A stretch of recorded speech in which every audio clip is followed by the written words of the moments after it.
This European cricket event is proudly brought to you by HCL Software, Rado and 1xBet.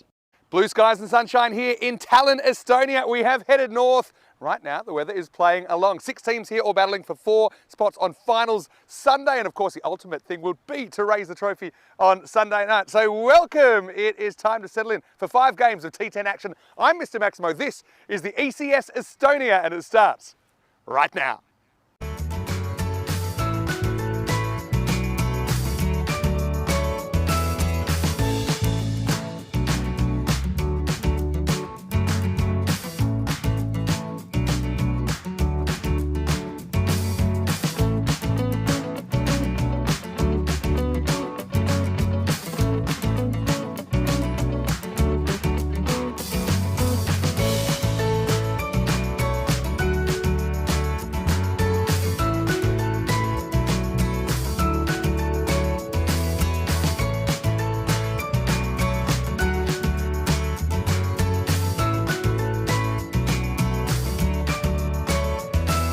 Tere homikos, good morning to you wherever you're watching from around the world, and welcome to another huge day in European cricket. It is day 3 here in Tallinn, Estonia. Love the layout here at the Estonian National Cricket and Rugby Field here just outside Tallinn, the capital of Estonia. We've had 2 days so far, still 4 days before we have to make the cruelest cut, and 2 teams will miss out on finals which start on Sunday. Well, 2 teams that have had an up and down experience so far are doing battle first up in match number 11. It's Tallinn United versus the Tallinn Riders. Before we get to that though, let's talk about the weather today.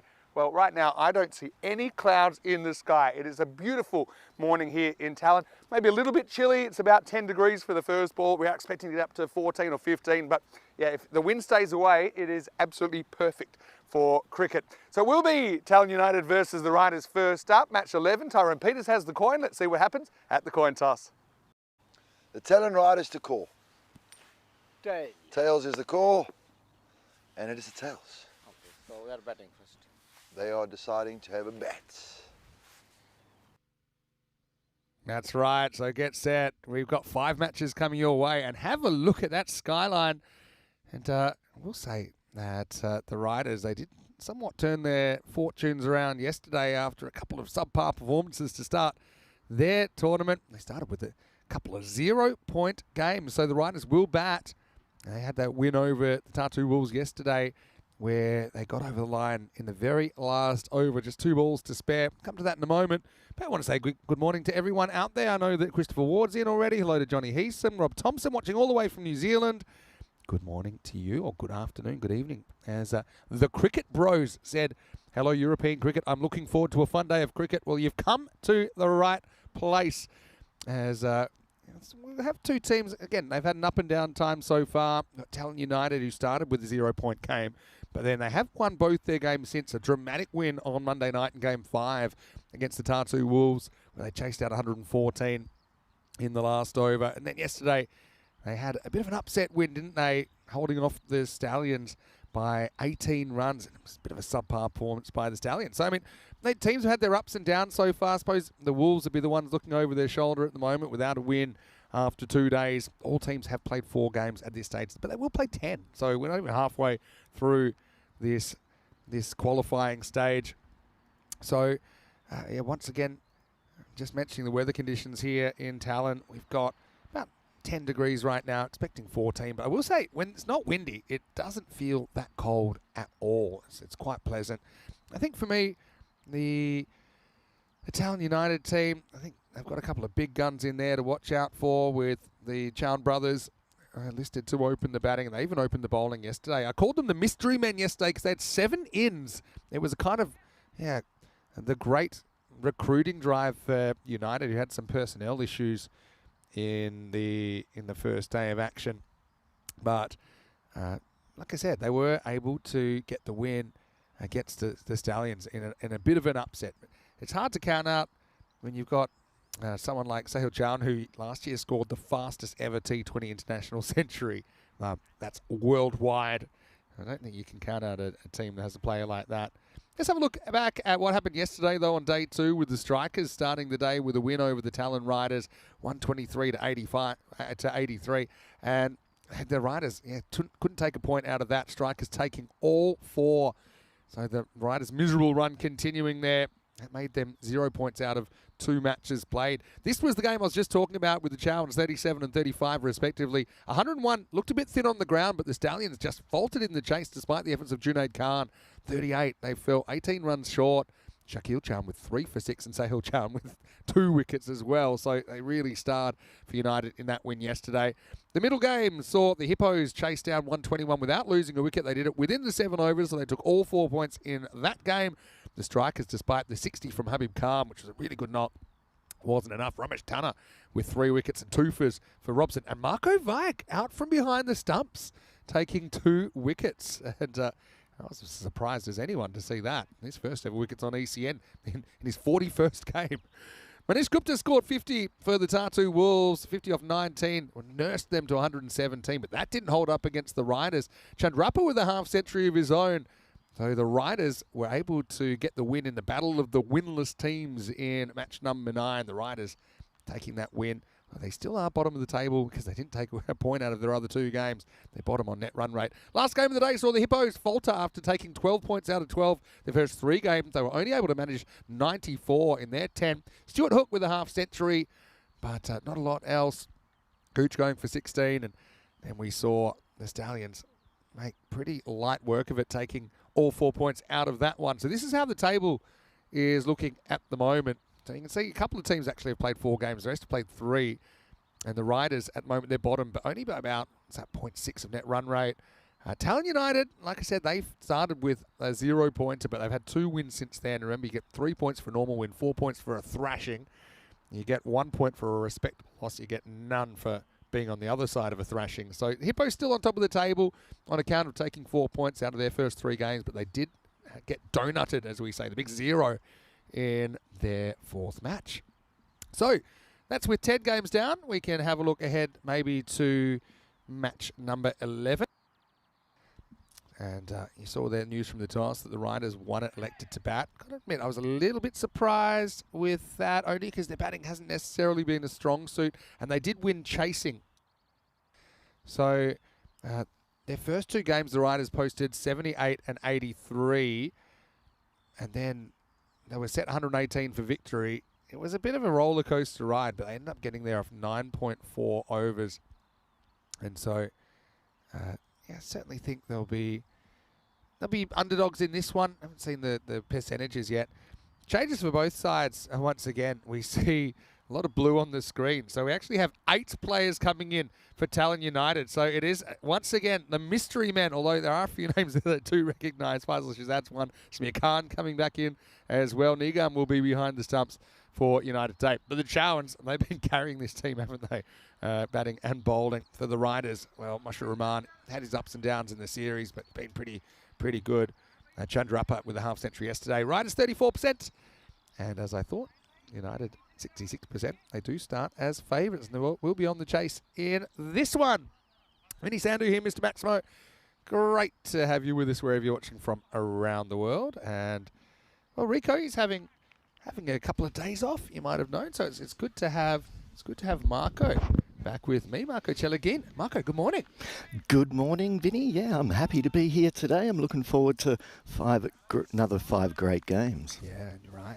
I know you were here on Monday for the start of the tournament where the Riders, they didn't have a very good start at all. Here we go. Lights, camera, action. It's Sahil Chow, the captain, to open, and Islam just respectfully watches the first one go by. Yeah, Marco, great to have you with us again. We'll be doing the next couple of days together, but you had the day off yesterday, so I'm looking forward to hearing what you got up to. As we have a shot in anger this time. We looked at the first, he hits the second. Islam goes maximal, 6 runs, and we're away. Yep, that one was right in his hitting arc, and he just hits it over the leg boundary for a big 6. Yeah, so interesting where they put their boundary riders here. There's a lot of blue in the field because the umpires, they don't have their jackets on. So it looks like there's 13 Talon United fielders out there. It's a similar colour. I heard a lot, Marco, about how freezing it was going to be when I got here. And I've had 2 days of glorious sunshine in the morning.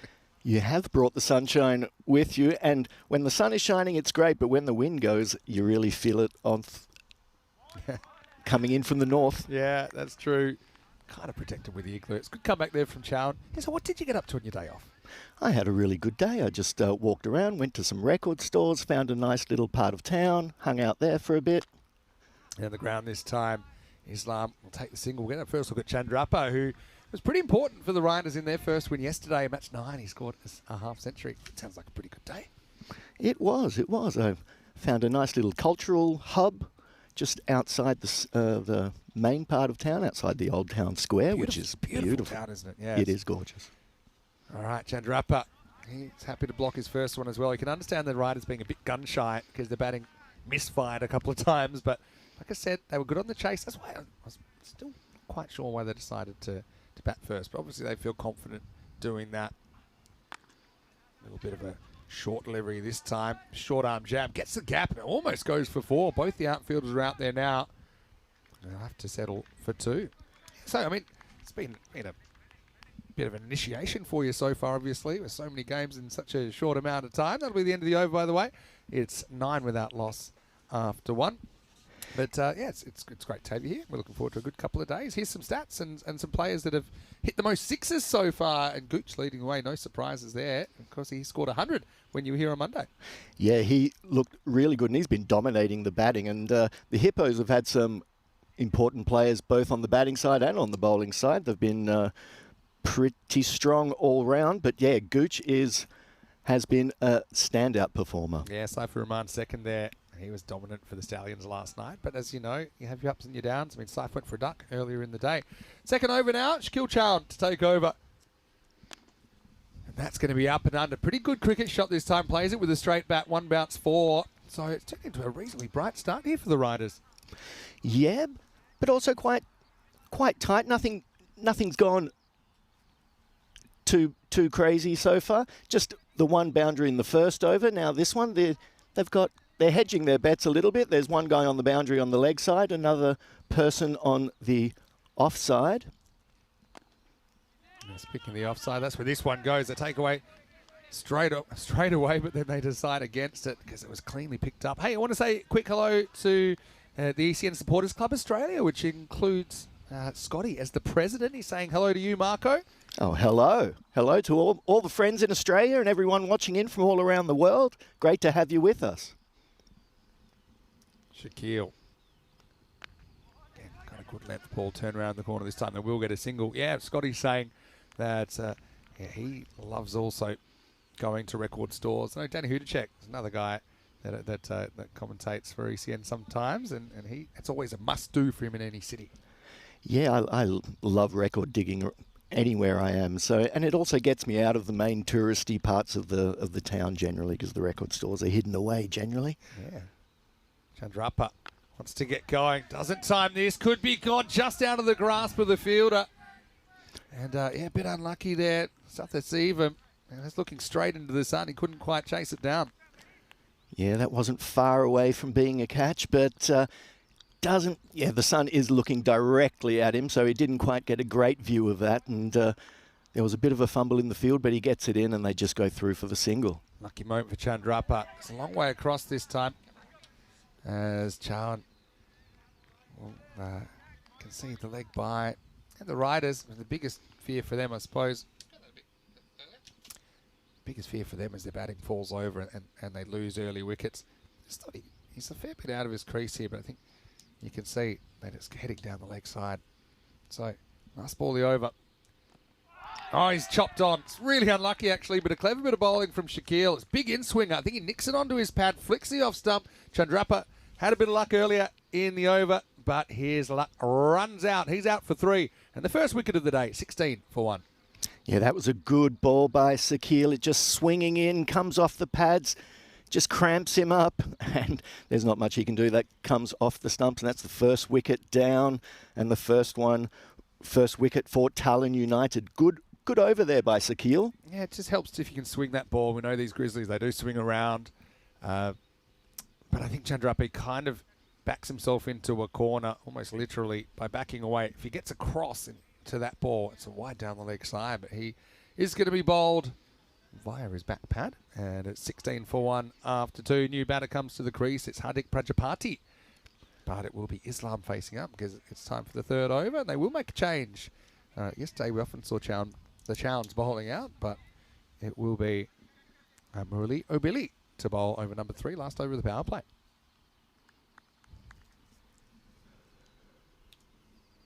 So Billy coming in to bowl this third over. More pace on by Talin. He walks at this one, up in the air, holding up. Can he see it? Can he catch it? Yes and yes. It's Sahil Chow down the ground, and the change is as good as a holiday for United. They do go to O'Billy, and he comes good with Islam holding out for 12, and both openers back in the shed at 16 for 2. Well, that's 2 wickets in 2 balls for United. And as we've seen throughout this tournament so far in the first 2 days, early wickets will really drag that score down at the end of the day. Yeah, I think both these teams are prone to having a middle order and lower order that won't do the kind of damage the top order will. So it's really important to create and take these chances. And yeah, you're right, 2 wickets, 2 balls across the second and third over. So new batter walking out to the crease. And he'll obviously want to make a bit of an impact. Taking his time here, Tajul Islam. Remember, you get a strict 60 seconds. And I've got a feeling he's pushing it. But he's made it. It will be a 5-run penalty if you don't arrive in 60 seconds. We've seen it actually decide games before. So yeah, pays to pay attention. O'Billy riding high. Wicket first ball of his day.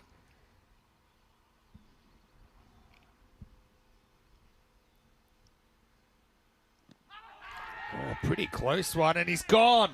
And well, 2 wickets in 2 balls become 3 and 3 as Islam will go. He took forever to get out there, I thought.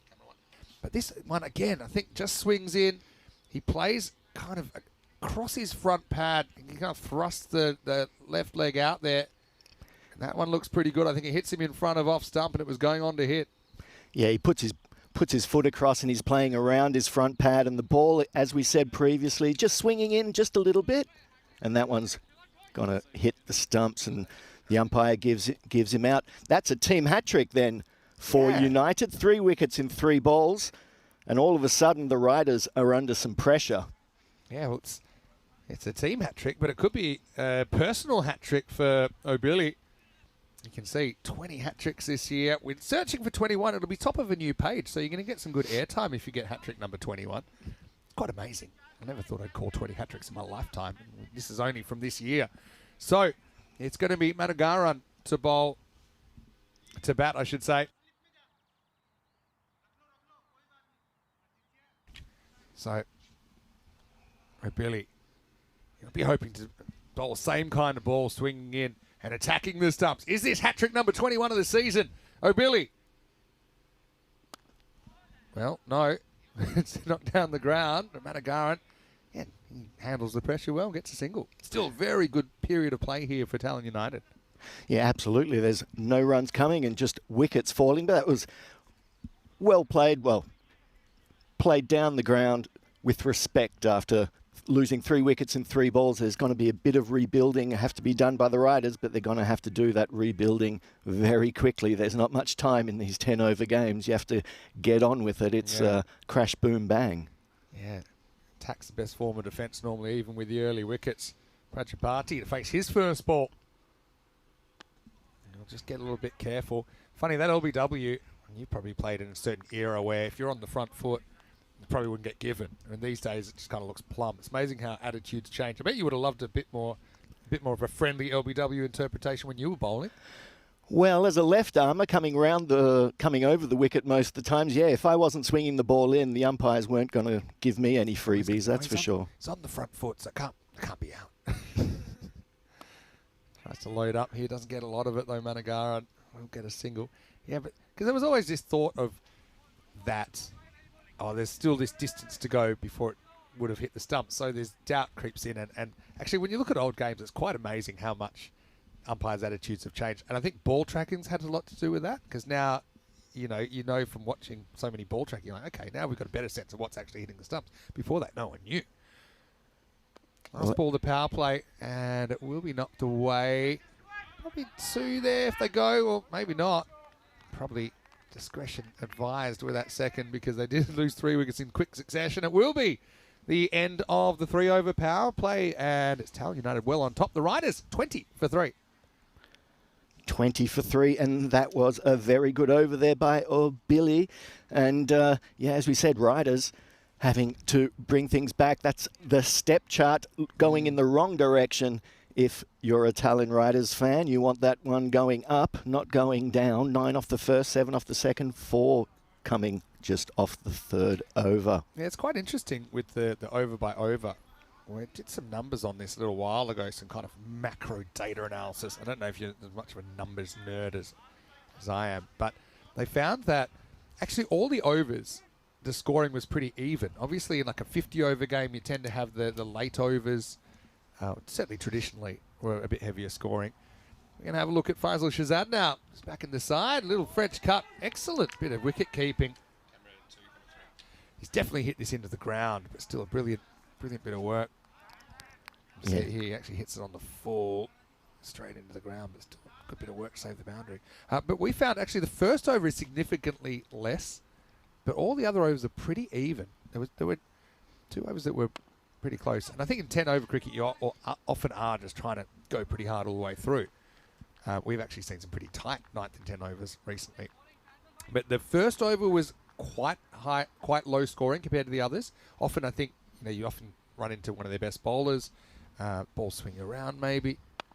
All right, high in the air. It's going to be a bit of a teaser for the fielder. It doesn't carry to him in the end, so they'll just settle for 1. And the other over that was actually quite significantly less, it wasn't quite as cheap as the first over, was the 4th over. And I think one of the things was that the batter's going pretty hard in the power play. 4th over, field goes back, but the batters still aren't necessarily taking on the fielders as much. I'll give you one more that's interesting, and that's when wickets fall. And obviously the 10th over is where the most wickets fall, because you have a bunch of run-outs, people just going crazy. But the other one was the 3rd over was significantly higher as far as wickets lost. And I think it's because end of the power play is coming, batters taking a few more risks. And, well, that will be out. Here's the 4th over, but it won't matter. Shahzad is going to castle Madagara, and a 4th wicket down now. The Riders, 23 for 4.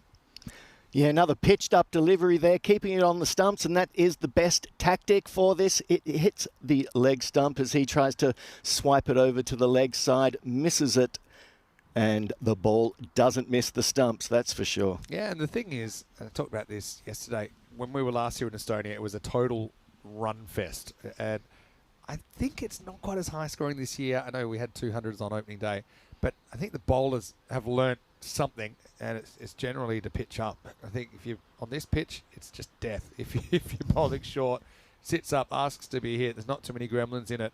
So to draw the batters forward into an error. And yesterday, I think, yesterday was a bowler's day. I think anytime, if you have a scoring day that's under, say, 12 and over, I think we call it the Grizzly era, because these balls really seem to fly. And I think that's a bowler's day. Yesterday, the scoring rate was 11.3. Having said that, we still got over 1,000 runs in today. That's ECN cricket. Tanveer Ahmed comes out now, and he won't score first ball. And well, United, who didn't take a single point out of their first game, got thrashed by, I forgot how many, like 120-something runs. It was 127 runs, actually, in match 2. They have a real opportunity to turn their tournament around here and to keep going on that upward trajectory, because they've got the Riders on the ropes. It's 23 for 4 after 4. Indeed, I think that was after that initial first game that they'd like to forget, but then beating the Stallions, that was a result that surprised me yesterday, and I thought, well, fair play to United for coming back in such strong fashion against a strong Stallions team. And I think having O'Billy to bowl the 3rd, I mean, Shahzad coming back into the side and able to bowl the 4th, actually, they've got a bit more depth in their bowling today, and that's why they've still got the challenge with an over each up their sleeve. O'Billy will continue here in over number 5. And Prajapati will have to settle for the 1 here. So how are you enjoying your time in Estonia so far? We haven't had a chance to really ever meet in person. I know we've chatted a little bit, but have you ever been to Estonia before? No, first time. I've been to Helsinki. I haven't come down here. And there are some similarities as well with the architecture, the wooden houses. So that's been interesting. Yeah, definitely. I've been up here quite a few times now. It's my 2nd time to be here for cricket, but I've also, I was living here for a while as well as my base. Now, I've gone down to Prague just a little bit easier as far as getting places quickly. Obviously, Prague right in the smack bang centre of Europe, travelling quite a lot. Billy searching for a third wicket. And good length. Yeah, that one just going down the leg side, but the batsman getting in the way. If they got inside, maybe that would have been a chance of a wide, but no, he moves across and it comes off the pads. Ball has been zipping around so far this morning. End of the bat, probably gets lucky here. Because it won't get anywhere near carrying. Tanveer is off the mark. Scary thing for the riders here. Don't know what the expected score's up to this morning. Looks like it's having a snooze, but I mean, at this pace, they'll score something in the 50s. So they need someone to be able to get on a bit of a heater, 80, 90. Whereas they'll do a lot of the good work from yesterday. This one will be a wide. Yeah, so especially because they didn't take a single point out of their first two games. Even with that win, they're slightly below the Tartu Wolves, who haven't got a win yet, but at least have taken a point out of all of their 3 games. So the point system's pretty cool because it rewards consistency, I think, as well. Even if you lose, but you lose kind of well, then you get something out of the game. Billy with 2 balls to go. This one is a bit short. It's hit. It's going to be an awkward one for the fielder. It's going to scoot away into the gap. 4 runs. Prajapati answers the call. Well, that's where you don't want to put it. If it's short, it's going to that boundary. And yeah, we saw yesterday, well, it was good to see United come back and score a win, because that first game could have really knocked the stuffing out of them, but there is still a lot of games to play, so a lot of cricket still to come. He's bowled him, so Billy will get a 3rd wicket, and Prajapati's going to have to walk after hitting the ball before. He won't be the one to turn it around. And 5 wickets in the first 5 overs of the day. United looking the goods at the moment. 30 for 5 after 5.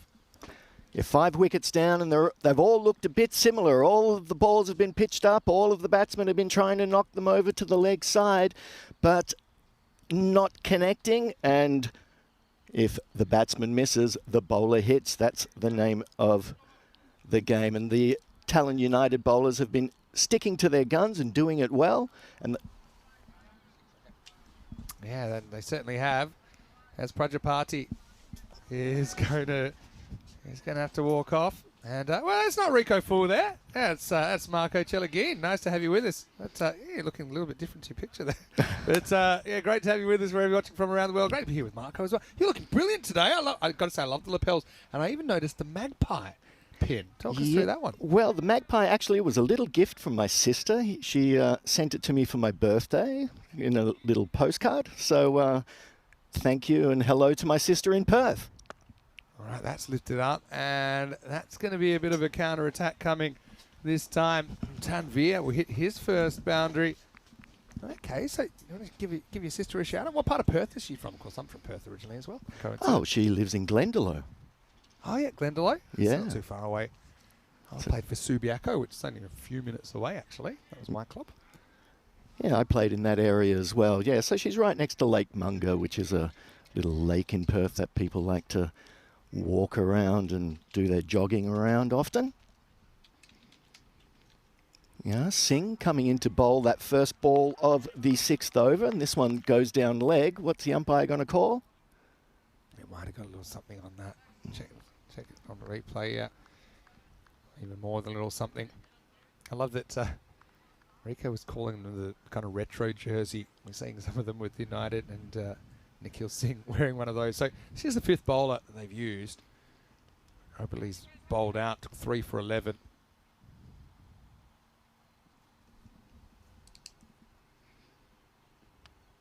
Nicked, and has he got it? He has. What a brilliant catch behind the stumps by Archit Nigam. It was a huge edge. Check this one out. He takes it the one glove in there, takes right in the webbing. Braced for impact. That's a sensational bit of wicket keeping.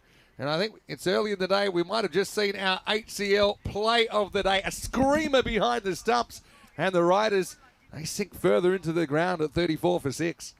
Indeed, a athletic piece of work behind the stumps from Ashit Nigam. Fantastic one-hand take. I think that's going to be one that if he can get a photo of that, that'll be hanging on the wall. I don't know if we got this again, but have a look at where the ball goes into his gloves. It kind of goes right in that webbing. There's a bit of webbing between the thumb and the forefinger, and you never plan to catch it in there, but it's a possibility. It's there for that kind of circumstance where you couldn't really reach any further. Yeah, he's brilliantly balanced, actually, to get a full dive on that. He put his hand there and it's stuck, and that's one that he's going to remember for a long time. No, good catch by the wicketkeeper, and now the Riders 6 down for just 34. Well, that'll help. Zaskar comes to the crease and get a wide first ball. Yeah. I mean, I know you get the gloves, but there's just something special about a wicketkeeper catch like that. No, there sure is. We'll push away here. Askar will get off the mark. Only a single, and yeah, you worry about where they might end up here. They could actually get rolled for even less than 50 potentially. Yeah, they've got 2 new batsmen at the crease now, and both of those batsmen are going to have to go for it. There's only 4 wickets left in the shed, and 2 balls left in this over from Singh. See, there's still more swing, isn't there, at the moment, Nikhil, even though he loses this one outside the off stump. That's Andrew Winter, a.k.a. Mr. Evergreen, who's umpiring. And, yeah, great to see some officials that we have seen in other places. It's Ravi Kiran Lingamneni, who's out there as well at square leg. Could see him today. Short this time. It's got a bit of a tennis shot. It's not going too far from Rahman. Does get off the mark. Moshe Rahman, this guy who he could have batted a lot higher. You know, he has stood up for them before, so I'm a little bit surprised to see him all the way down at number 7. Time running out for the Riders. Solid kind of shot again, but it's not going to get past Samir down there at long off.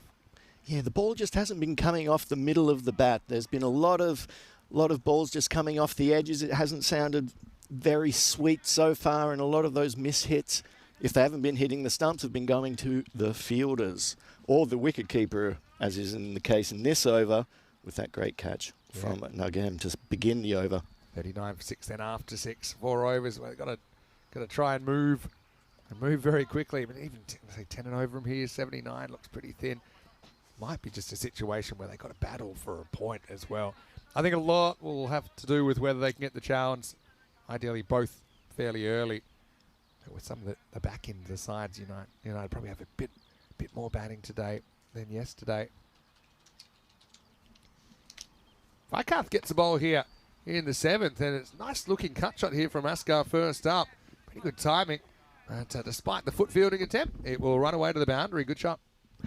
Yeah, the fielder not wanting to go for the slide. It's still a bit damp. Maybe he didn't want to get his outfield, his clothes wet with the damp outfield. And I also think in the morning the ball does swing around a bit more as it does in the afternoon when there's a bit more moisture around the ground. Seems to be going at the moment. Another bit of outswing. I think that one's okay, Remember, the line belongs to the bowler. Yeah, that one just inside the tram tracks from Vake. Yeah, and even if it hits the blue, that's fine. You've got to judge it about now when it goes over the popping crease. And I think that's a very good piece of umpiring from umpire Ravi. Good call and good ball from Vakat.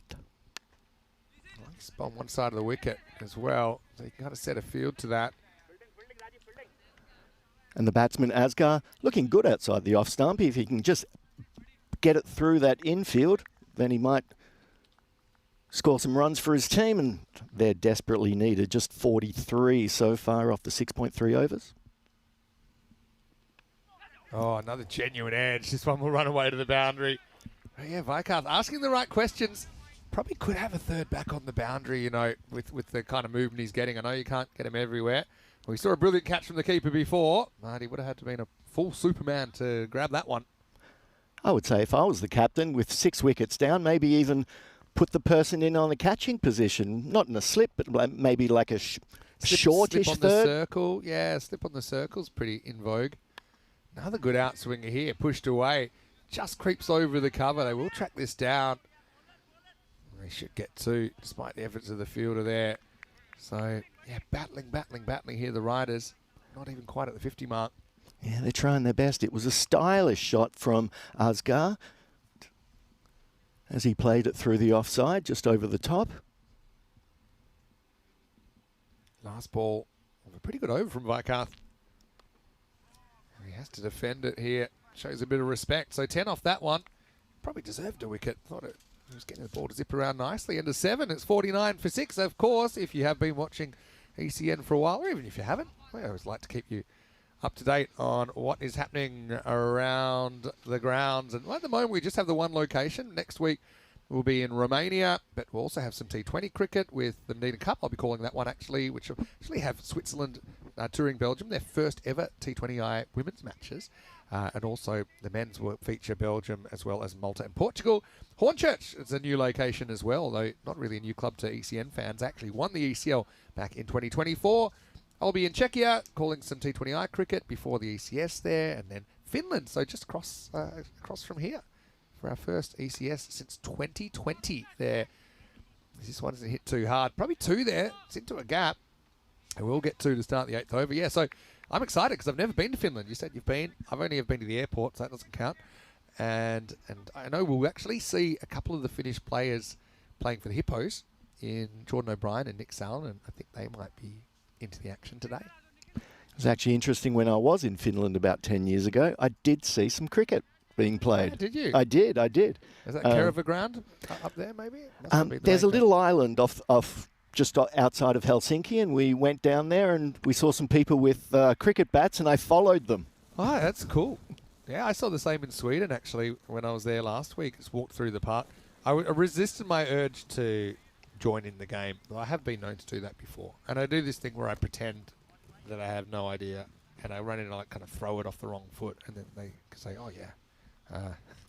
They say, oh, they show me. I'm like, oh, and suddenly I get a lot better, and they feel like they're brilliant coaches. I'll hold the bat with my hands the wrong way around. Although, having said that, last week we saw a batter that does hold the bat the other way around, and he smacks it. It's an Wafa. But anyway, here's Rashid. Throwing the ball around a bit. Well, that's going to be hit straight. It's hit very high. Won't come down in the span of Samir Khan. Hello to David Robson. Nice to see him in the chat. How you pulled up this morning, Robbo. Of course, playing for the Hippos. Hello to Ken, who's watching from Australia as well. And anyone I might have missed.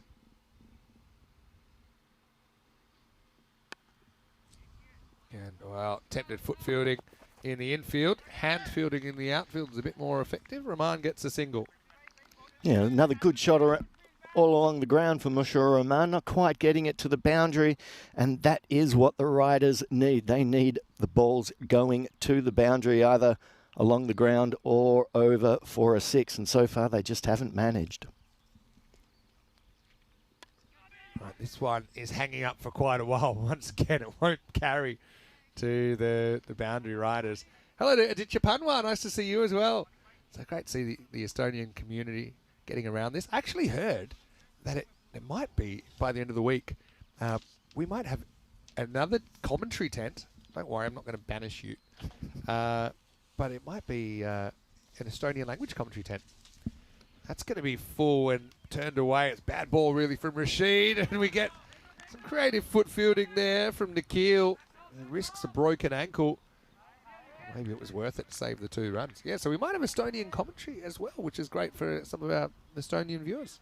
Not something that we get very often, the native language commentary.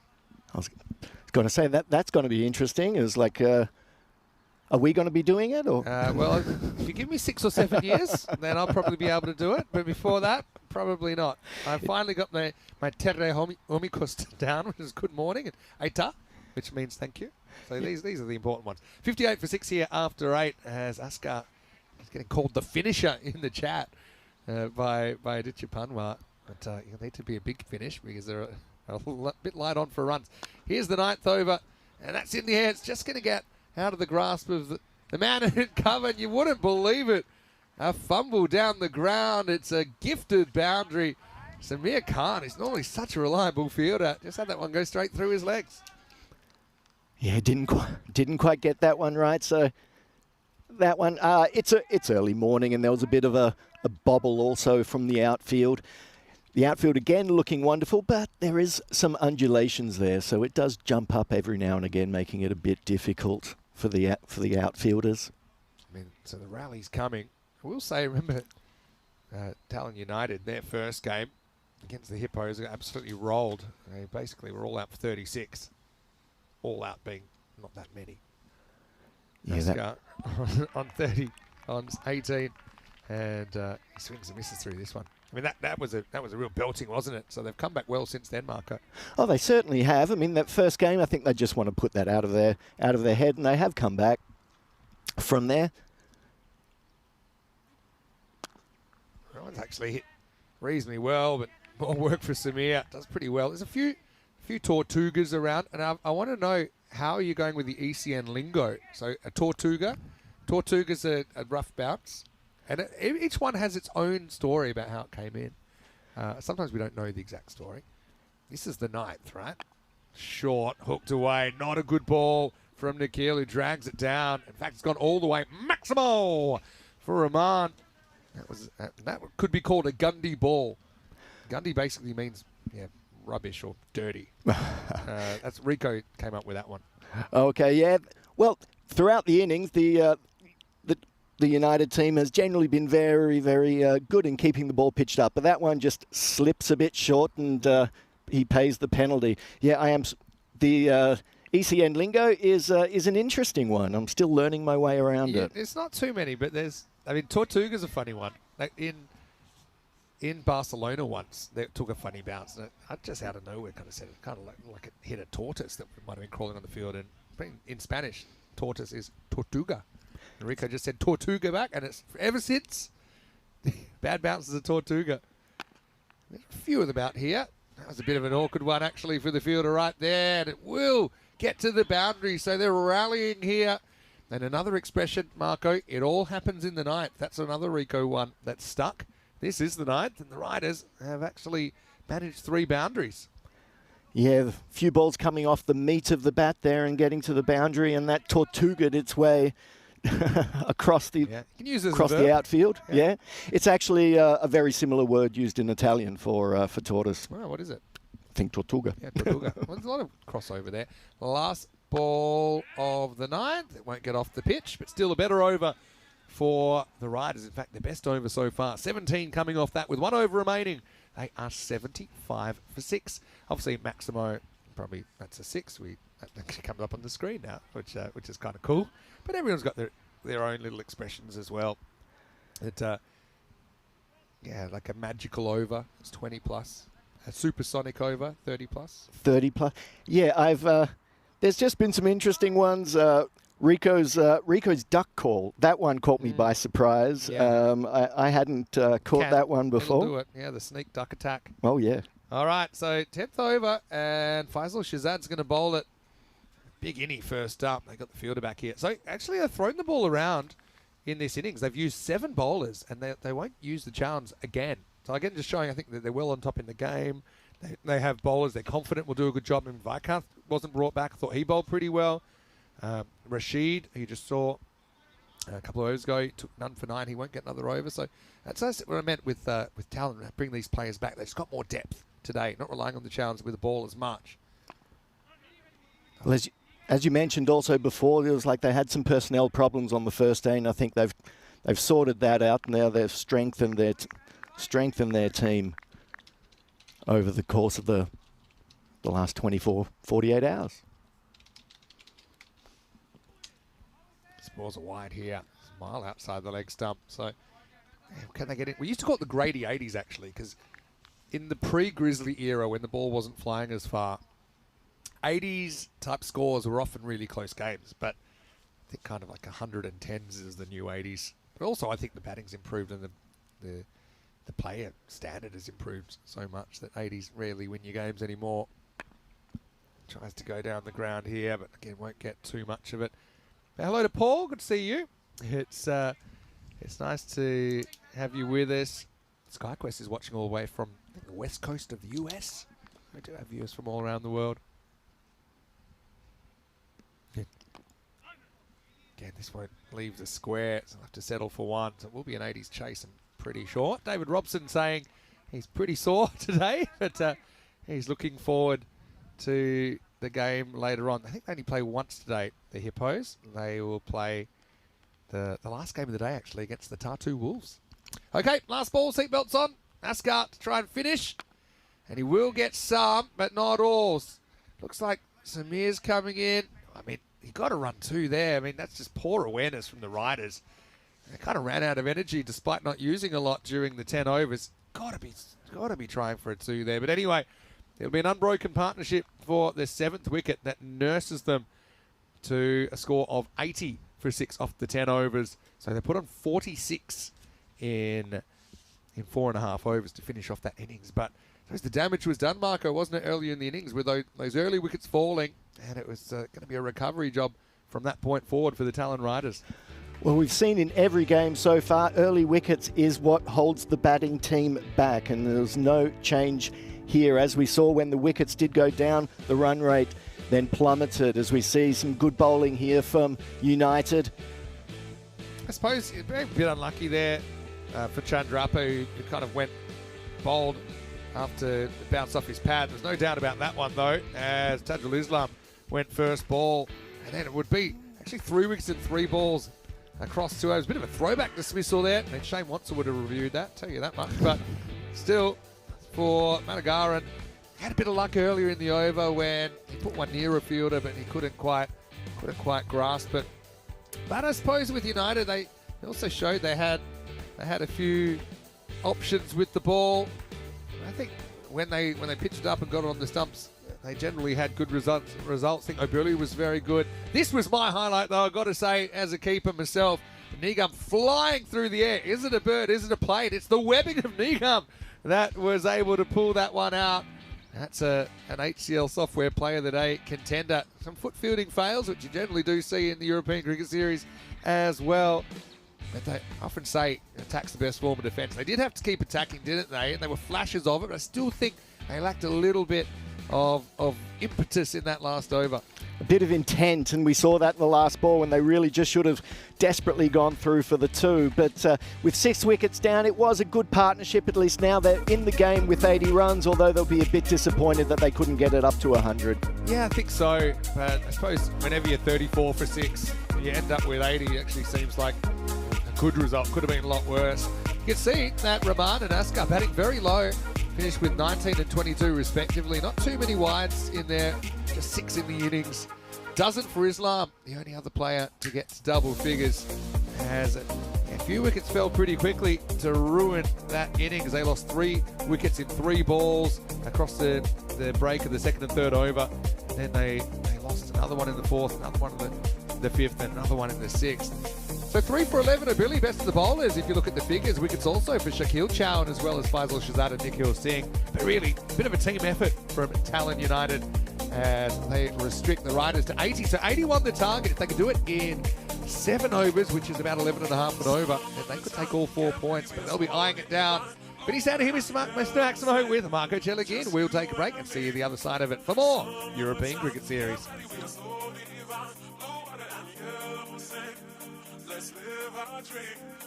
Summertime, get ready, we are so divine. Blue water and yellow sand, just you and me. Summertime, get ready, we are so divine. Blue water and yellow sand, let's live our dream. Summertime.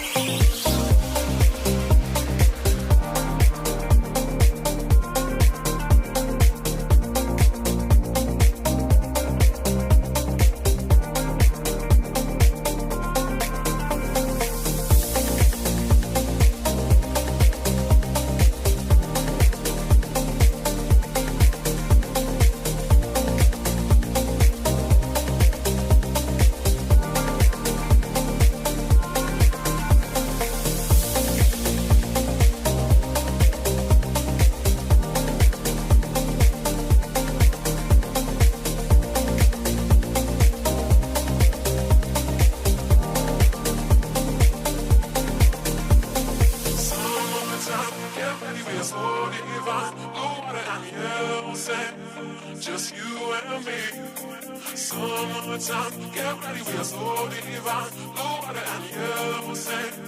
Let's live our dream.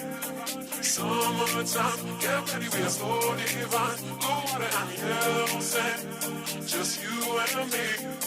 Summertime, get ready, we are so divine. Blue water and yellow sand. Let's live our dream. Summertime.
This European cricket event is proudly brought to you by HCL Software, Rado, 1xBet and Victorinox.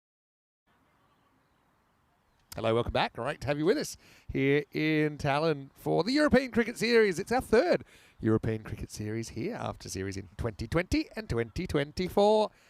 Right now, you're looking at match number 11 with the Riders staggering to 80 of their 10 overs. So if United can chase it down in 7 overs or less, they'll take all 4 points out of this one. The Riders know that all too well because their first 2 games they didn't take a single point out of. If there could be some kind of miracle and you could keep the Talon United batters to 56 or less, then it would be the men in purple that would take all 4. Vinny Sander here, Mr. Maximo with you on a Wednesday morning. Very pleasant Wednesday morning here in Estonia, welcoming you back to the European Cricket Network. And yeah, the feeling of spring in the air, summer just around the corner. Looks like Tanvir Ahmed to get going. Need early wickets. Interesting, we don't have Shakil Chowd opening the batting. Samir Khan back into the side. He'll be the opener, but it will be Sahil who will get us going. A pretty good ball first up from Tanvir. And Sahil Chowd made history last year playing in Cyprus as he hit an amazing century. 27 ball ton in the T20I. Kind of shot him to international cricket stardom. Right now it's probably not his favourite shot ever, but does get past the bowler. Yeah, the previous record in all T20s actually was Chris Gale, 30 balls playing in the IPL. But remember, that's a record that we've seen go down a couple of times. Remember, back in, a few years ago, it was the Beast from Czech Republic that held that record. And he held it jointly with Rohit Sharma and David Miller. So 2 very big names. Of course, all T20Is have been considered full internationals if they're between ICC countries since 2019. Chow gets the strike back after Samir knocks a single. He's going to drive. He will get it over the offside, and that's going to be 4. He's a very hard guy to set a field to, Sahil Chowd. He had an instrumental role in that match 5 victory that basically turned United and their fortunes around. And I think there's no doubt that they're looking at this 7 overs, especially after they went pointless in the first game. They could catch it up here. It's beaten outside the off stump though. See the ball swinging around this morning. You can see that one just misses the blue line. The whole ball misses the whole blue line. And that will be called a wide. They judge it at the point of the popping crease. This one doesn't swing, goes down the leg side. So that's the issue with swing bowling sometimes. If you just adjust your aim, you can lose your mechanics of your swing. And that one just went straight on down the leg side.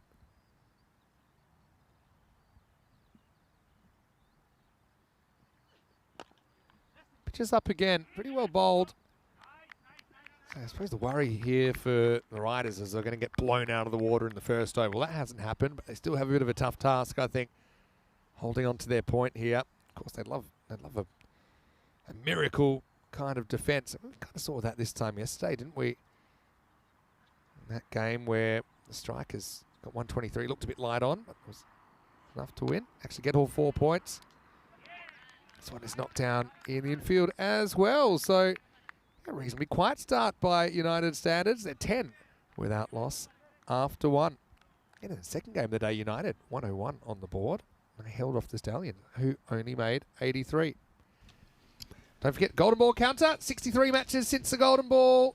And I actually did the last Golden Ball. It was on Finals Day in Jersey in the Liberation Series on Liberation Day, 80th anniversary since they were liberated from German forces at the end of World War II. Well, we want to make peace, not war here in the Igloo. Vinny Sander here, Mr. Maximo. And to help me do that, here's Marco Cellegin. Good to have you back, Marco. Hello, yeah, welcome to be back. And let's see what United can do in this reply, chasing 81. Oh, Sharma digs it in first ball. And almost blew his toe off with that one. It will be his one bouncer for the over. Bouncers, it's not a bad tactic, but it's got to be a genuine bounce, and you don't want to do it by halves, and obviously can't go over the head. That'll be a wide, but you only get one of them in the over. It's a bit of a surprise tactic. Yeah, as we've seen, any short ball that just gets above waist heights, you have to get it up around the shoulders. Well, that's going to be a no ball. Because obviously, by design or otherwise, probably otherwise, this has gone over the shoulder again. So any ball over the shoulder, and this is almost over the head, to be honest. It's going to be a second bounce for the over. It means there's no ball and a free hit for Samir Khan coming up. Yeah, and the first day he just had a bit of an issue with his wrist, but Sharma seems to have sorted that out. Now he's hitting the pitch a bit too hard. That one's hit the keeper. I reckon it's hit him in the thigh. He's gone down here. Askar. Yeah, Askar holding his leg. You gotta love getting hit by the ball. I actually worry that it may have hit him in an uncomfortable area, but he's just decided to suck it up and get on with it. He As actually you do. Dodges any punishment on the free hit. It's not a terrible start. This one's short again. That's going to be pulled away for 4, but I wonder if this is also. I reckon this could be borderline as well for height. Let's have a look. Well, it's probably. Remember, if it's over the shoulder when it's at the crease, that's probably almost shoulder there. Good replay. I think they're going to let it go, but it's touch and go. You have to be careful with those. Yeah, it was a bit ticky Touchwood, but as we've seen, the batsman Samir Khan, he was the one who really showed a lot of grit in that on the first day, and he's batting deep in his crease, really looking to attack the bowling as much as possible here. Yeah, so United with a slightly, I was going to say slow. I mean, they're going at 90 pace right now, but we know with the firepower they've got at the top, they can be very destructive very quickly. Riders just hanging in there at the moment. So it's a better length, I think, from Sharma. Again, bit of a miss hit. They only get a single. So yeah, the bats haven't exactly been flying so far here on day 3. Now the ball hasn't been coming off the middle of the bat. It's been swinging around a little bit, and I think it's just been catching the batsman out. We've been seeing a lot of balls coming off the bottom part of the bat, just off the edges, not too much out of the middle, but let's see what Chauhan can do here. It goes on the pull. This one does have the power to get over the top. Maximo! Yeah, again, I think you'd seen for a while now, Sharma banging into the pitch, so he just settled and he launched it. Only 2 sixes in the first innings of the day. This is the first of the second innings, and it brings the second over to a close. It's 22 without loss. Yeah, 3 boundaries so far in the first 2 overs of the power play. And United might be a bit disappointed in that, but there's not too much pressure on them. They only have to score at 7.37 to get over the line, but they want to do that as quickly as possible and get all 4 points for this game. That'd be the idea. I mean, to win an over, the Fielding team pretty much have to make the other team go boundaryless, which isn't going to be easy to do. Well, this will help. It's a good ball pitched up, and Samir just never looked in, did he, during that innings? And he swings across the ball that kisses his off stump. So it's going to be the first wicket of the innings. Tanvir coming to the party, and Talon United 22 for 1. And that gets rid of the dangerous Samir Khan. And yeah, good ball from Tanvir, just angling it in. The batsman missing, and it comes off the top of off stump, as the bowler always loves to see that. Yeah, again, wild charge though. That was probably the build-up of pressure on Samir, who'd only hit 1-4 in 8 deliveries prior to that. And I talked about the fact in the third over we see quite a disproportionate amount of wickets because batters know, okay, there's only one more over. This is the last over. There'll only be 2 outfielders, so maybe it is time to try and go over the top. Nigam, who, for me, has already sewn up the HCL software play of the day with that sensational grab behind the stumps. He's going to come in and bat number 3, so still no Shaquille. He's going to let the first one go. So a little bit of respect here from United. Still heavy favourites. Oh, I thought that was just on the outside of the tram tracks there, so I think he might have just got away with a wide I mean, there. look, the thing is, if it gets some of the line, then it should be okay. And for me, I think it's got a little bit of the blue line, even the outside.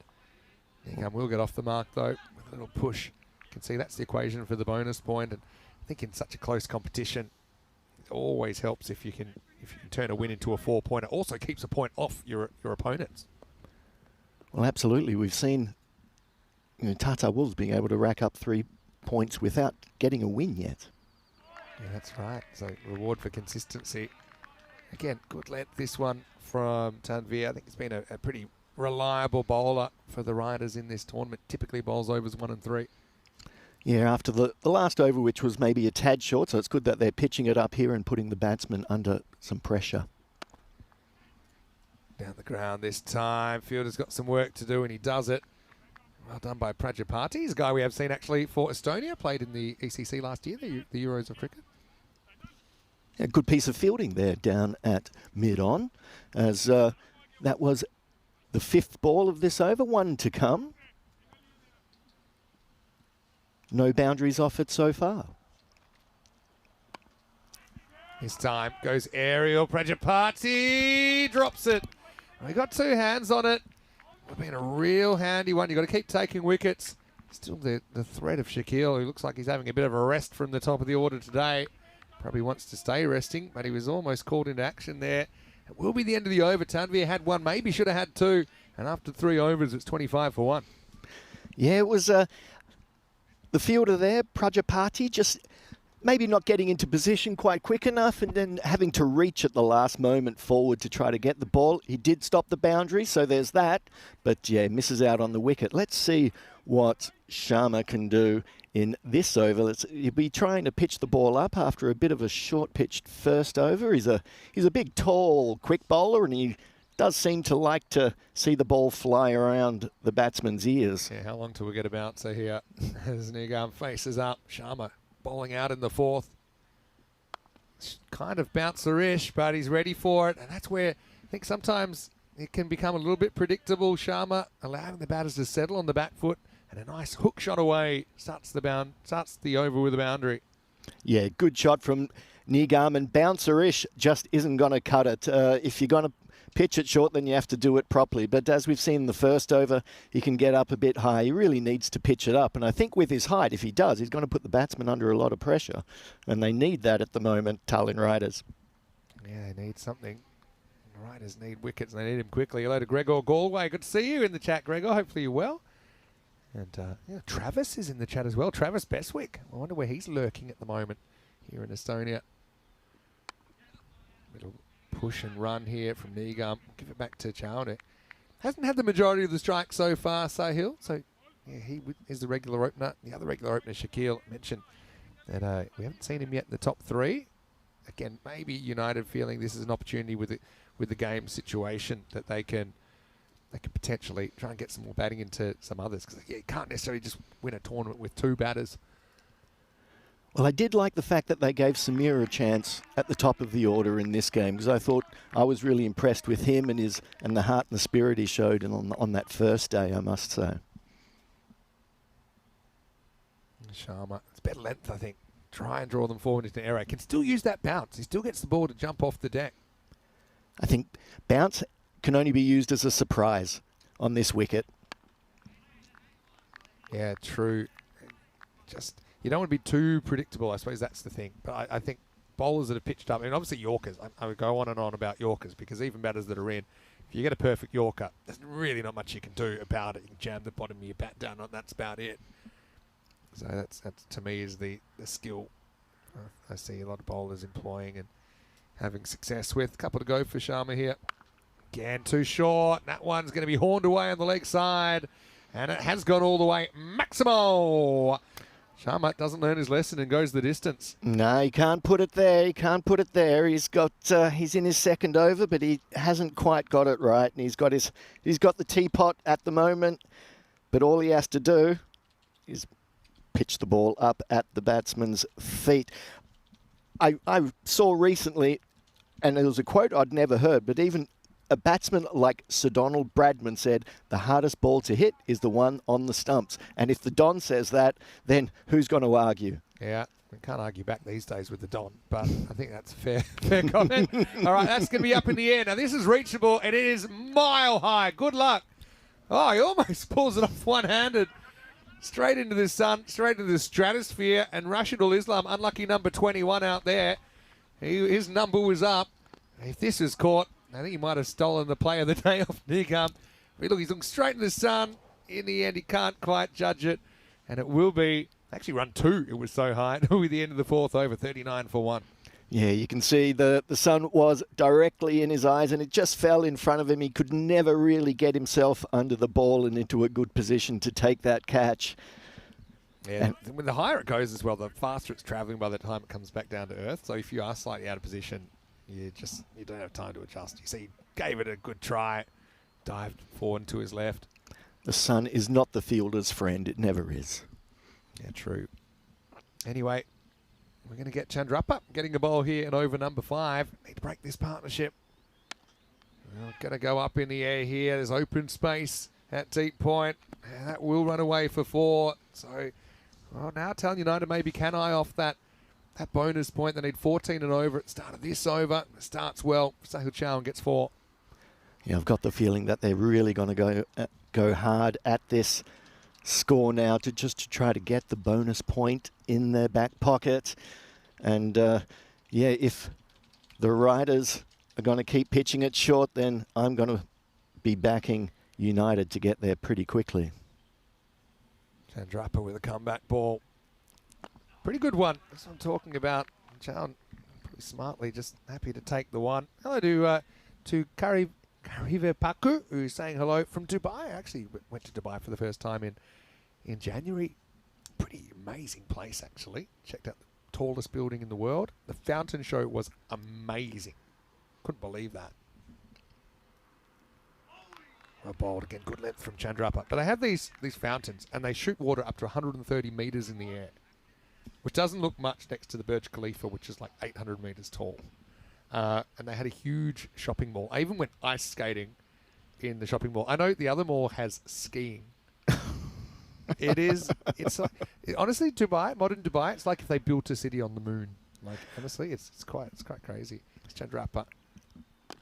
Again, pitched up nicely. Bit of work to do here for the fielder.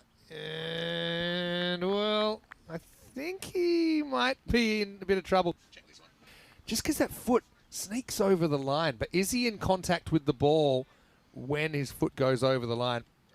Yeah, we're going to need the replay here. It was hard to tell from the angle where we're sitting here, but let's see how tight it really is. And he does seem to be just in front. So he's going to stop the boundary. I think we can say that was good work there by the fielder. As the batsman hits it straight down the ground for a big 6. Yeah, it was knocked high into the sky, and so the last one might have been touch and go, but fielder gets benefit for the doubt. But Nick, he's going to slam the next one over the ropes, and Maximal takes him into the 20s and also brings up the 50 for Talon United. 50 inside 5 overs, so they are well on their way. And as we said, now they're really going for the bonus point. 29 needed off 13 balls. With Chandrappa just going to bowl the last ball of this over. Full toss, goes after it, and that one will go the journey as well. Maximal, and just what the doctor ordered for United, hunting the 4-pointer. That will be the end of the 5th. It ends up going for 19, and United are 58 for 1. Yeah, 19 important runs. They will, as we said at the beginning of the over, they're going to be going for this bonus point hard, and that's exactly what's happening. Have a look at this. This is the Challenger Division now. Estonia, they were so close to winning this last year. In fact, they needed to defend 28 off the last over against Greece, but they ran into a red-hot Sajid Afridi, who ended up hitting the winning runs with the ball to spare. And they've got a pretty tough group in Group 2 this year in the Challenger Division. Guernsey, Estonia, Isle of Man, Luxembourg, Serbia, and Turkey. 2 of those will make it to finals day on Wednesday the 15th of October. They'll play the top 2 from Group 1. And the winner of that Challenger Division will get promoted to the Premier Division in 2026. So plenty to look forward to. Estonia, they did play some brilliant cricket. It was a grueling campaign, actually, as well. All right, well, this is in the air. Is it catchable? Well, yes and no. Has that stayed on the field? I'm not sure if they hit the rope or not. They pushed him right back. He's still on the move, you see. Oh, I think actually, I think that's going to be 6 because his last step before he touches it is on the line. So I think that'll be 6, and it has been called. So just nothing going right at the moment in the field for the riders. Yeah, Tanvir there, not quite getting into position and just losing his position on the field, stepping on the boundary line. And first ball from the captain, Rahman, going for 6. Now this one might as well. Just climbs over the long on. Maximo back-to-back. Now they're really eyeing off that 4 points with Tallinn United needing 11 off 10 to do it. Yeah, big shot and just over-pitched there by the captain, Moshua, as Sahil hits the ball straight down the ground, and unfortunately the ball before could have been out, but in the end it's 2 6s off 2 balls. Rahman gets a trial by fire here. That's actually 4 6s in a row. This one won't be 6, but it'll be the next best thing. It's 4 more. This game's on borrowed time now, I think, Marco. Oh, yeah, it was a good shot there by Sahil. Just waited on it, this time outside off stump, and just plays it through point. It was a very fine cut shot. Yeah, good footwork there as well. Back and across. Kind of got his weight moving towards the ball, got his eyes towards the ball. Starting to think they might do this in 6, the way things are shaping up. Chowan eyeing off an early morning tee. And also pretty unselfish here, happy to take the one and hand it back to Nigam. So he's been a positive in this innings as well, obviously coming back into the side. He's done a good job with the gloves, and this is, I suppose, why they only batted one Chowan at the top, and they've given opportunities, one to Samir Khan, didn't really take it. Archit, though, he's batted well, and he could finish the game here. It's game, set, Maximo, as it'll be 5.5 overs and done. United taking all the points here in match 11. Yeah, the captain just taking a single off the ball before and telling his partner, Nigam, you hit the winning runs, you go for it, and that's exactly what he did, hitting that ball for 6, and Tallinn United getting to the score in just inside 6 overs. So that's the bonus point and all 4 points for United. They're going to be happy with their morning's work. Yeah, and that does leave the Riders now with those 3 points from the win, but that's all out of their first 4 games. They've had 3 times they haven't secured a single point out of the match. Let's have a look at it. I suppose they needed to keep things tight. They kept it reasonably tight earlier, I thought. Obviously, Sahil Chowan opening with Shaquille deciding to, or being told to just kind of have a breather, and they'll try and chase these runs down without him, give some other opportunities. We saw Samir did hit one nice shot to the boundary, but he got bowled soon after, wildly charging at the start of the 3rd over. Tanvir with the wicket, but then Archit Nigam came out. He played some really good shots. This is the one that got away. Kind of sums it up for the Riders. They would never take another wicket. In fact, this game wouldn't last too long. Done in the 6th over. No, United really doing well there, and United gave them some chances, and what the Riders needed was early wickets, and unfortunately they just couldn't get them, and with the score that they put on the board, weren't able to put enough pressure on United in the end, and they getting there very comfortably for the loss of just 1 wicket. Yeah, and I think also pretty smart management of the chase. They were willing to respect a good ball in there. They still felt that they could chase it down to 7. They were proved right, as once again that score of 80 just not holding up for the Riders, as they have a bit of soul searching to do. But for them, they will be back in the afternoon to take on the Wolves in match number 9. Looking at the chase, Sahil Chowan with 36 off just 15 balls, but the real breakout here was Archit Nigam, who I thought kept very well, took a spectacular catch and also contributed 35 off just 12 with 4 towering Maximos and a 4 in there. Bowling wise, it's always going to be tough. Although Tanvir, he's been a reliable performer for Riders in the series. He finished with 1 for 13, but nobody else able to have too much of an impact. Sharma went none for 26. Caitlin just becoming a little bit too predictable, a little bit too short. One positive, I suppose, only 3 extras in that innings, but doesn't go the distance. Well, Marco, looks like an early finish. We've earned ourselves an early morning tea. Early morning tea, I might go for a coffee, though, I think, just to keep me going for the rest of the day. We've still got 4 games to go. Yeah, still plenty more to come. Keep those comments and questions coming in the chat. I'm loving the interaction. I'll hang around in there for a little while. We will be back when we return for match number 2 of the day, match number 12, and that will start in around around about an hour's time. Vinny Sander here, Mr. Maximo, for ECN, alongside Marco Chelagin. We'll take a break and see you shortly. Live from Estonia, you're watching European Cricket Series.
divine. Blue water and yellow sand, just you and me.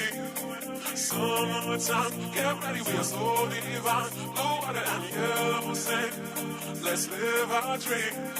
Summertime, get ready, we are so divine. Blue water and yellow sand, just you and me. Summertime, get ready, we are so divine. Blue water and yellow sand, let's live our dream. Summertime.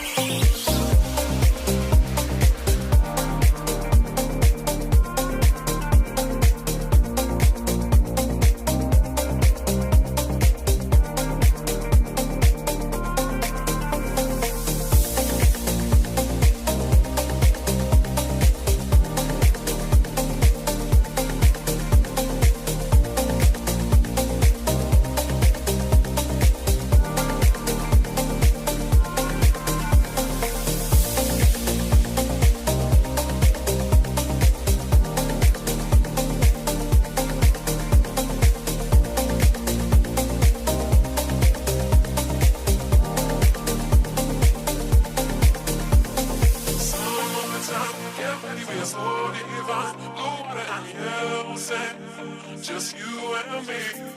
Summertime, get ready, we are so divine. Blue water and yellow sand, let's live our dream. Summertime, get ready, we are so divine. Blue water and yellow sand, just you and me. Summertime, get ready, we are so divine. Blue water and yellow sand, let's live our dream. Summertime.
we are so divine. Blue water and yellow sand, just you and me.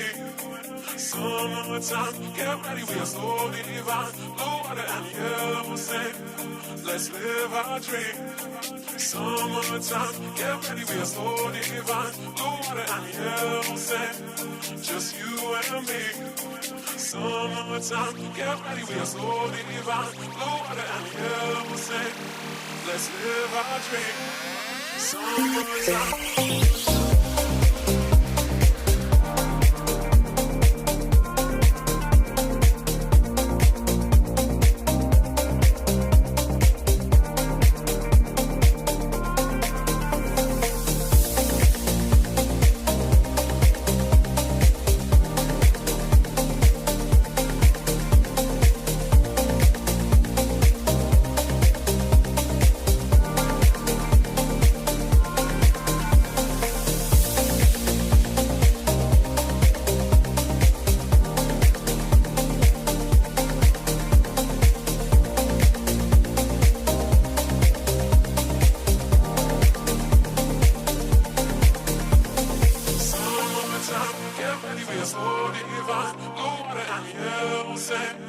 Just you and me.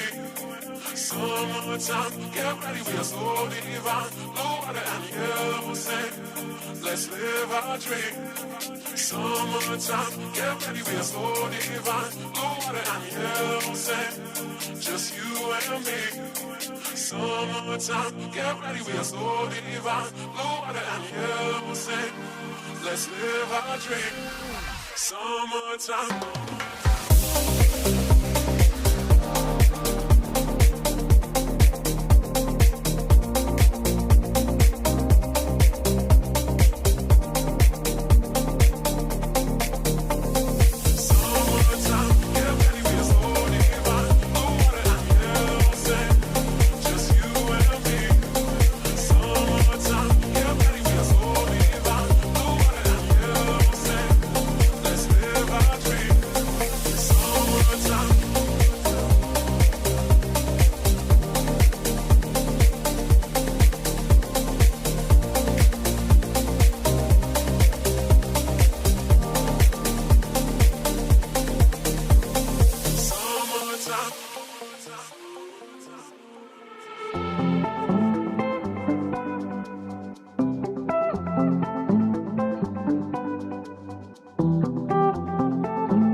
This European cricket event is proudly brought to you by HCL Software, Rado and 1xBet.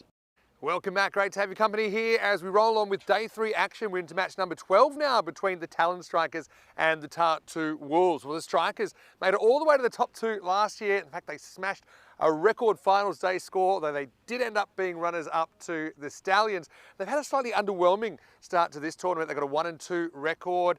They were able to get themselves out of a tight spot yesterday to take 4 points against the Riders, but their other 2 games, they haven't had a win. In fact, in one of those games yesterday, they didn't take a single point against the Hippos. So it's a bit of a banana peel game for them, I think, because the Tartu Wolves, they have played some decent cricket so far, but they haven't got a win so far. They're the only team without a win in the tournament at this stage. So they'll be looking over their shoulder, although they did start the day marginally ahead of the Riders on net run rate. And they have been pretty good at taking points out of their losses at least. But now is the time, I think, for them to put up.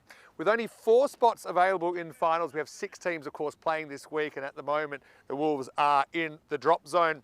I can tell you some toss news as well, that the Strikers have won the toss. They've elected to bowl first. So it's interesting that they want to chase, maybe know exactly what they need to do against a Wolves side that have put on some decent runs in the series. But I would say that the Strikers will start as favourites in this one. Marco Cellegin will take you through the first moments of it. Match 12 on the way, the news from the toss. The Strikers bowling first after winning the toss. Marco, it's over to you.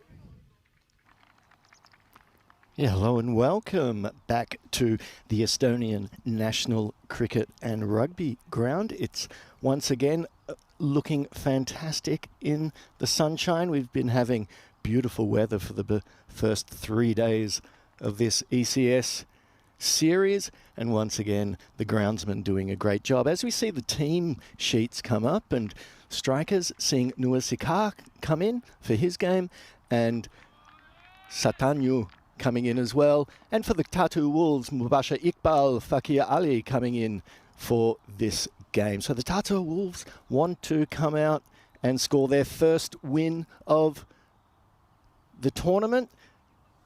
As Vinny said, they have been picking up points and they've been competitive and they've been putting on decent scores. 137 in their first game, 113 in their second, and 118 in their second. It's never been enough to pull off a victory, but it's always been enough to get them a bonus point. They're going to want to improve on that performance as the players come out onto the field.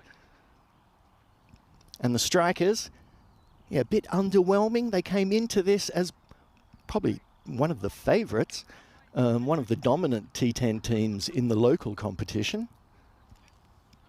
So they're going to want to pick up their second win, but the Tata Wolves are going to want to open their account as well as the opening bowler for the strikers. It looks like it's going to be Ashraful Shuvor. And with the opening batters ready for the Tata Wolves, strikers just getting their field a bit better. They've got a mid-on the boundary and a wideish mid-on as well. So we can expect the ball to be pitched up, and that's where they would want to put it. So the opening batter now ready to face the first ball. Here we go for game 12. And it goes down to that wide mid-on just for a single. I was just talking to one of the players from the Riders who batted in the first game, and he was suggesting that the ball wasn't quite coming onto the bat as much as they were expecting and just holding up a little bit, and it seemed to be the case in that delivery as well. And this one played beautifully through the offside all along the ground, and that's going to be a boundary, the opening boundary of the game for Raza. Very well played, just a bit wide from the bowler as he's getting his bearings. And the Wolves move on to 5 after just 2 balls. So a good little start.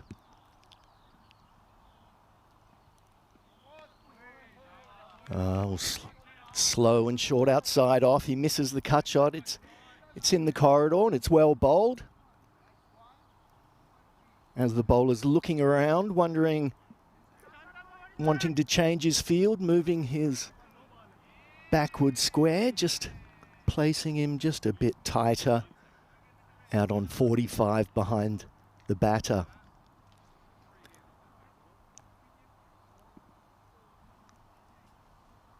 So here we are, Raza facing the third delivery of this over. And there it is, it's on the stumps. He goes for a wild hit and it cannons off the first stump, but it was a free hit. So no damage done there. No damage done there. Raza going for the free hit, head up to the heavens. Missing it totally. So no damage done for the strikers and no damage done for the Wolves.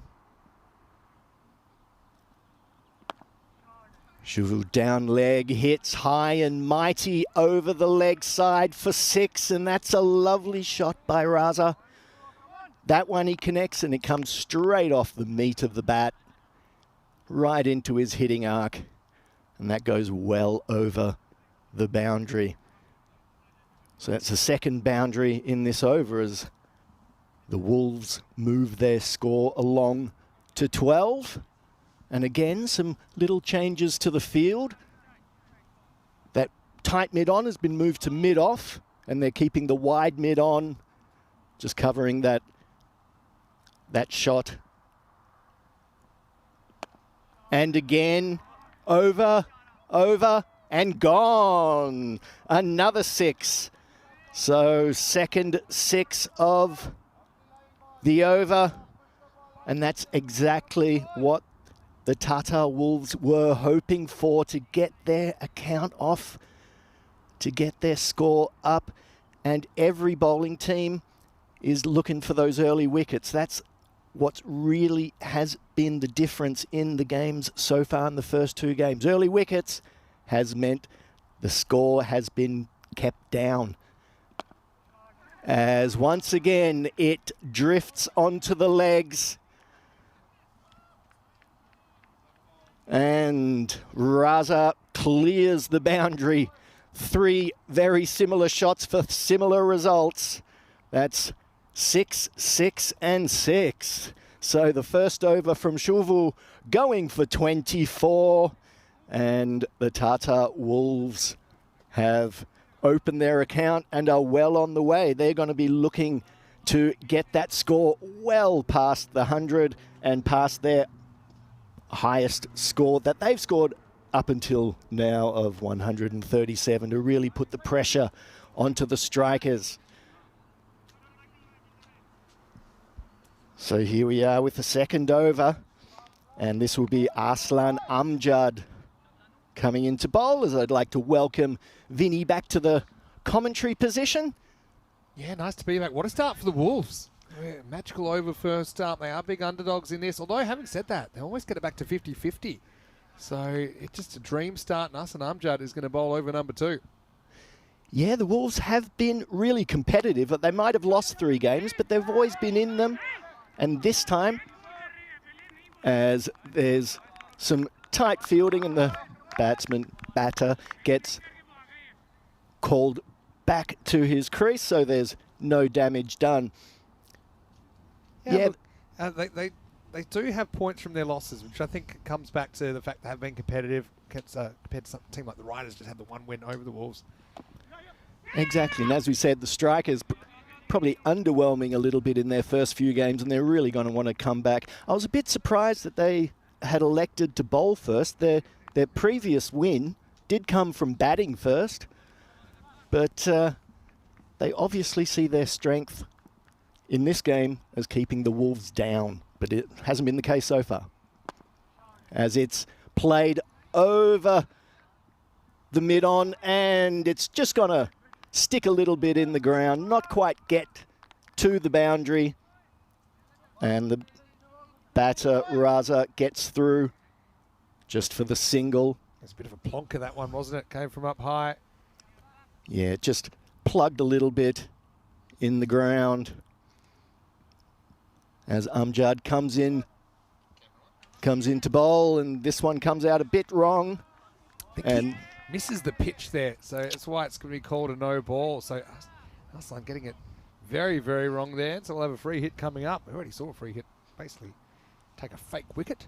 Yes. See what happens this time. Yeah, nothing ended up happening with that free delivery. See what this one manages, as this one's high up in the air, falls into the hole behind the bowler and in front of the fieldsman. And the Tata Wolves batters can only go through for the 1 run. So far, it's been, with the exception of that one no ball from the bowler, it's been pretty tight, and the Wolves haven't been able to get Amjad away. Just as I say that, this is right in the hitting arc and over the top once again in that area over the wide mid-on for a big 6. Open up the front side there nicely. You can see just whipped at it under the right moment. So, yeah, Arslan getting a bit of punishment. And right now, as you can see from the percentages, this comes back to a 50-50. Yeah, and going into it, that I thought that the Wolves would be in with a good shot. I think they've got some confidence. And the Strikers are a bit low on confidence. So let's see what this last delivery does.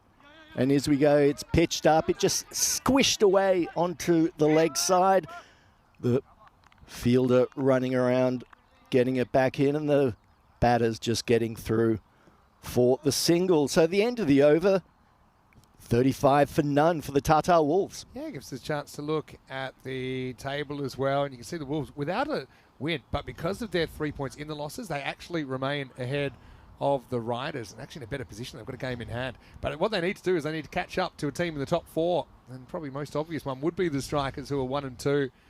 And they could actually, with a regular win here, both those teams would be on 6. Now, after this, all teams will have played 4 games. So we're not even halfway through the initial stage. I kind of like it as well. You'll see each team every day. So typically they've played a similar amount of games. It just keeps it a bit easier to assess that table. Looks like Shane Khan is going to bowl over 3 here, last over the power play. Yeah, Shane Khan coming in, bowling some spin. And this one's just doesn't quite get to the tram tracks and goes through for a wide. Kind of like the idea of opening with left arm spin with Shuvo. It didn't really work out. They got hold of him, but I kind of like that idea. Take the pace off. Yeah, but the Wolves, this is quickly becoming almost a must-win, isn't it? Absolutely, and Raza's doing everything he can for his team to get that win as he hits another one over the leg side boundary. This one just 4 runs. Yeah. And again connects well. Yeah, it does open up that front side again. Yeah, Khan not quite getting it right. First, a little bit too much outside off. The next one drifting down leg. But Raza, 34 off his 10 deliveries. And the dangerous Usman Senior partner down the other end as this one hits down the ground. It's pitched up. It'll be stopped by the mid-on who gets it in, and the batters just go through for a single. Yeah, look, it's a good start, but it's only a start for the Wolves, who I think might need a few runs against the Strikers lineup. By the way, Strikers in one game last year, qualifier 1 actually, they had 254 in a game. That's when Amjad had his 183. They could do with 254. Maybe not in this game, but in the next one when they bat first. The only way they'll get 254 in this game is if they're chasing 250. Yeah, exactly. So I can't see that happening. But yeah, Wolves now going to favouritism. It does surprise me a little bit, although, having said that, Raza has gotten off to a flying start, 35 off 11. Usman at the other end has been a little bit quieter. Well, he hasn't faced too many deliveries, but we've seen that he is a dangerous player, not only with the bat, but also a wily customer with the ball. But this will be Raza back on strike, doing all the damage, and this is short, and it's heaved over, pulled over the mid-wicket boundary for another big 6. That's right in his hitting arc, and as we've seen all week, you bowl it short, you bowl it slow and short, it's gonna fly over that leg side boundary. The boundaries aren't that big, and the batsmen know that, and they're going to get full punishment for that. Yeah, again, don't get too straight. I think as we've learnt so far with Raza, make him play a different shot. Yeah, he hasn't shown that much outside off stump, and we've seen his hitting arc is on that leg side area. So Khan, still 2 in the over. In the last 2 balls of the power play. This one hit in that hitting arc again. He pitches it up. He tries his best, but the batter is just connecting really well. And once again, it flies into that area. Yeah, same kind of ball, same result, isn't it? And the 50's come up now for the Wolves, 50 opening partnership, but it's been dominated by Ali Raza, who's 47 off 13. Yeah, and as we've seen throughout this tournament, the real secret is getting early wickets. If the early wickets has taken the oomph out of the batting team, and every team has struggled if wickets have gone down in the first 3 or 4 overs of the game. So the Wolves off to a really good start now, and let's see if Raza can bring up his 50. And this will be wide. Outside off stump. Won't bring it up with that. Hello to Golam Mustafa. He says he's had some issues with his internet, but his provider has provided excellent service and fixed it twice in 2 days. That's pretty rare, Golam. And also, how's it breaking down twice in 2 days? Twice in 2 days doesn't sound too positive. Obviously, it must be working because he's messaging us. Last ball of power play again. Here we go. Up and straight. And will it go over? Yes, it will. That's 50 for Raza. He brings it up, raises his bat. And well played. He's got his team off to a great start. The fielder thought he was in play for a second, but the ball just sailed over his head. Yeah, it's a good way to bring up your 50. Goes straight, just got enough distance. So 61 without loss after 3. And look, it has been a couple of days where the balls haven't been flying maybe quite as far. There's some word that we might have a batch of Grizzlies that's a bit more bowler friendly. I don't know about that. Unconfirmed rumours. But Shine goes the journey. 26 off that 3rd over. Bowler friendly in a 10 over game. That's not something you hear very often. But this bowler coming on to bowl will be back to Aslan Amjad. Interesting. Yeah, Amjad by the only over that didn't go for heaps. Yeah, his first over was reasonably tight as this one nearly comes across, nearly offers an opportunity for the strikers, but it just falls in between the two fielders converging on the ball. And Osman Senior just getting the 1 run. Yeah, so actually if the Wolves would win this, they'd be the same record as the Strikers, 1 and 3. So gets them right back in the mix. Oh, where'd the ball go? Whoa. How did that happen? Well, where's this ball come out? This could be a no ball. I think it most definitely is a Because no ball. I don't know where it is. Yeah, I think you've got to give that a no ball and a dead ball for off the pitch. So, but it will be a free hit. That's weird. It's a strange one there. That just slipped straight out of Amjad's hand. And see it all in the European Cricket Series, don't you? And Raza probably doesn't need the gift. He will get a freebie, though. So free hit for Amjad. What can he do with it? He puts it up. Don't He even try gets and connection. And Smart. once again falls into the hole. Well, Amjad's smart. He's not breaking a finger on a catch. It won't even count. Exactly. He kind of gets out of jail. That was a weird one. Slipped. Never even made it to the other end. But if it has come out in his bowling action, in his bowling stride, from his arm coming over, then you've got to count it as a delivery. You can't just call it dead. And because it was off the pitch, it was called no ball. Well done by the officials. Bit of a weird one. Fair call. And this one, the batsman moves across, makes a lot of space to hit on the leg side, and he does it well for 6. That's Usman Senior moving across. As we said, can be a dangerous person with a bat in his hand, and he proves the case on this delivery. But once again, you bowl it short, you bowl it there, it's going to go. Exactly, and he's good at getting across, isn't he, and opening up that leg side. Usman was a little bit slow to get going. Quick hello to Emmanuel Robbins. Good to see you as well. Johnny Heeson's in there. Yeah, that was a weird one. But I've even seen a ball bowled backwards to the boundary. In the ECL. It all happens. No way! He's tried it again. Wow. Okay, is this a certain delivery that he's been practicing and it's just not coming out right? It seems to be like a bit out the back of his hand. Well, I mean, partly credit to him for trying it again. But is it? Let's check out the grip. I think is it meant to be a kind of rolling leg cutter, and then batter kind of wants it. You're not even allowed to go hit those anymore. Another free hit. Wow. Well, here we go. This one he doesn't try to bowl out the back of his hand, and the batsman doesn't connect, doesn't make full use of free hit. Funny thing about those two though, you'd think they're going to be no balls for height, for being over the batter's waist. Never reaches the other end, so he's fine as far as those are concerned. That's so bizarre to see 2 of those in 1 over. That has been bizarre. Let's see what he can manage in this delivery. This one, I think he tries the same, but this time it works out. He pitches it up and the batsman lets it go through, or misses it, and it goes through to the keeper. So I think it's his natural action, Amjad, is kind of, it does kind of come out, rolls out the left-hand side of his hand, but it's just a couple that have slipped in this over. So, slippery, soapy ball. And this one isn't slippery. This one's spanked over the boundary for another 6.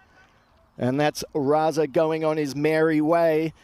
And the end of the over, the end of the 4th over, the score is none for 78 for the Tata Wolves. Yeah, Tatu with that 78-run first 4 overs, not losing a wicket. I mean, it's gone from bad to worse to the sublime to the ridiculous, really, in the 4th over.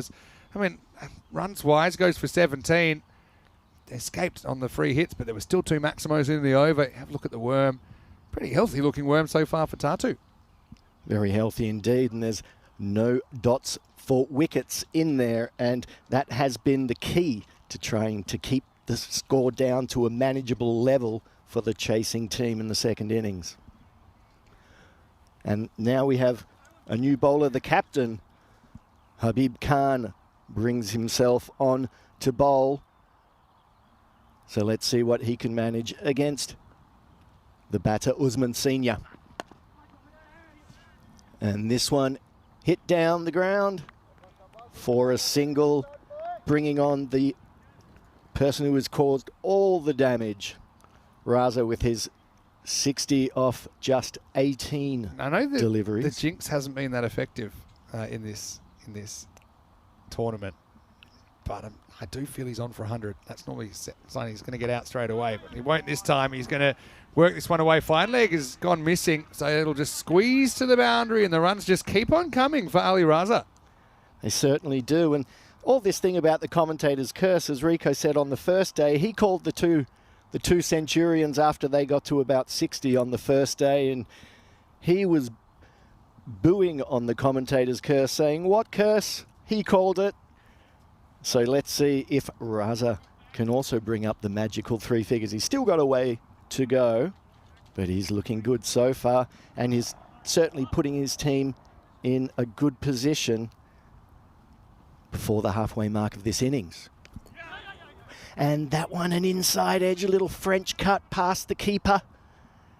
And that goes down to fine leg. Just for a single, a little bit of luck there from the batsman, a little unlucky from the captain Habib Khan, the bowler. That could have gone anywhere, but it goes past the stumps. And the score moves on to 84 for none. And Habib again plays through the offside. Just a single. Oh, it's going to be 4. He goes through that inner ring and over the boundary line. So Usman Senior now getting into his groove. Yeah, and timed that pretty well. Just got it around the infielder. And it raced away, actually, outfielder. I thought for a second he had a play in it, but no chance at all. Hello to Wayne. Good to see you. Wayne's watching all the way from Queensland, actually, in Australia. Oh, hello. Wayne's a big European cricket fan. One of our Spanish squad. It's nice to see some banana benders in the crowd watching. 2 sand groupers here.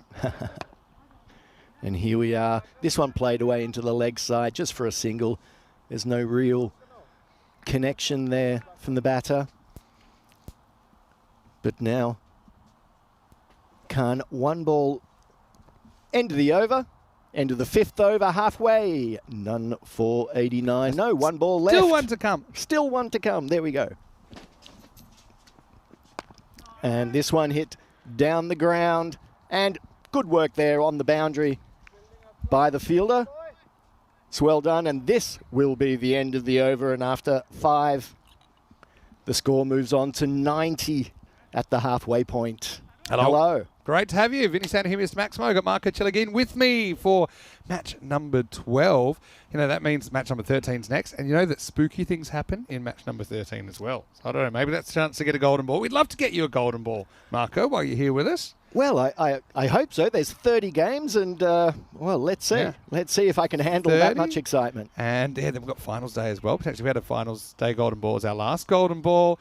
But, yeah, thanks to everyone in the chat as well. Looking forward to your comments and your questions. And it's just nice to be here in the sunshine in Estonia. We've been spoilt with good weather since I arrived. So I'm not going to take all the credit, but I'll take some. Let's get back Absolutely, yeah. And we're all pleased that you brought it with you as well. So it looks like this is Elias Hassan who's going to come on for the first time. Geez, they've really done a bit of a number here, the Wolves, in the first 5 overs. So, I mean, it's interesting. They're on basically 176 pace, but they're only expected to get 155. So, computer knows the value of a wicket here. That could be one of the massive-looking flying bugs that's around the ground at the moment. I don't know how to describe these things, but there's a lot of so protein. Many things flying around in front of us. Big and small. There's spiders and all sorts. As the ball is flying around to the fielder on the leg boundary, who takes it? And did he touch Did he touch the boundary rope? Well, I think he's trying to say my heel was in the air. Well, get a good look at this. Hard to Thing tell. is, from the fielder gets the benefit. To me, the foot looks pretty flat there. And it has been given 6. So he might have just kissed it with his heel. And he tries to sell it. But unfortunately, umpires aren't buying. And that will be 6 runs. And a bit of a break there for the Tartu Wolves.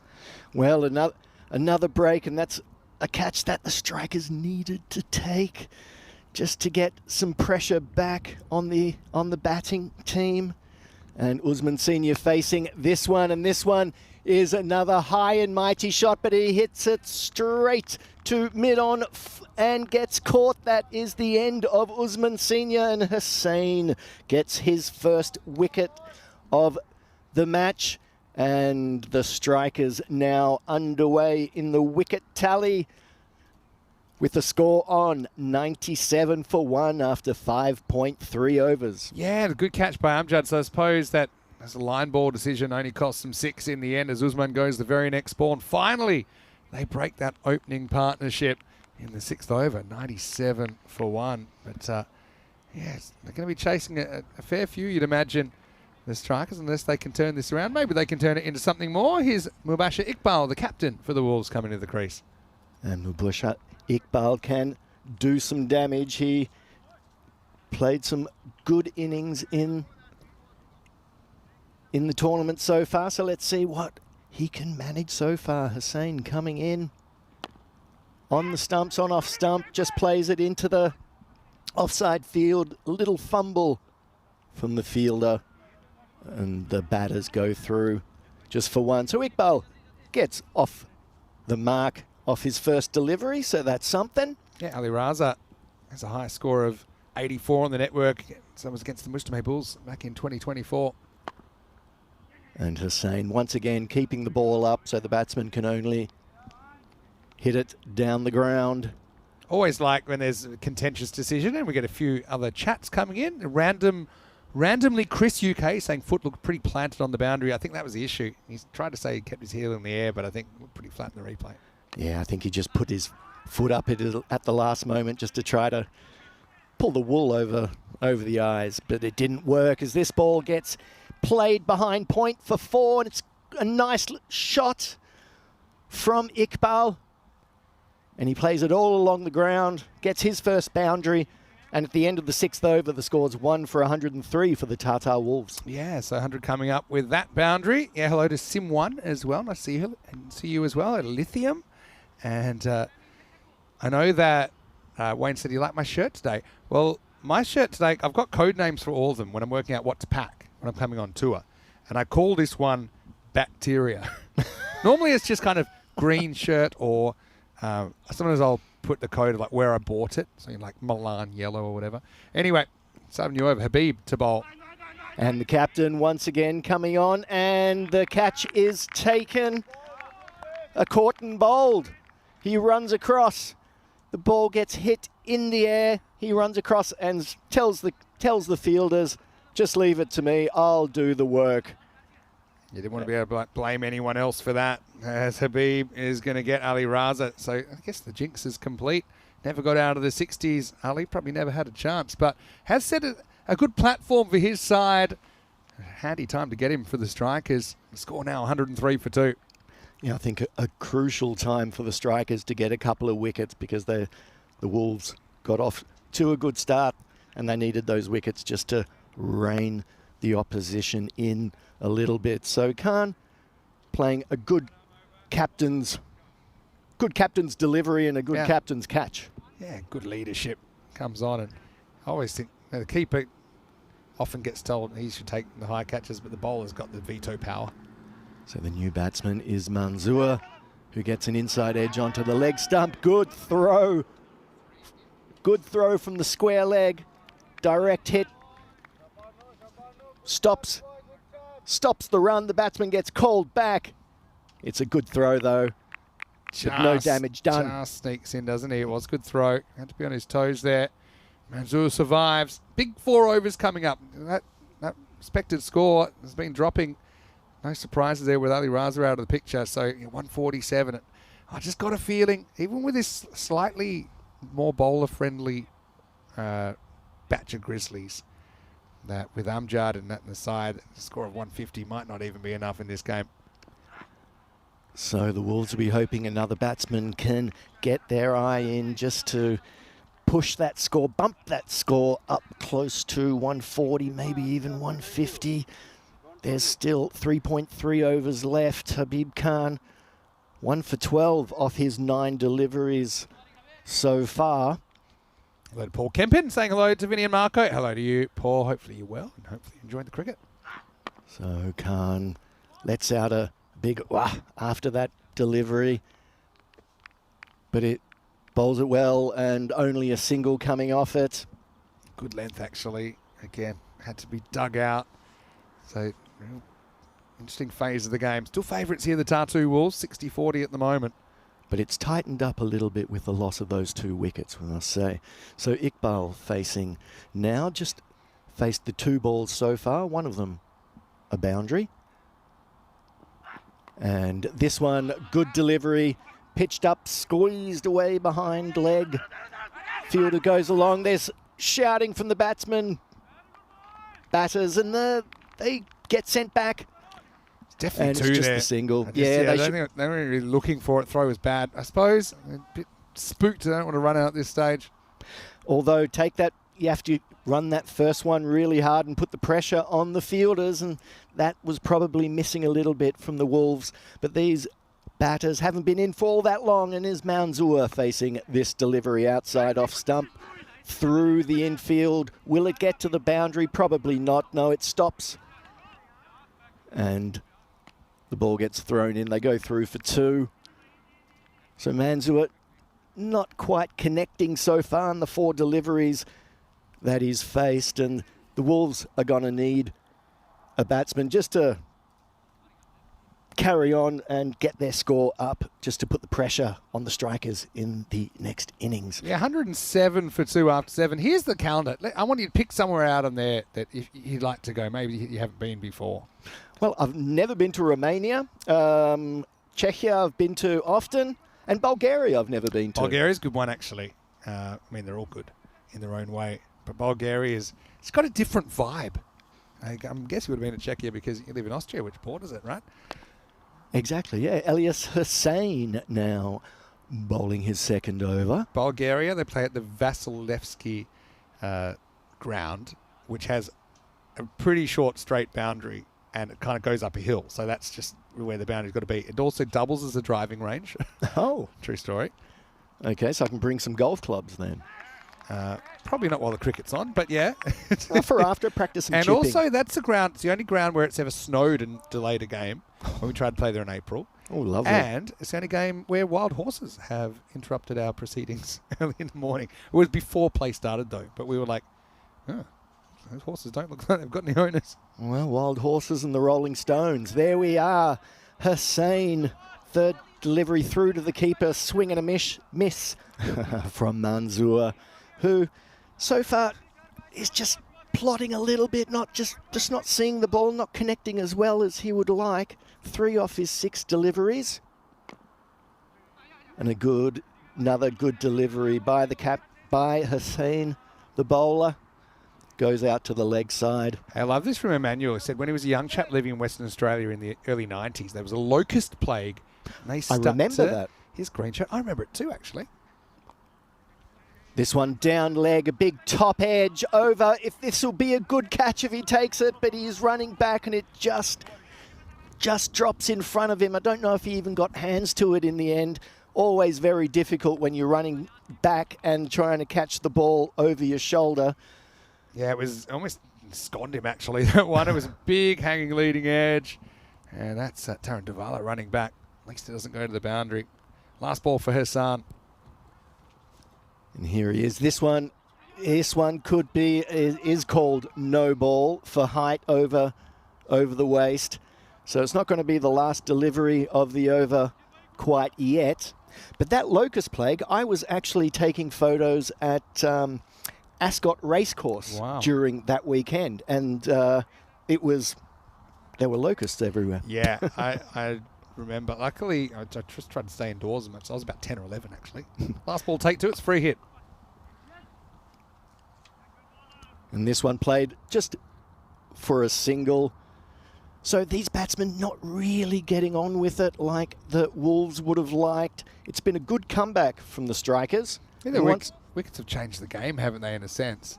Even though it's only 2 down. But, yeah, they've got plenty of batting still available to them. 8 wickets in hand. And after 8, it's 113 for 2. That's it. And as we can see from that graph there, since the end of the power play, the run rate has gone down, and the wickets of Usman Senior and Raza have kept the run rate down for the strikers. So who are they going to bring on for their important 9th over? The 9th over where everything happens here on ECN. Yeah, I keep hearing. Right. I was about to give you a pop quiz, Marco. This is the 9th. So what does that mean? As now you know. It's all happening. It all happens in the 9th. Hey, I got a question for you, Marco, coming up. First, let's start the 9th with Davala. So Davala, good ball, pitches up, batsman again not being able to do anything. Okay, I want to ask you about your ECN career, because you do have an ECN career. And, yeah, we dug this up. Don't worry, got our research people. They're all around the place. I'm actually one of the few now, part of our career, that hasn't actually played a game on ECN. So Davala again an inside edge, just squeezed away onto the leg side again, just through for the single. And this is a game that I might have called you, actually. Yes. It was that Tuesday, the 27th of April, 2021. You were playing for Vienna CC, your club. Yes. Against Vienna Danube. A game that you won. So you have a 100% winning record. Woo. And that was the only game you ever played. You didn't battle bowl. But I want you to tell me more about it. Well, Well, first, let's look at this one. There we are. It's going to get nailed in the gap, and that's going to be 4. Iqbal does pretty well to get anything on this. And it breaks a big kind of break of non-boundaries. In fact, before that, there had been 15 balls without a boundary. But yeah, I want to know let's talk about your ECN career. What was it like? Do you remember the day? Yes, I do, because I particularly thought I wanted to play one. I played for 25 years. There's no footage of me playing, so I want one game where there's some footage. And the only thing I managed to do was to let a ball fall next to me because it got skied right with the sun behind it. This is the beauty of the internet. I can go back and I can watch that whole innings and I can watch out. Do you remember, did you field in one particular position the whole time, or did you kind of... I was on the leg side. This was a ball that went straight up, and I had to run across to square leg, and it was one of those ones where I lost it in the sun, and I'm looking around like, what's going on? Classic ECN. Yeah. So I've got the scorecard. I'm going to go back to this game. And Quinton Norris, former member of the Blue Crew, is your captain, who's also keeping. Quinny's a very good friend of mine, very good friend of us as well. You must know Quinny very well. Well, he's a VCC. He's a stalwart for Vienna Cricket Club. Actually, top scored with 39. Is that a misprint? No, I guess. So Davala's 5th ball of this over. This gets hit away into the cover region. Opening partnership of Big D, Daniel Eckstein, and Mark Simpson-Parker. Again, 2 names you know really well. Abdul Akbarjan. I remember he took 2 hat-tricks in that tournament back in 2021. Left armour. Lakmal Kasturi. Yeah, Lucky's a good guy as well. He's a good player, good old Lucky. I've known him ever since he was a little kid. So Davala, last ball of this over. Bowls it outside, like some swish and a miss through to the keeper. And at the end of the 9th over, where it all happens, the Tata Wolves 2 for 122. I wouldn't say it was a classic 9th over. It goes for 9 in the end, just the 1-4. And they have really fallen back, haven't they? They were 90 after 5. So first half 90, second half only 32. Still with an over to go. Fair enough. But the last 3 overs have only gone for 19. And so they still got some options to bring back. Davala, don't think he'll be one of them because he bowled the 9th. It's a shame they couldn't get a second over out of him. Well, you can see in this format, when you've got a batsman who has some momentum behind him, when you get him out, then it's difficult for the other batsman just to continue. So the 10th over underway now, with Etisham bowling way down leg, and that's going to be a wayward wide to start off the 10th over. So they're going to go to a 7th bowl. They didn't want to go back to Shuva. He went for 24. I would have thought Shuva's a good option with his left arm spin. Different batters now, different feel. Shane Khan went for 26, but again, it was a very different game back then. Etisham gets his chance though. Yep, this one outside off. This one connected well, and there's not much of a gap between those two fielders on the off stump, but he manages to dissect them really well for a very good boundary and a much needed boundary for the Tartar Wolves, because they'd want to get this score if they can manage up around 140. I think 140 will be competitive for them. Yeah, it will. I mean, it still feels a long way from 140 right now. They are still slight favourites as well. It's going to be a couple of big fish at the top of the order for the strikers. I think they could determine whether they pull it off or not. Hedesham with a comeback ball. Here we are. What has he got?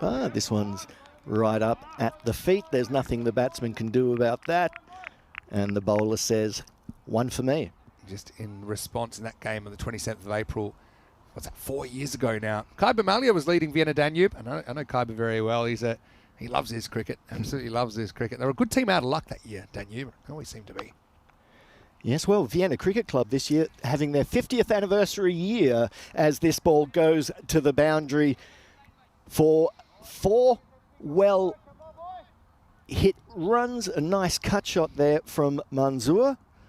Hedesham just giving him a bit too much room outside off stump. So well done for having an ECN career. I like the Wayne's just saying your use of "I lost it in the sun" is a well tried and true expression. I remember coming home that day thinking, oh, what's that got to look like on screen? And I had a look, and yeah, it's, you know, when you're looking around, and you called it perfectly well. I remember you saying, oh, he's not going to like that. It's his first game in 5 years, and the only thing he's got to do. I love that you remember my commentary as well. Yeah. That's a good call, by the way, from the umpire. That went straight over the tram line. The bowler almost like appealed for mercy from the umpire, but got it. 2 to come. Here we are. And this one, again, a good delivery. Played across on the onside, and well played to the onside. Again, dissecting the field down at wide mid-on, and that's a boundary for Manzoor. And this partnership, these two batters have got their eye in, but they've taken their time about it. Yeah, and that's, I know Hughes talking about the outfit being a bit slow. I don't think it is slow. I just don't think they've necessarily been hitting the ball that well. But you see, actually, when you hit it well, it does run pretty quickly. Yeah, we'll come back to that in the second innings. But I was just kind of going through a lot of our crew. They've played at least some ECN cricket. I think I might be the only one because I've been broadcasting from the start. I've never really had a chance. Anyway, last ball coming up. Last ball, here we are, outside off stump. It's hit high. It's hit between the fielders. Will it get to the boundary? No, it won't. The best they can do is keep running. 2 That's runs, 2. Go but on. it What are you bounces doing? off the stumps. Could get 4. You go on. Make him throw one more time. They're going to go now. Bowler's in. Yeah. Oh. He cannot run anymore. He said Manzoor no. has had enough. What happened here? Oh, he's screwed it up at the end. Camera 3 at the very end. Okay, what's happening there? He needs to knock the stumps over, and he hasn't. Now what goes next? Keep going. He has to take the stump actually up. They're going to get 4 runs there. To be honest, he's got to actually knock the stumps over. That'd be fine with these stumps. But he never does. He just taps him a couple of times. So actually, I'm sure that's going to be a 4-all run. It is. So it'll be a 4-all run, and they're going to finish 139. What a crazy last ball. I was going to say one of the more chaotic fours I've ever seen. A non-boundary 4. And, crazy stuff. Yeah, see, look, because he never knocks stumps, so bails are off. Yeah. I think.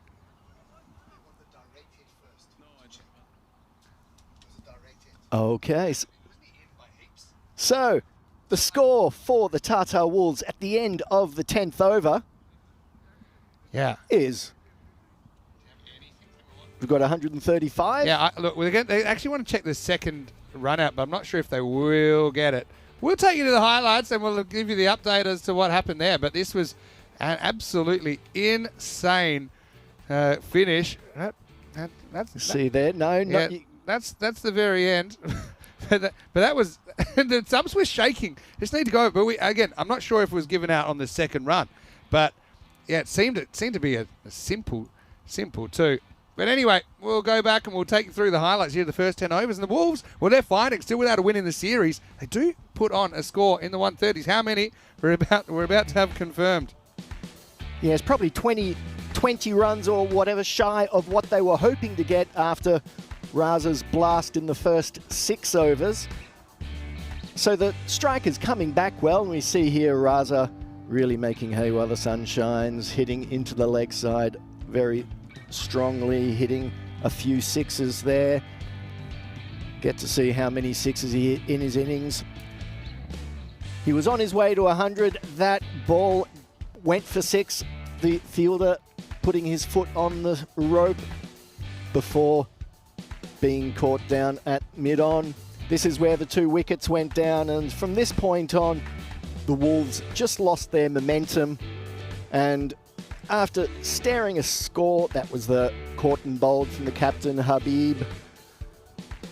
And yeah, after really being on course for a 150 plus score, they would be a bit disappointed with what they've got, but they've given themselves a good chance in the next innings. It's all going to be about how they bowl, how many wickets they get, and can they hold their catches. Yeah, I think you're right there. I think those big fish are going to be pretty important, I think. No doubt about that, especially the batter's having a bit more of a bit of a friendly time. We'll see if that holds up. Just confirming that last one has been given run out on the second run. It was given out on the field, and so it'll actually be a score of 136 for 3. So there we go. So after all that, they won't get the extra 3 runs we thought that they got, and so yeah, 136 for 3 off the 10 overs with 68 to Ali Raza of 24 balls, top scoring in there. Mohammad Usman Senior with 24. Only 4 batters that are cited in that 10 overs. Bowling wise, well, Habib with a wicket, Elias with a wicket. They also went for a bit of punishment. Amjad in particular had a bizarre over. They still only conceded 28 off his 2. We've seen worse figures than that. We'll take a break. Back soon with the chase. So just confirming the first innings score, 136 for 3. Classic ECN chaos to finish it off. Fitty sound here, Mr. Maximo with Marco Chelagin. We're back soon with more European Cricket Series.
just you and me.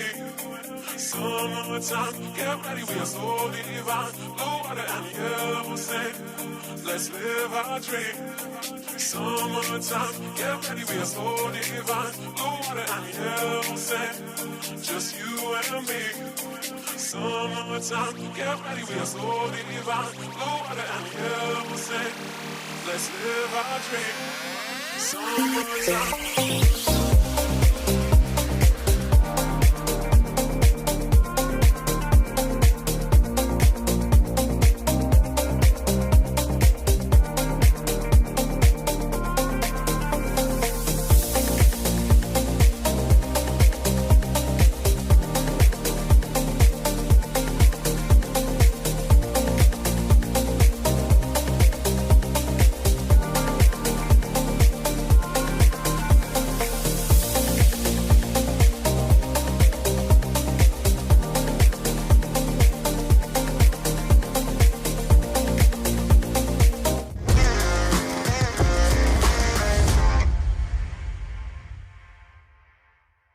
This European cricket event is proudly brought to you by HCL Software, Rado, 1xBet and Victorinox.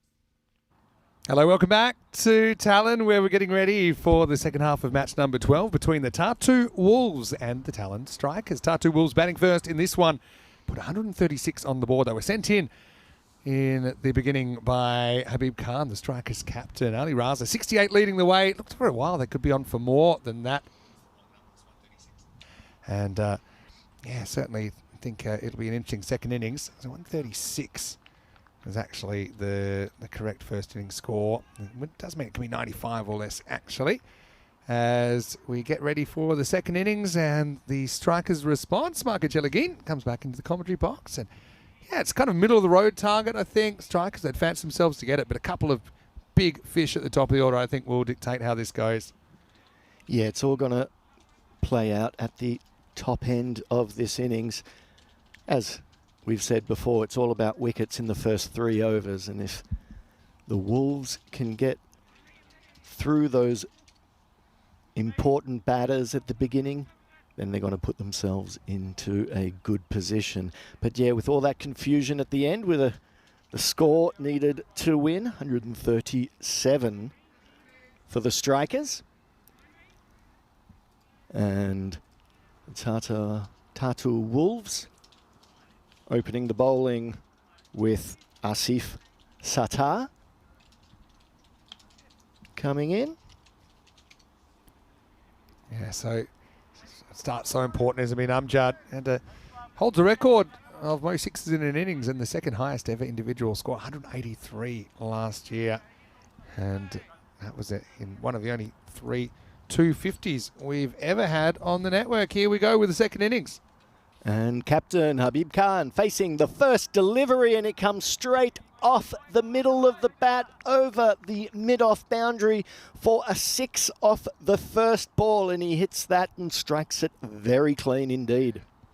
Off to the races. Couldn't have a better start than that.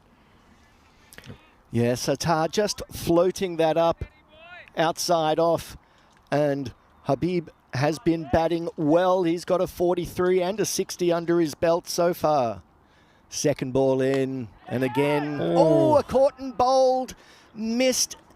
The hands are ringing, and a chance goes down. It's short outside off.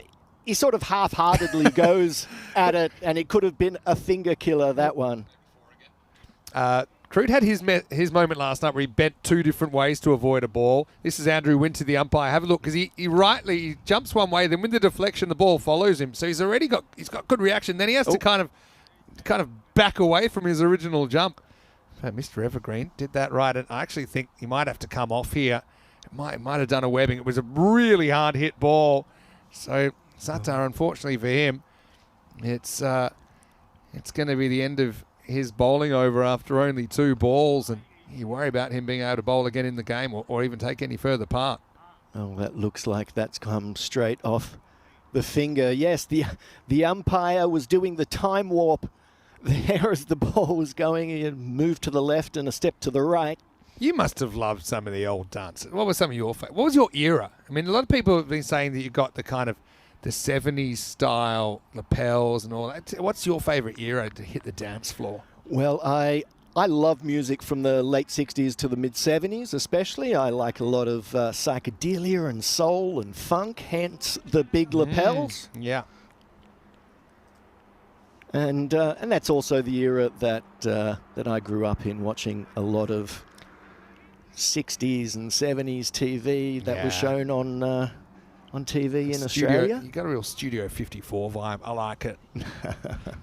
Yeah, don't mind a bit of disco either.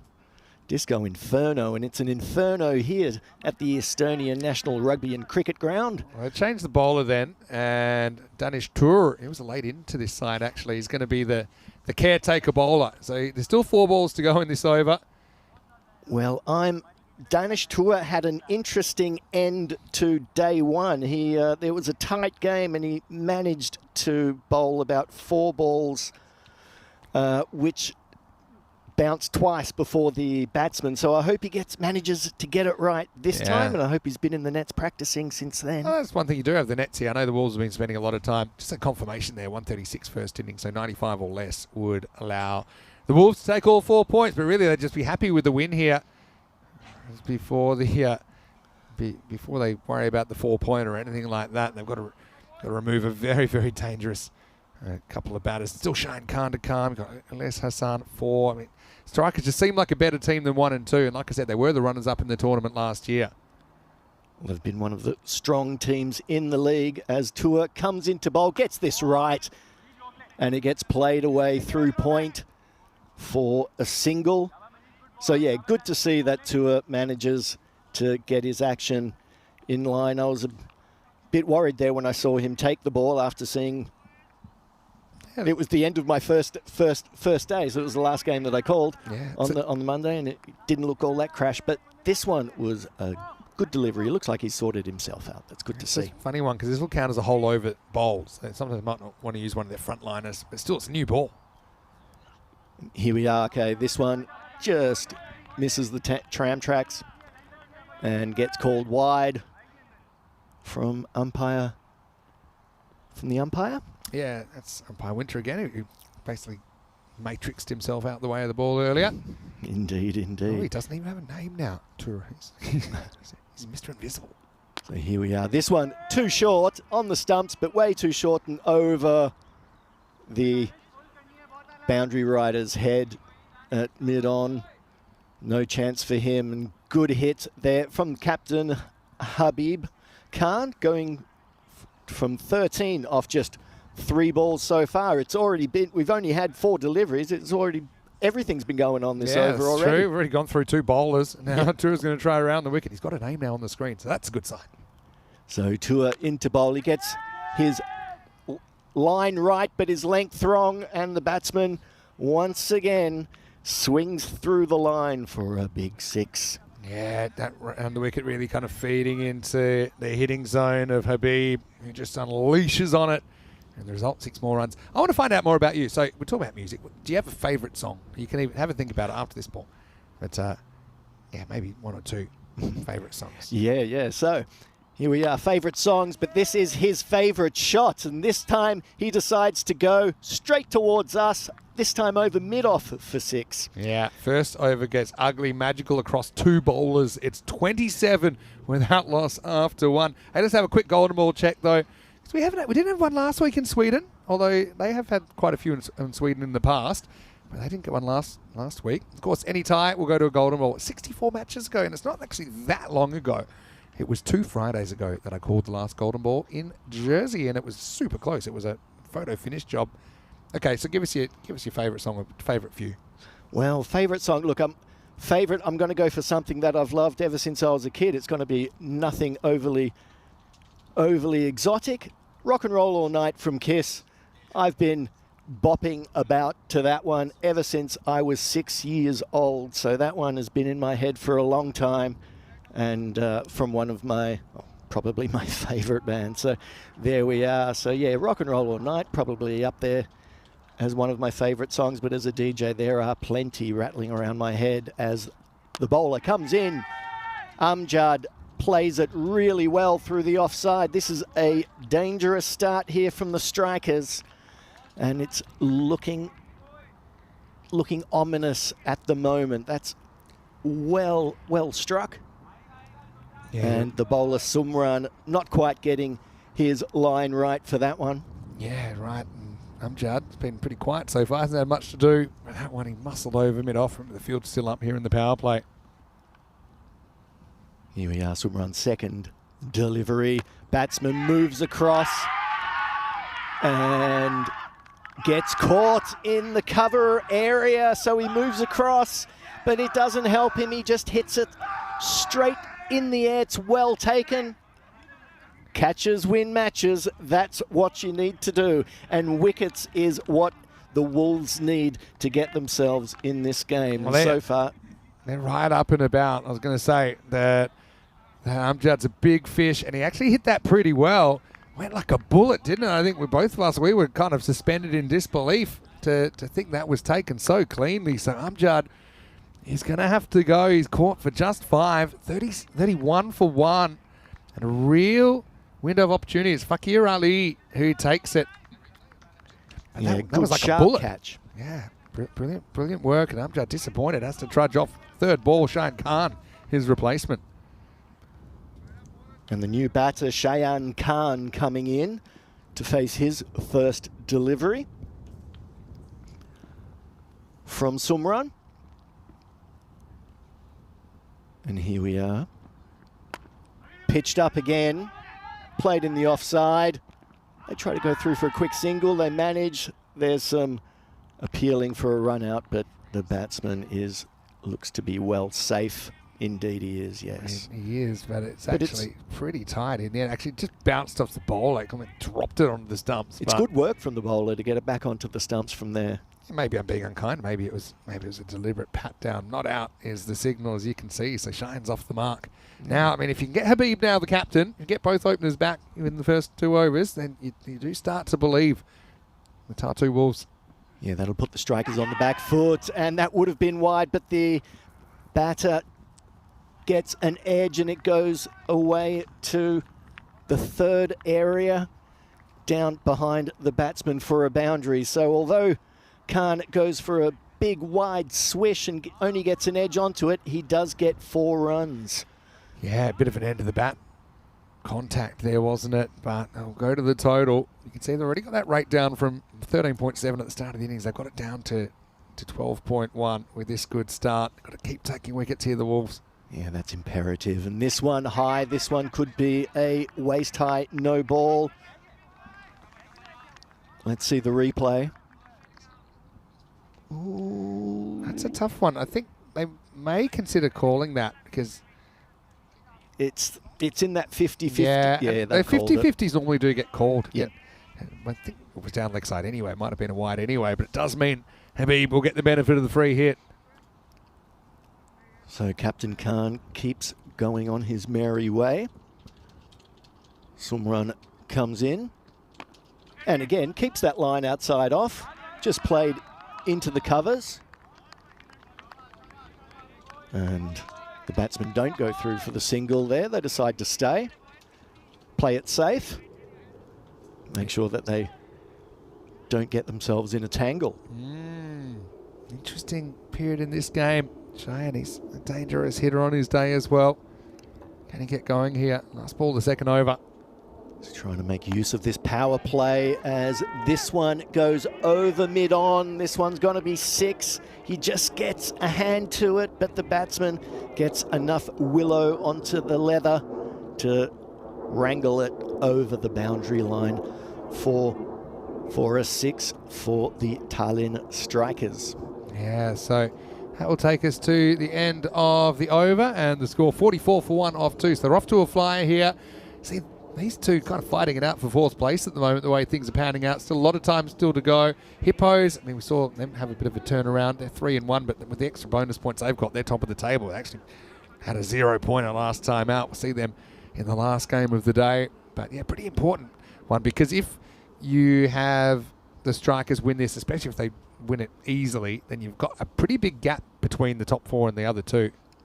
But if it goes the other way, then it's going to be a real tussle for that last position in the finals on Sunday.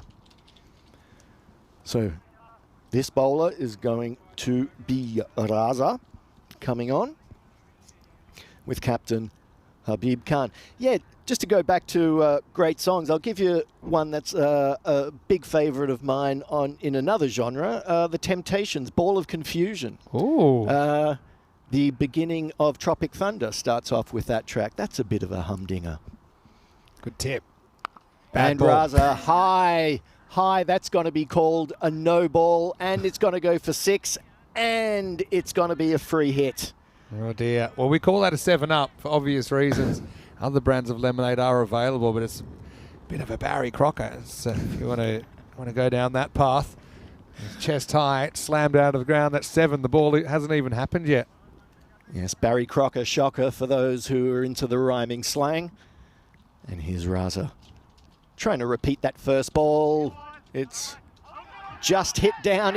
Oh, will they go for the run out? That's going to be tight. The umpire is down and hurt. He's got it right on the shin. He's kicked it's it. just bounced It straight might be. up at It him. might be run out. This is bizarre. Oh, Will we see it? Because it would have been a run. yeah, what's...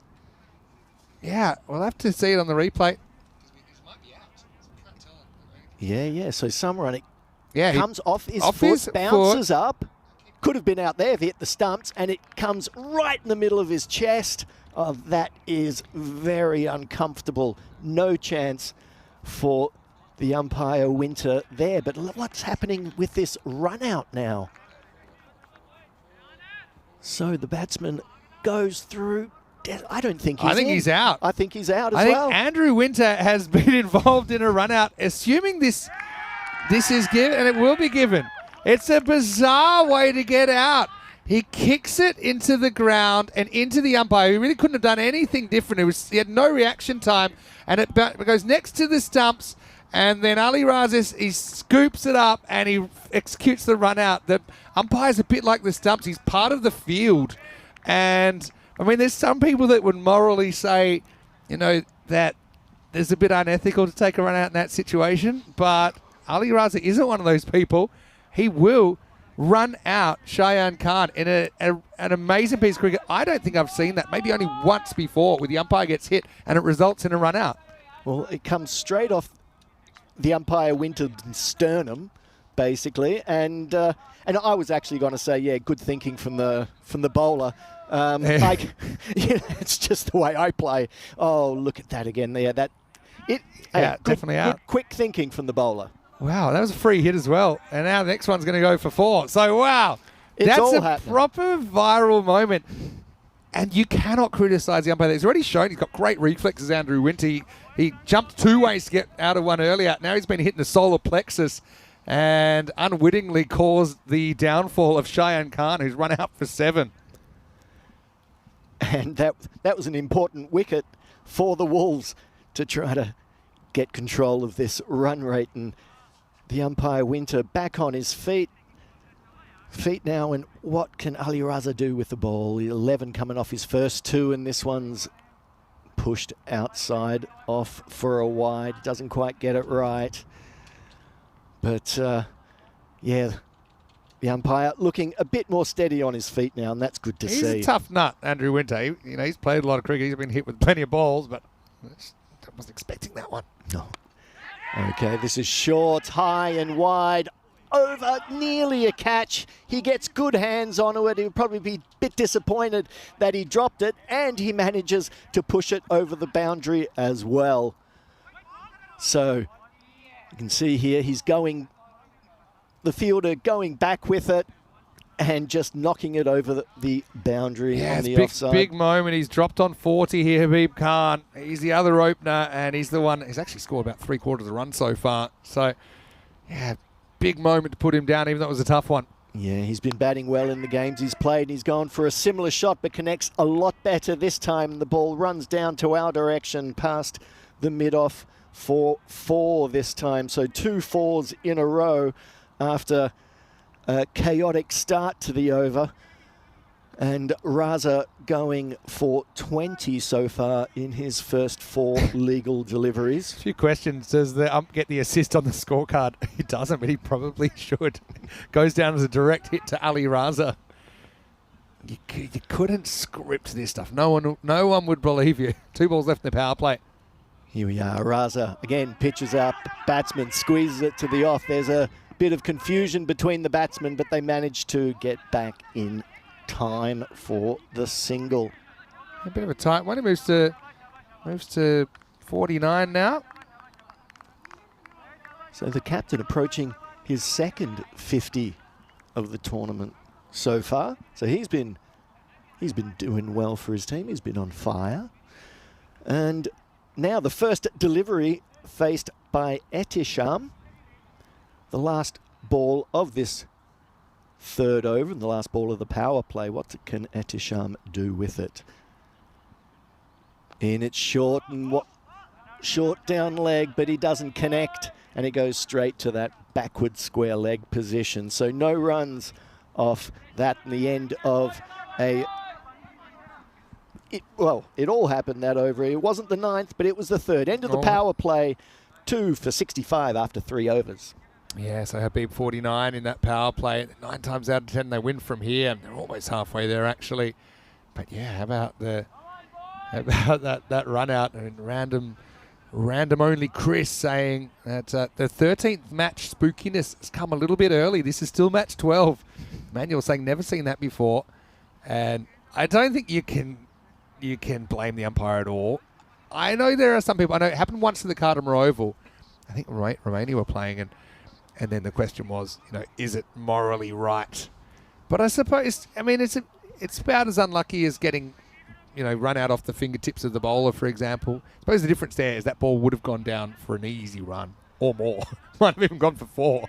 Well, that ball could very easily have just gone straight onto the stumps from his foot. So, Funny thing is, if it had hit the umpire and gone onto the stumps directly, it wouldn't have been out. It needs to touch a fielder first. Yeah. It's a pretty rare one. Yeah, that doesn't happen often.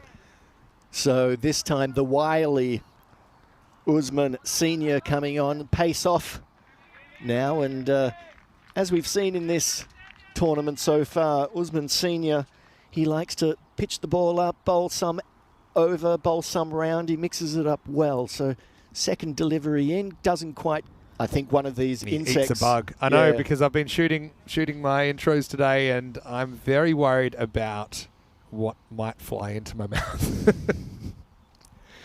And here we are, this one again. Yeah, Usman Senior right on the pegs on that one. The fielder doesn't pick it up cleanly. Yeah, I have been in the middle of a trophy ceremony once and swallowed a fly. That wasn't necessarily the most comfortable experience. Oh, why, no way did to you dress swallow a fly? Yeah, exactly. So Usman Senior, third ball of his over. He goes on, it's on the stumps. He loops it up, but it's going to loop over the wide mid-on for a big 6. And the captain, Habib Khan, continues on his merry way. This is a wicket that the Wolves are going to want to get in a hurry. Yeah, exactly. Remember, he's dropped on 40, rocked up past the 50 now. Doesn't look like stopping anytime soon. Yes, and here we go again. It's over. Yeah, the Tata Wolves have got 3 on the boundary on the leg side, but unfortunately the boundaries just aren't big enough to contain this hitting. Yeah, it's racing at the moment. It's big wicket. And Usman Senior just gets the line wrong and pays the price.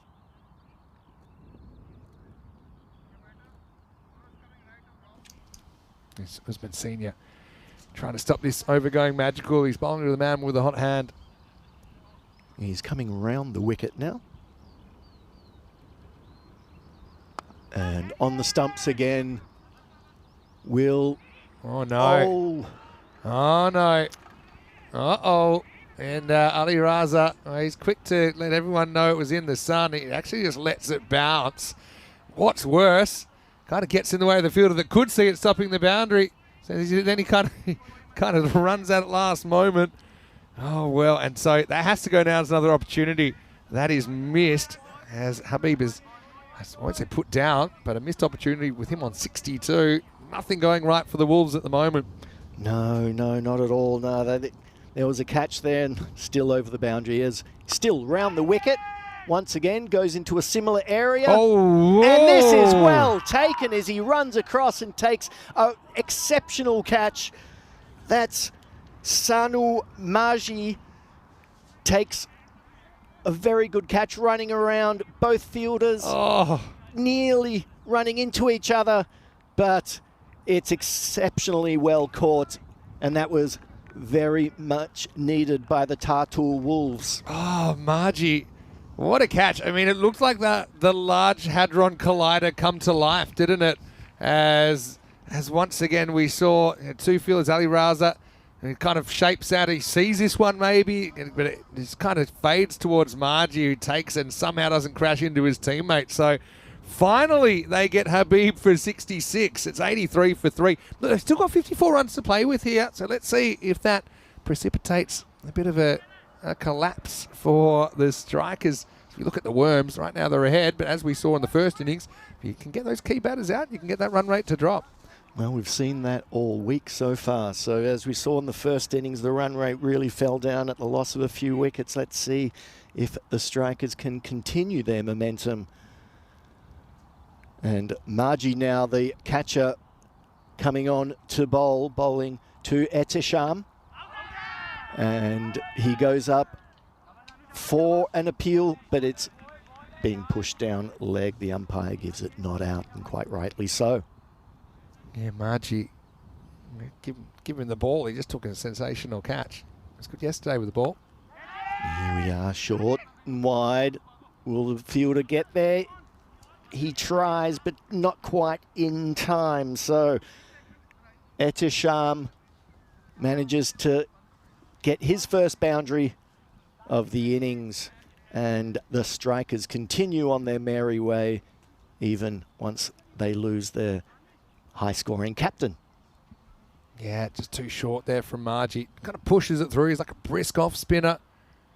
Etisham wants to double down. Yeah, he just changes his pace up. This was a bit slower, a bit loopier, a bit wider of the off stump. Etisham, the batter. I mean, the foot's there for a sec, and he just gets back.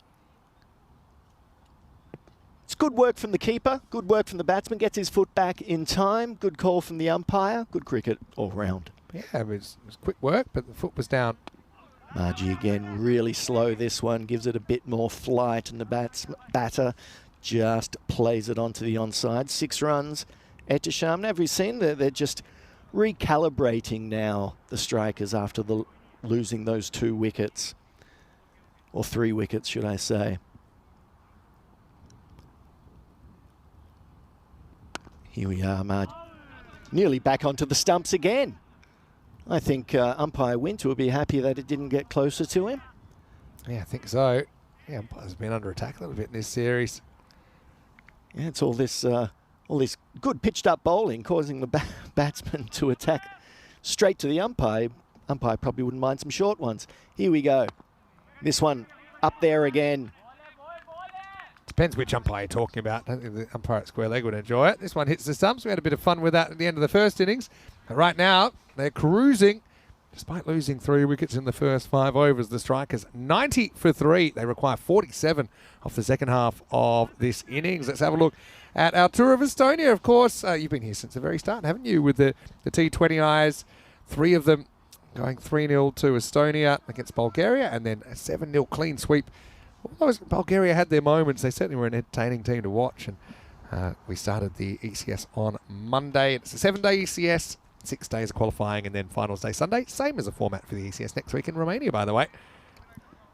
So Mohammed Usman Senior bowling his second over. He would be wanting to keep it a little bit tighter in this over. His first one going for 18, but he did pick up 1 wicket.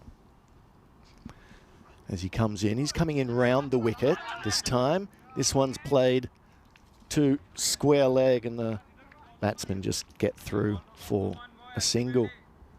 Yeah, Mohammed Usman Senior does bring himself back. And came up with a wicket last ball of his first over. And Elias Hussein now facing his second delivery. What can he do?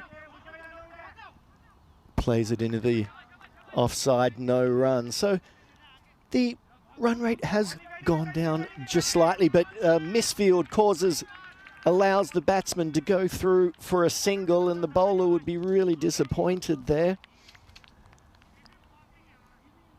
Yeah. And just let them off the hook those with that piece of fielding. Here we go.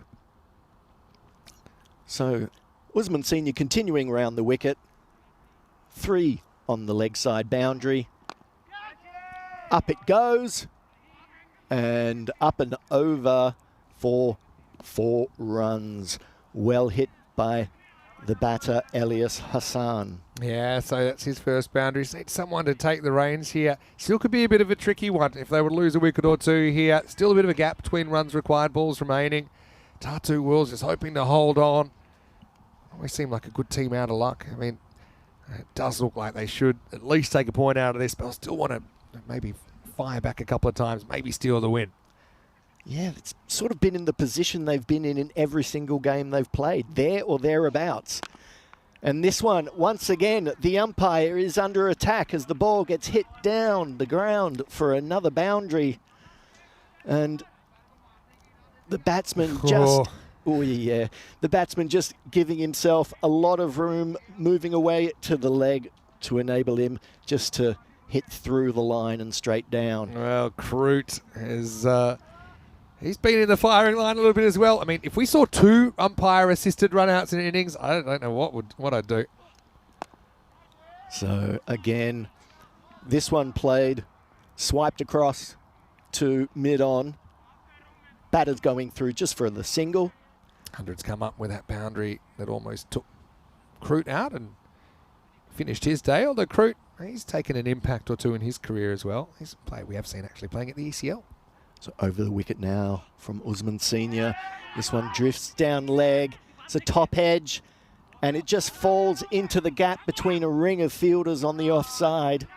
And the throw coming in, but well backed up there from the Tatu Wolves. Yeah, leading edge there.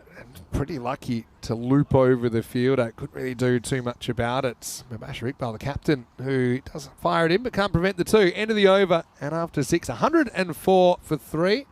Leaves 33 to get in the last 4 overs. Now, they should do it, but I do think, a wicket or 2 here, you might be able to work your way back in. Well, a wicket or 2 here. It's all about pressure, and if some wickets fall, new batsman comes in, the pressure on them rises, and then anything can happen. Yeah, true. 9 times out of 10, though, we've got the strikers winning this game. The Tatu Wolves, again, a good team out of luck. Again, and they'll take a point out of this unless this is a 33 run over. But somewhere along the line, you need to find a win. Yeah, they just need the rub of the green going their way a little bit. They've been there or thereabouts as Sumran comes in for his second over, bowling to Elias Hassan. And this one is hit for a big 6 down the ground. This one comes off the meat of the bats. Yeah, too short, really. You can see not a lot of footwork there, but he's very comfortable with that straight. It's a very modern pull, isn't it? Like a flat bat smack. And Hassan will get full value. He's up to 18. And Sumran in again. Let's see what he's got this delivery. And similar again for a similar result. Elias Hassan, another big 6. And the strikers go on their merry way. 21 runs needed in the next 22 balls. Doesn't seem like a very large ask. Yeah, and the gap between runs and balls has dried up, hasn't it? In fact, now they've got an under a run a ball. Like I said, don't think they'll be able to do it unless we get, 21 off 4. It might happen. Well, it's a strange game, as we keep on saying, and this one played along the ground into the offside. They can only manage a single. Hang on, I like this username. Hello to Surprised Baby Octopus, who's watching. Hello to you. Can't understand anything that's being said. It's being said because I don't read that script. Hello to Arup Das as well. And Alex is watching with a 12-week-old puppy called Rocco. Rocco, here we go. Played in the air. This is into the fielder in covers. He takes an easy catch. He looked very safe there. And Etisham, who never really got going, gets out for 10 off his 9 deliveries. Yeah, very steady catch there. Bit the old crocodile style about it, but it Yes. stuck. The crocodile ate the cricket ball instead of eating the fingers that time. I'll Will never be smile at a crocodile. That's what they say. Yeah, see you later, alligator for Mohamed Etisham. He's gone for 10. And the score 117 for 4. Now, is there a bit of late drama here? 20 off 21 with plenty of wickets in hand shouldn't be a problem. It's Ashraf Shuvo that's coming to the crease at number 6. Yeah, there's still enough time here for the strikers to get the runs needed, but a couple of wickets could throw the cat amongst the pigeons. Here, Sumran, still 2 balls left in this over. Shuvor facing his first. And this one well directed by the bowler. Goes through for just the single, gets off the strike, and scores, brings up his first run of the 1 ball he faces. Yeah. So Alex has said he's watching from Manchester, just 5 minutes away from where the Lancashire Lightning Stadium is. And we are watching with Rocco, who's a present for his daughter. Rocco sounds delightful, judging by the emoji you've used to describe him. Anyway, last ball for Sumran. He's got 2 for 31. Hassan facing, again pitched up straight back to the bowler. And there we have it at the end of the 7th over. The strikers 4 wickets down for 118. Well fielded actually, and was quick to look for a run out, but just kept it in front of him there. Sumran, he does a decent job, at least takes a couple of wickets. This is what's coming up, Stallions versus Riders in match 13. Well, normally the spooky stuff happens in match 13, but let's see. It's pretty spooky when the Riders sent in the Stallions because they could be chasing a few. But I don't think Giwala comes in. I don't think he'll open. I think they'll open with Saifur Rahman. Giwala's more of a bowler that can bat a bit. As Zishan Ali leads the Stallions. Riders led by Moshe Rahman. Riders 1 and 3, but they haven't taken a point out of any of their 3 losses. That game's coming up in around about half an hour's time. Stay tuned. And we have 3 overs to go. Margie bowling this 8th over of this innings. What has he got? He bowls it slow, spinning outside off stump, and unfortunately giving the batsman a little bit too much width, and the batsman takes full account of it with a boundary. Yeah, Shuvo is kind of settling any nerves, should there be any, for the strikers. Last ditch effort here. A couple of quick wickets. Probably have to get Hassan. He's scoring at a good rate, 25 off 9. Margie probably is the man though. He's been one of the more accurate of their bowlers. Can he get the breakthrough here? I think this is a good call from the batsman, from the captain of the Wolves. I think Margie, in keeping the pace off at this stage of the innings, is a good tactic. And again, this one's just a bit too wide, unfortunately. Just misses the mark here. Wasn't far away, but it just misses the blue line. If it gets any of that blue line, be okay. But see the comeback. Here we are, Margie in to bowl this.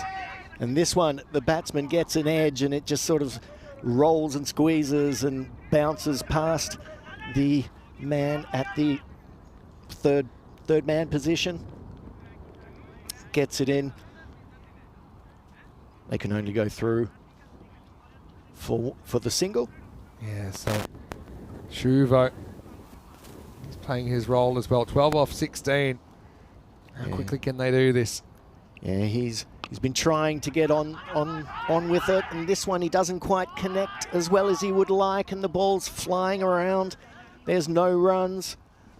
Probably had more time as well there. The bowler was coming back to the stumps. There'd been a big misunderstanding because of the clean pickup.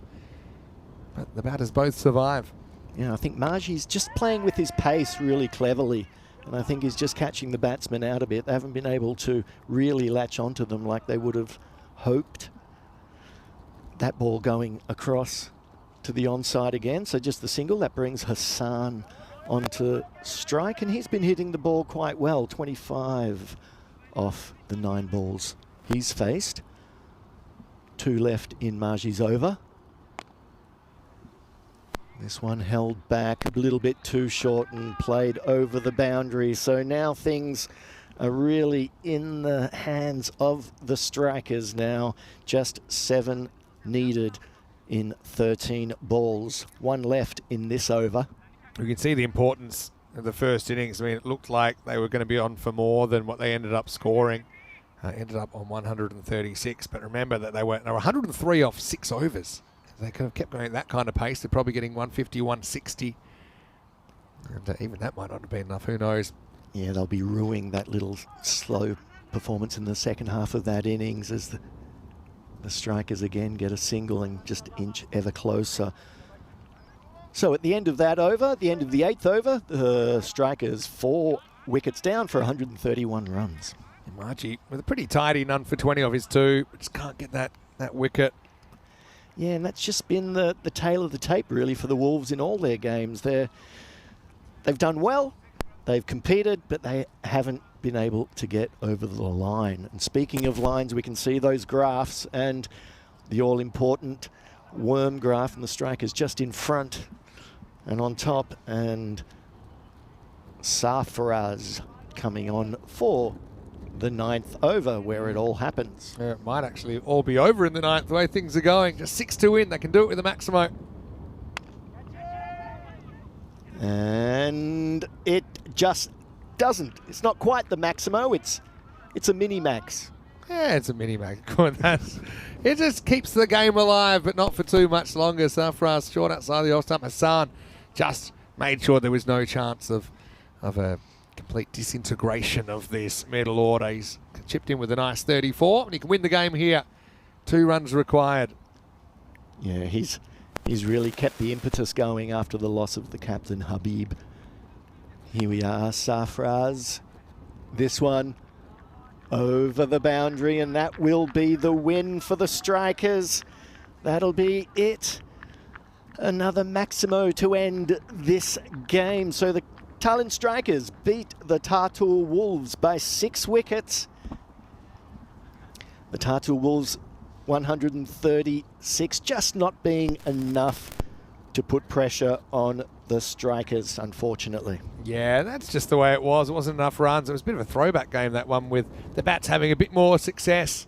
I suppose there's still plenty of cricket and there's still plenty of runs left in this week. This is what's coming up now. With the Stallions taking on the Riders, that game will start in 25 minutes. We're back in about 20. Rupan Barua comes in. Pretty handy pick up for the Riders coming back into the side.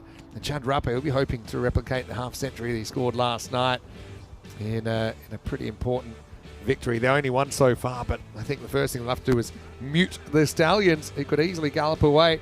But looking at this, we saw some stuff that I would put in the miscellaneous category, including a run out off the umpire.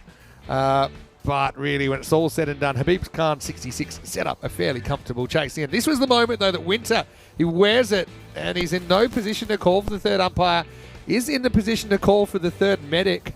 He just, it's a nasty one for Winter, and it's even worse for Shayan Khan, who has to suffer the injury of dismissal. Wow, if you don't laugh, you cry. But then Habib went on. They did miss him on 40. They missed him on 62. But his 66 was pretty key in making this chase achievable. Oh, yeah, the captain's knock was crucial in this innings for the strikers. And again, saw that the umpires were constantly under threat in this innings. And this was a nice simple catch given in the covers. But in the end, lots of balls over the boundary, lots of sixes, and there was just not enough runs for the Tartu Wolves to defend. Yeah, and so, as it was, at 136 doesn't stand up. Even if they had the extra 3 runs we thought they had, they wouldn't have stood up either, because they finished on 141 with 10 balls remaining. The Strikers led by 66 from Habib Khan with 7 big sixes and 5 fours. 40 not out from Elias Hassan. Just settled things down after they lost a couple of wickets through the middle. Idisham with 10 in there, and just 5 extras, so not the worst either. And they end up bringing up the win in the 9th over. Well, I hope Sattar's all right. Remember, he got removed early with it looked like a hand injury after getting whacked back. Tour was called as an emergency bowler, but didn't have too much success. 2 for 31 swim run, took a wicket. Usman with the other one. As we will take a bit of a break time for some lunch as well, Marco. So Lovely. have a lunch and we'll be back, right? I'm looking forward to it. Let's see what's in our bags. We'll give you the lunch report and we'll be back for match 13 in around about 20 minutes. Vinny Sander here, Mr. Maximo with Marco Chelagin. See you soon for more See you European soon. Cricket Series.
just you and me.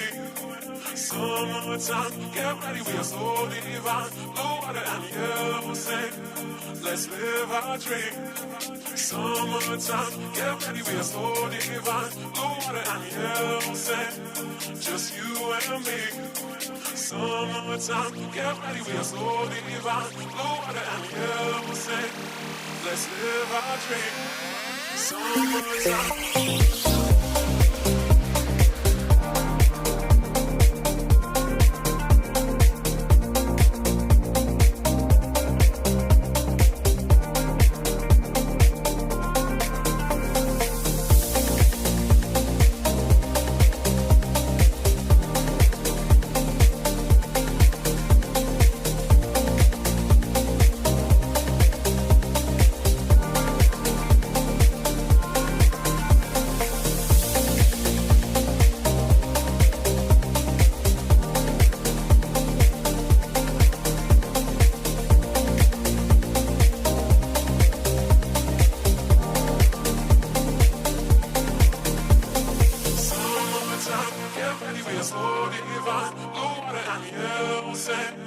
Just you and me. Summertime, get ready, we are so divine. Blue water and yellow sand, let's live our dream. Summertime, get ready, we are so divine. Blue water and yellow sand, just you and me. Summertime, get ready, we are so divine. Blue water and yellow sand, let's live our dream. Summertime.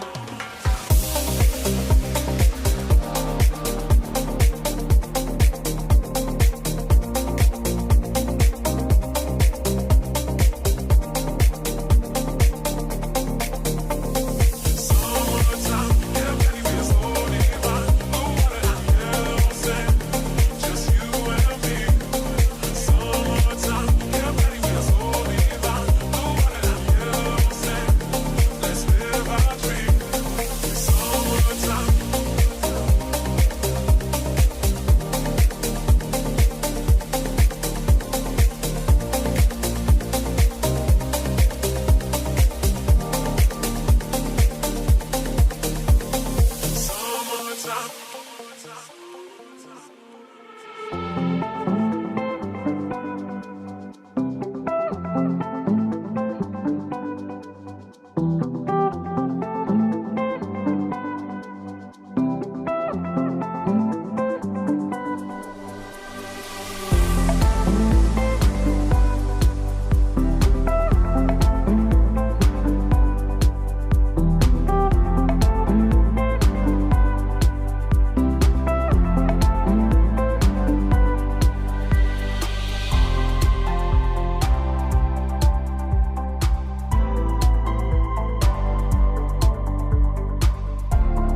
This European cricket event is proudly brought to you by HCL Software, Rado and 1xBet.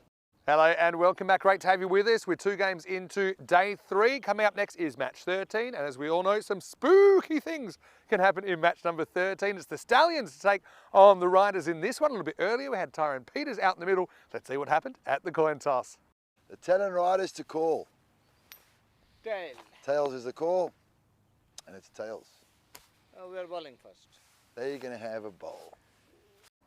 Riders winning it and electing to bowl, so the Stallions get the first use of the pitch. I think that was music to their ears because I think they feel that they can put a big score on the board against the Riders that have struggled outside their 1 win yesterday against the Wolves. They haven't taken a single point out of this tournament, but I suppose they'll have the benefit of knowing exactly how many they will need. Saifur Rahman, of course, he's an absolute beast at the top of the order. He's not the only one. You've got other guys like Rifaq around him that can really muscle the ball. I think the Riders, they need to get it right. They cannot bowl any loose deliveries or need to at least minimise how many they do. Otherwise, this could be a big score. Let's actually see how this batch of Grizzlies go with the powerful Stallions openers about to take the field, about to take the igloo, and the microphone is Marco Celagin. As Marco, I can tell you, match 13 is in the way. Will we have a big upset? Will match 13 strike? We're about to find out. Let's get ready for the first ball with the Stallions being sent in by the Riders at the toss. Yes, hello and welcome back for the 3rd game of the day. The Tallinn Riders trying to rack up their first win of the tournament, but the Stallions are going to want to come back after a day yesterday where they had one loss. And we can see the teams from the Stallions, Givala coming in along with Aurangzeb, and with the Riders bringing in Turkiya Awan, Rapam Burwa, and Morphis Udin coming in. So yeah, the Tallinn Riders just electing to bowl. And as my co-commentator Vinny mentioned, I think that the Stallions won't be too displeased with that decision. So as you can see who will win the match. Our computer says 93% for the Stallions, only 7 for the Riders. They're going to want to turn that on its head as the umpires make their way to the centre, as do the teams on this beautiful afternoon here in Tallinn. So as we've seen throughout this tournament, it's all going to be about early wickets, and even a team as strong as the Tallinn Stallions, as yesterday proved, if you can put that top order under pressure with a couple of tight overs and a couple of wickets, then things can get very tight, and the Riders will be hoping that that is the case. I was talking to them in between games, and they knew how important Saifur Rahman's wicket was going to be. They were saying even when he doesn't hit the ball off the middle of the bat, he has so much power, he still manages, or still can manage to muscle the ball to the wicket. And now everything's in place for the first ball of the day. Ahmed coming into bowl. And wasting no time, the ball in the air. It's going to be a chance. Fielders running towards each other, no calling amongst it. They managed to save the boundary.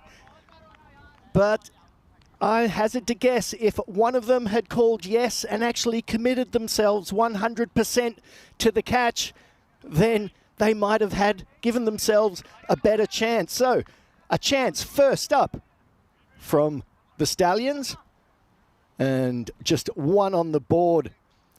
And here we are seeing the left-handed Saifur Rahman, the very dangerous one, and he's not one that you want to drop. This second ball coming in now, and way down leg from Tanvir, and that's going to be a wide. They don't want to keep it off there. They don't want to give the Stallions any freebies. And that one's going to have to be bowled again. So just 2 off the first legal delivery. And here we are. This time he gets his line right. And Saifur Rahman just playing it to mid-off for no runs. He's not going to be in a rush straight away. He knows he's got time on his side.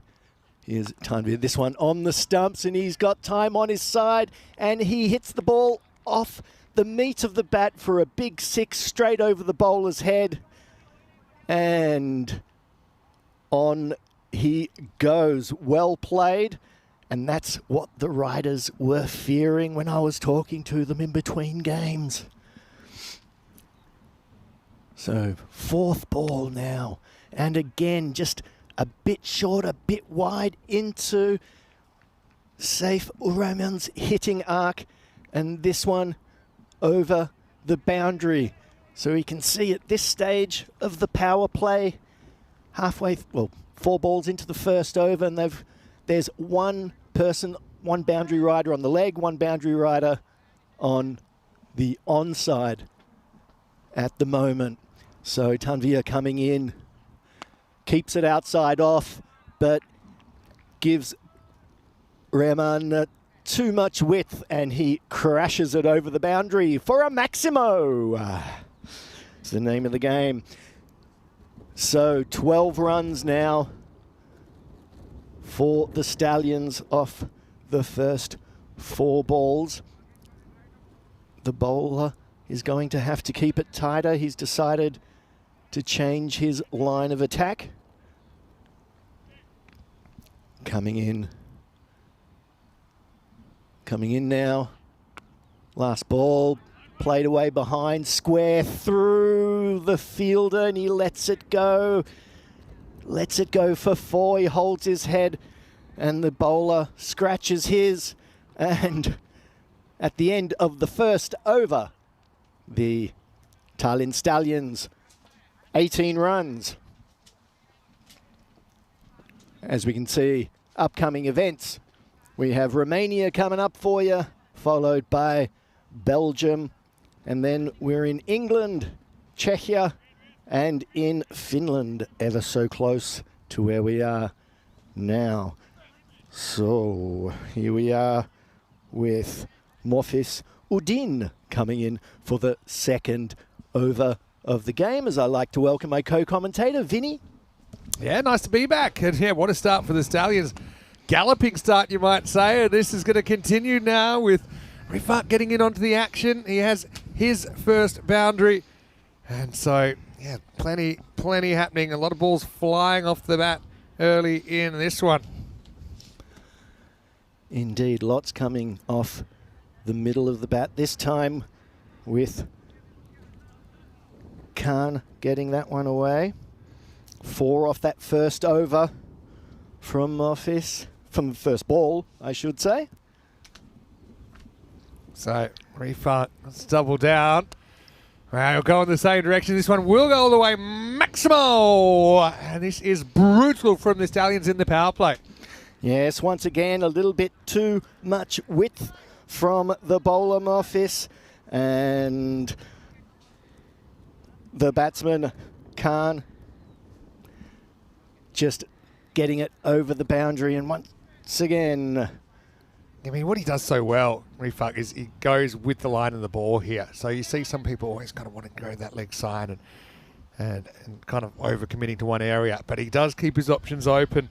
And Udin, he's disappeared twice. We've seen 32 runs and 8 balls to get this one started. Now this one, it's full. It's at the toes. It won't beat the infield. But I suppose that the riders at this stage just need to start stacking up a few little wins.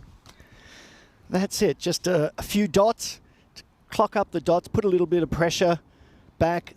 I know that they were worried and they knew that wickets were going to be all important. So let's see what Udin can manage for the rest of this over. He's going to have to keep it up.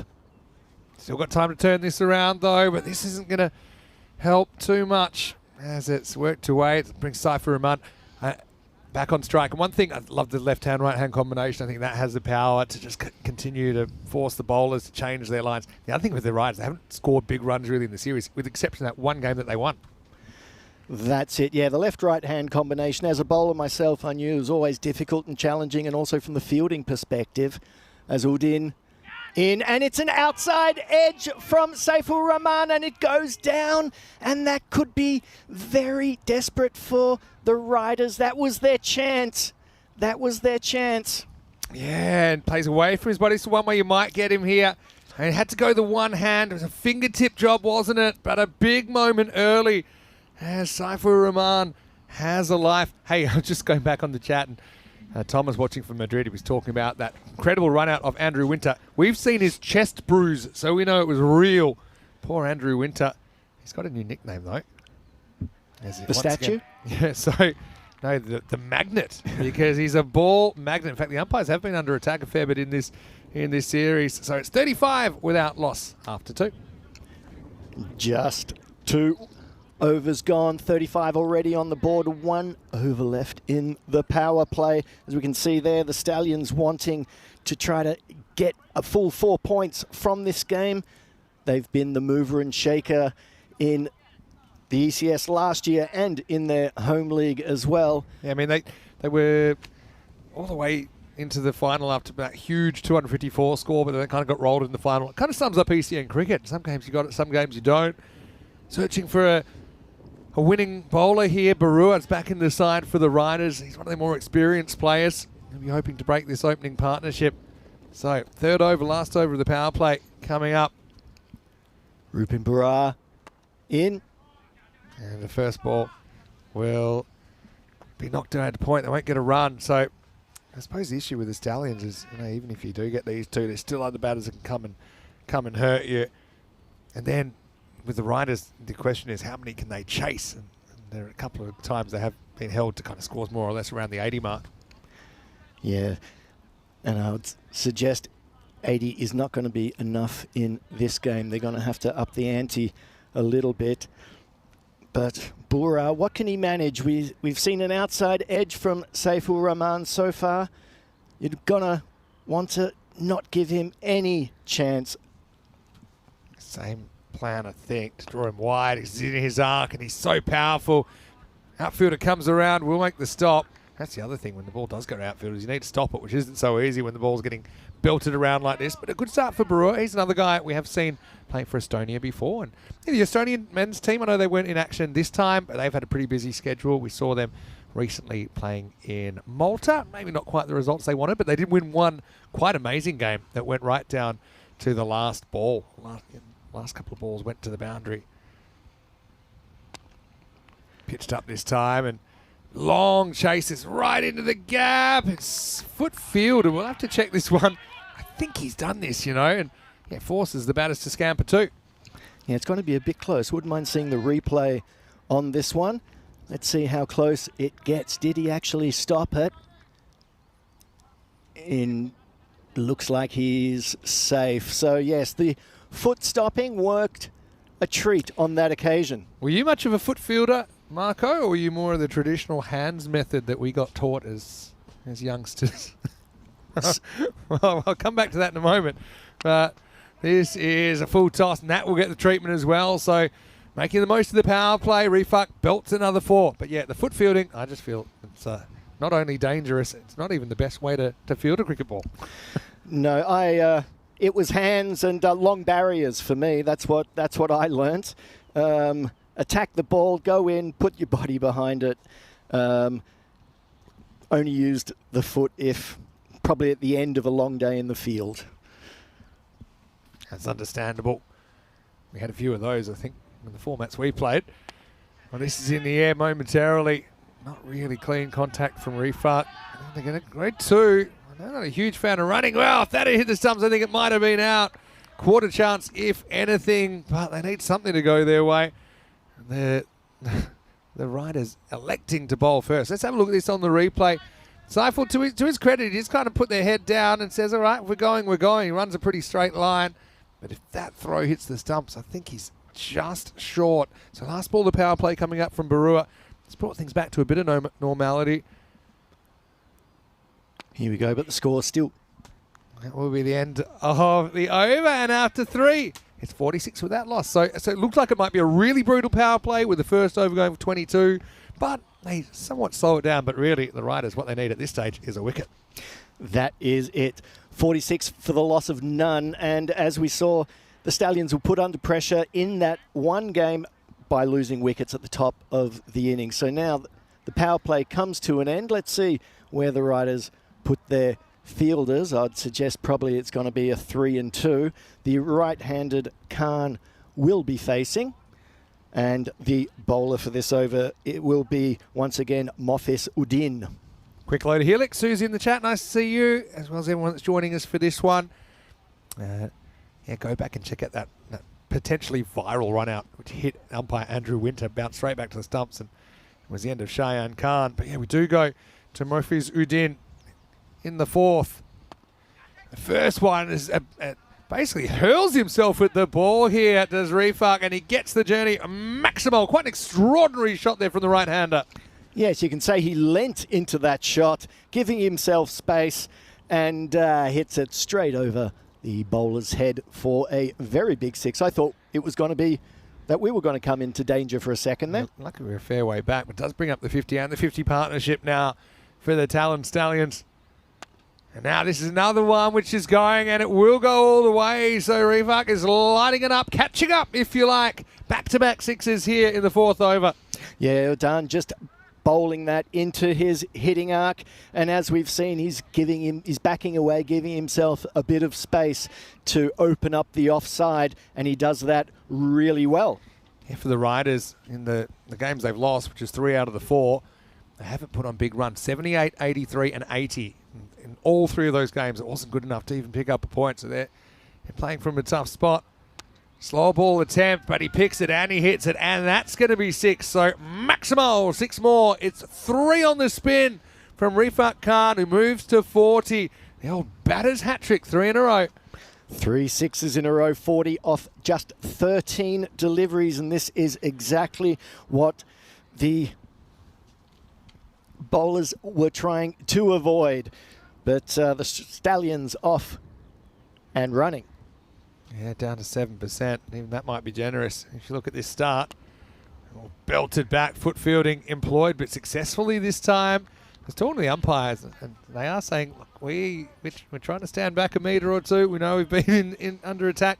Miggy's actually the only one that hasn't really been in any physical danger so far. He's the one at the bowler's end right now. And all the umpires, they're saying to him, well, you're due, you know. Hopefully he's not under any serious attack anytime soon. Bit of a generous LBW appeal here. Won't be out, but it will be a dot ball. Very generous. That was going down leg, and if the batsman had actually stepped inside it, he might have actually got the extra run. But sometimes the bowler just appeals just to try to put the umpire off. Yeah, by the way, Andrew Winter is fine. There's a few questions in the chat. Is he all right, the umpire? He's fine. And Andrew actually played a fair bit for the Coimbra Knights. He's a very, very good player. He played until a couple of years ago. So he's more than equipped. He's had his fair share of big hits in his time. End of the 4th over here. 64 without loss. So that over, though, it's quite a remarkable over. It had 3 6s, but it had 3 dots. So you couldn't have more chalk and cheese there in the 4th over as we look at the worm. And things flattening out. Yes, there was all the cheese at the beginning of the over and just chalk at the end of it for the last 3 balls. And as we can see from that worm, that first over really doing a bit of damage. But since then, they've been pretty consistent, the Stallions, and reaching the boundary on more occasions than not. Prajapati coming on to bowl over number 5. I've got a question for you now. I'll wait for this first ball. Saifur Rahman, kind of starved of the strike, to be honest. 23 off 8. Races the offie. Missed times. He loves the pace to work with. Okay, funny moments on the field. Have you ever had any kind of memorable moments, maybe on or off the cricket field? Give yourself a second to think about it. But I've got 1 or 2 normally I like to bring up. Saif, this time he will get it, and he'll get it pretty well over the offside. And that offside power is what makes him a bit different to some other left-handers. He can hit 6s all over the field. Another 6 runs. Oh, it's a lusty hit. You can see a big backswing, and he just really gives it everything. Yeah, funny moments. Well, one I mentioned earlier was getting caught behind. This is as a very young kid now. I'm 15 years old, so, you know, club cricket in Australia. We're playing a deaf 11 and I get caught behind 3 times, but I don't walk. Okay, as we're taught. I eventually got bowled, though. Very good. Oh, Saif just wants to be careful with this one. Doesn't want to throw his wicket away here. Probably the one that I remember is I was playing a first grade game at my home ground, and then we heard this noise. I was batting at the time, and it was kind of that, you know. Saif. Another dot ball. So they've brought it back a little bit here. But yeah, then a swarm of bees entered the ground, and everyone went from being real tough talkers about, you know, we're going to do this to you and this, and you're useless. And suddenly everyone was down on the ground. I was trying to work out helmet on, helmet off. What's my strategy here? Full toss. Saif gets enough of it. And it's one of those things that makes him different to some other players as well, that he can miss-hit sixes, and those are really dangerous players in this format. Well, that's exactly what the writers were telling me in between. They were just worried about his power, and he's a big, big individual, very tall as well, so he's got a very long reach. So on the offside or on the onside or down the ground, strong all over the wicket. Last ball of the 5th over, Prajapati. Trying to keep the big man quiet as he leans back into this and sends it miles over the boundary. So Maximo to finish the over. And believe it or not, that over also had 3 sixes and 3 dots. So sometimes they hit him, sometimes they don't. It's 88 without loss. Vinny Sander here, Mr. Maximo. Got Marco with me. One reason I got this, because this is the National Cricket and Rugby ground. And there's actually a school group here that are learning some of the skills of cricket and rugby, Marco. So it's fun for them that they get to enjoy some new sports.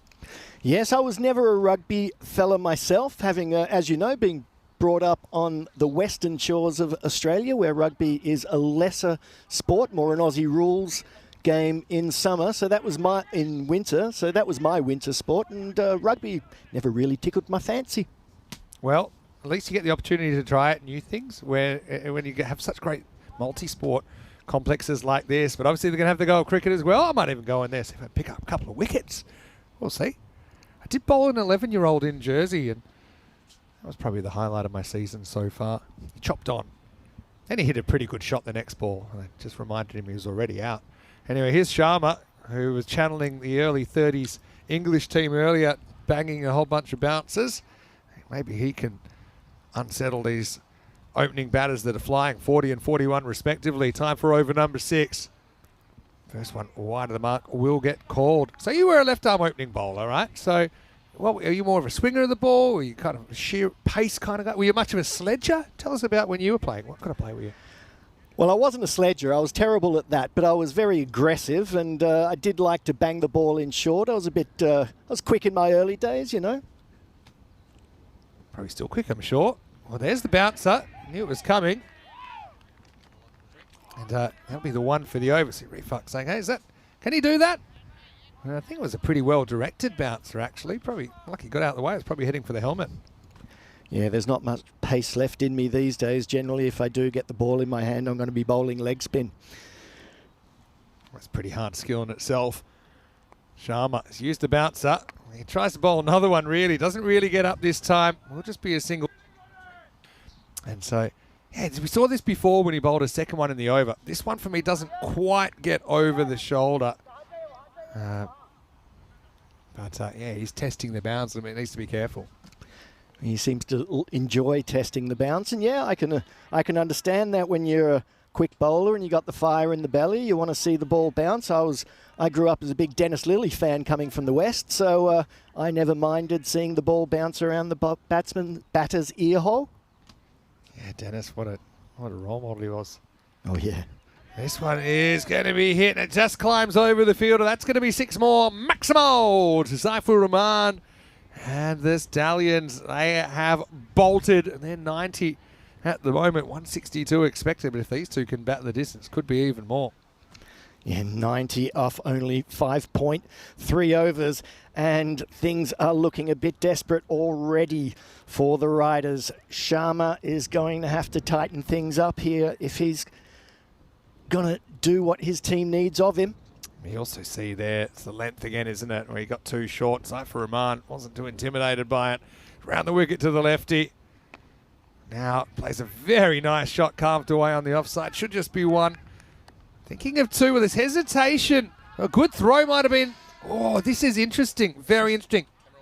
I just got a feeling he kicks the stumps over before he knocks them over. But he does knock them over. So this could be a very interesting call. It was a hesitation. Probably a needless second run at this stage of the game. So Sharma, has he created a wicket here? It's Rifak who's in jeopardy. And we'll have to check out the replay. So the throw came in, it bounced, and he took it.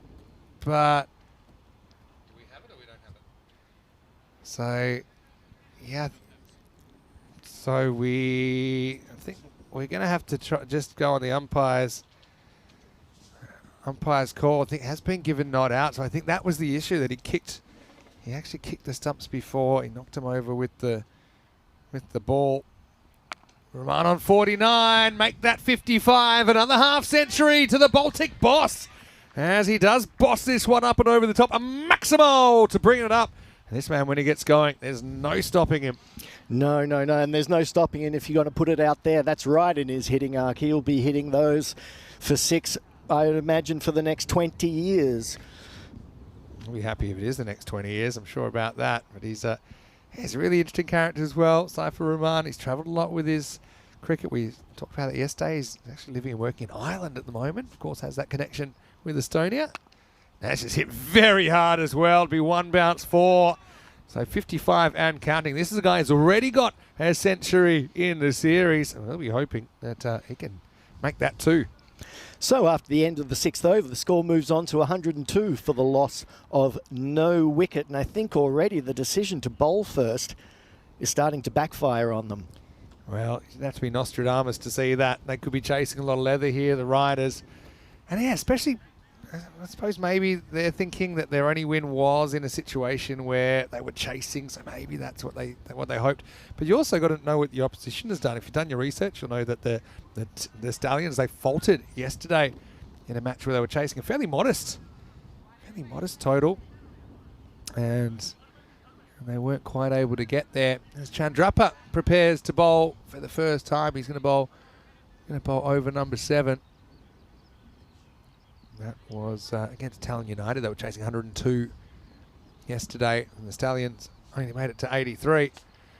All right, this one is hit up in the air. We'll get away from the fielders. In fact, it'll be another 4 runs. So the runs just keep on coming with 4 overs remaining. Still on for that 160 plus.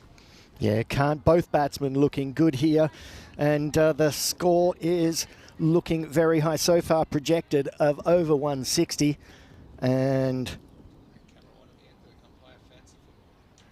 yeah, Rahman 59, and we got some really good work from Kroot there. We missed it, but he's just flicked it up into his hand. But anyway, this is pretty fancy from the batter as well. This is going to run away for another 4 runs. Now Rifak on 49, hunting another half century. A half century for him, and maybe even more for Saifur Rahman at the other end. This is looking very dangerous and looking ominous for the Riders. Exactly what they didn't want. Yeah, remember they had that chance to pick up Saifur Rahman earlier. It wasn't an easy one. It was a bit of a half chance, I suppose, at an improvised slip. Rifak now on 49. And that will be his 50. Brings it up with 1 down the ground. A half century off 21 balls. And the Stallions have both their openers reach the milestone. 50 up for each of them. That was a good ball, though, from Chandrappa. They need more of those pitched up around the batsman's feet, not allowing them just to swing through the ball. See there, Rifak actually has scored the majority of his runs on the offside. So yeah, you can see that he is very comfortable. If you put it out there in the offside, then he's comfortable that he's able to go in that direction and do it with power. Okay, here's Chandrappa. Saifur Rahman facing. We'll go leg side again. This time fielder should pick it up. Comes up throwing. That's safe. Safely home. Quick single and The Stallions continue their strong opening partnership. And now we see this ball just coming in from the fielder, missing the stumps. Even if they can't get the win here, Riders can at least get their point. Something they haven't been able to do in their losses so far. It's a bit early to go there. No call here from the umpire. Remember, the line belongs to the bowler, and I think it's actually comfortably inside. Never mind touching the line. So once again, Kroot gets that one absolutely right. Refund just getting a little bit locked up. Chandrapa, the last ball of his 7th over. The 7th over. Up in the air once again. It's that offside power from Refuk. A Maximo to finish that over with 16 off the bat. And after 7 overs, the Stallions are 118 without loss. Let's just have a quick look at where we are on the calendar. And you mentioned earlier a few places you'd like to go. Well, I'm pretty excited that I'll get to go to some new places, including Finland, which I'll be doing with Andrew Ryan actually on the 23rd of June. Always great to have Rhino. And also we have a new ground in Switzerland, the home of the Zurich Nomads this year. I'll also be going back to Kiel in 18th of August. That's near where Tina lives. Tina was obviously commentating with me last week. And it's only about an hour from her place. And we get to go back to a few places we know reasonably well as well. So that's our calendar. And of course, that's our core calendar. It doesn't even include some kind of bonus event. Sometimes we have night series. Sometimes we shoot T20s outside those venues. So, yeah, really packed calendar, which is kind of gotten out of control. Gone from 17 games to 1,700 in just a few years. But hey, that's progress, I guess. Well, that's the progress of European cricket, the progress of the European Cricket Network. It's been great to see, and it's been going from strength to strength as Bumrah comes on for this over. Not quite Bumrah, but it is Barua. Barua. But let's hope for Riders fans he does bowl like Bumrah. Here he is in over 8. And, well, the Baltic boss, having none of it, he just leans on this one, guides it through point. It's a square drive. Well, we might have had the Bumrah-esque reference, but it was the batter that wins that contest. Yes, a classy shot there from Saifur Rahman, and Bumrah just giving him a bit too much width outside the off stump, and the strength that we've seen all day from Saif is on show once again. Still got the best part of 3 overs to find 36 runs here, Saifur Rahman.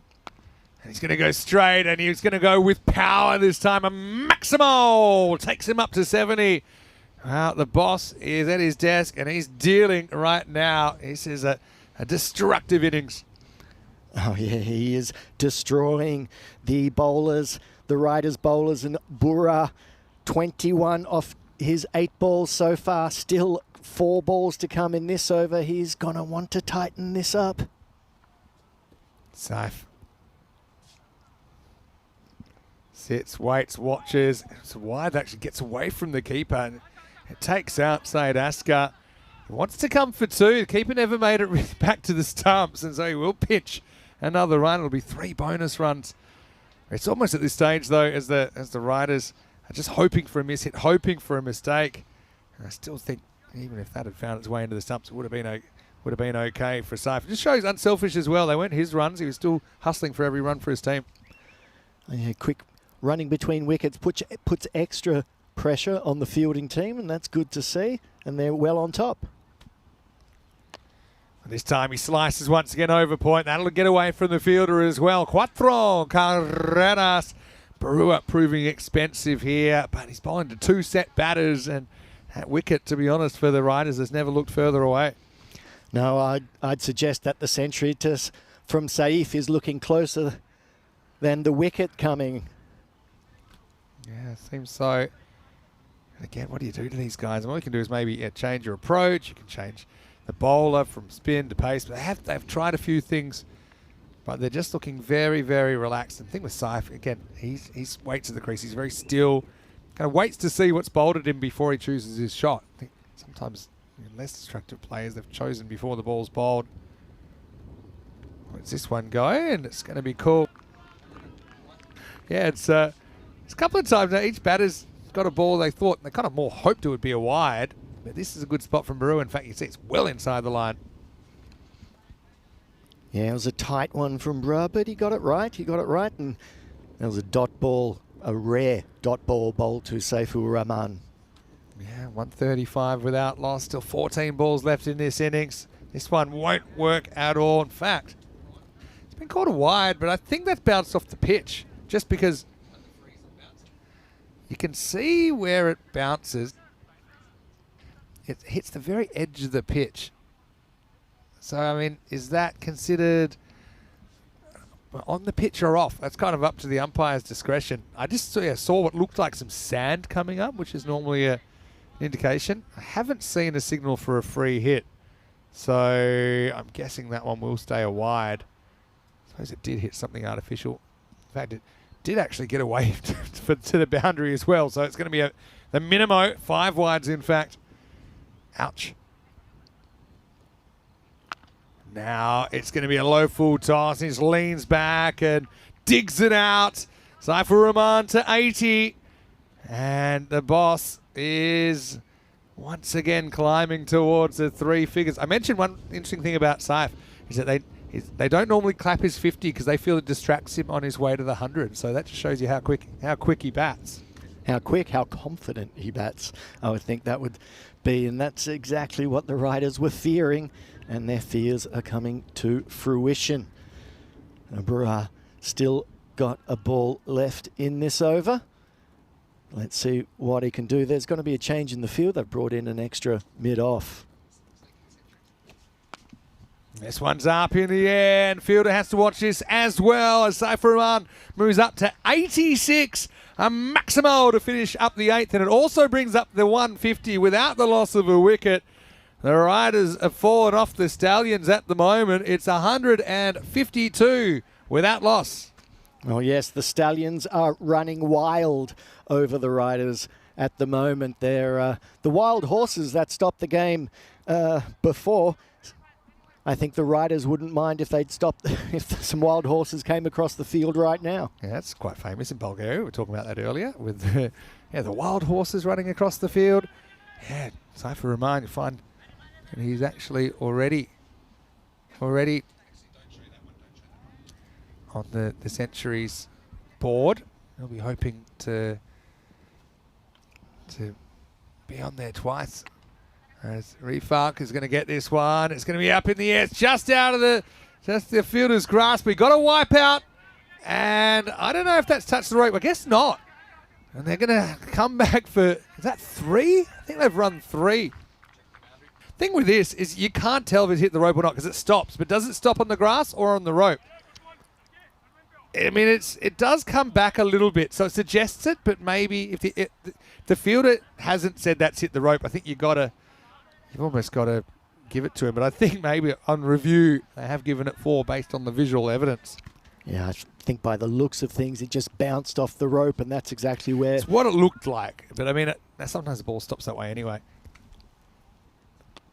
Rifat once again is going to go offside. This time they're happy to take the one. So all over to Saifur Rahman now, who's 14 away from a century with 10 balls remaining in the innings. Yeah, the Saifur Rahman show is going to continue. Let's see what he's got up his sleeve for this one. They're moving, well, the leg moves across for the left-hander. That's going to be up. It's going to be in the air, and it's going to be 6. Jumps from the rope anyway, so Saifur Rahman into the 90s. And not looking nervous at all. This one just climbed over the field, and maybe if he had a couple of extra metres to work with, he might have been able to pull off a catch. I don't think Saifur Rahman does nervous. He seems a very confident individual, and I think he's confident in this next ball as it goes up. And the fielder goes in, tries to shield his eyes, and takes a catch. And that's the end of Saifur Rahman, just short of his century. Well, maybe the jinx does work. Saif, to be fair, he was flying pretty close to the sun, the ball, before. He had a 51-metre job to get into the 90s. But it won't be a second century of the series for the Baltic boss. And I've got to give credit to Rupam Barua there. Takes a good catch under pressure. So finally something for the riders to shout about. But what an exhibition of power hitting from Saif with 11 sixes and 5 fours. And his 92. The opening partnership is broken at 163. 163. Still 8 balls left in this innings. Patel, the new batter. Ankur Patel, not a bad guy to finish it off. Can hit sixes straight away. He tries. I think he might have got a little scratch on this. He's going to run away. Goes over the keeper. He wants to come for two, but didn't bother seeing where the ball was, and lucky he looked just in time. Yeah, a little inside edge on that, so he's off the mark with a single.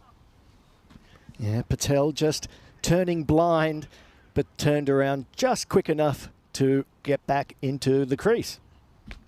Now goes leg side, last ball of the night. So Rifak probably won't have time to bring up the century, but still could pile a few more runs onto the total. Tanveer finishes 1 for 35.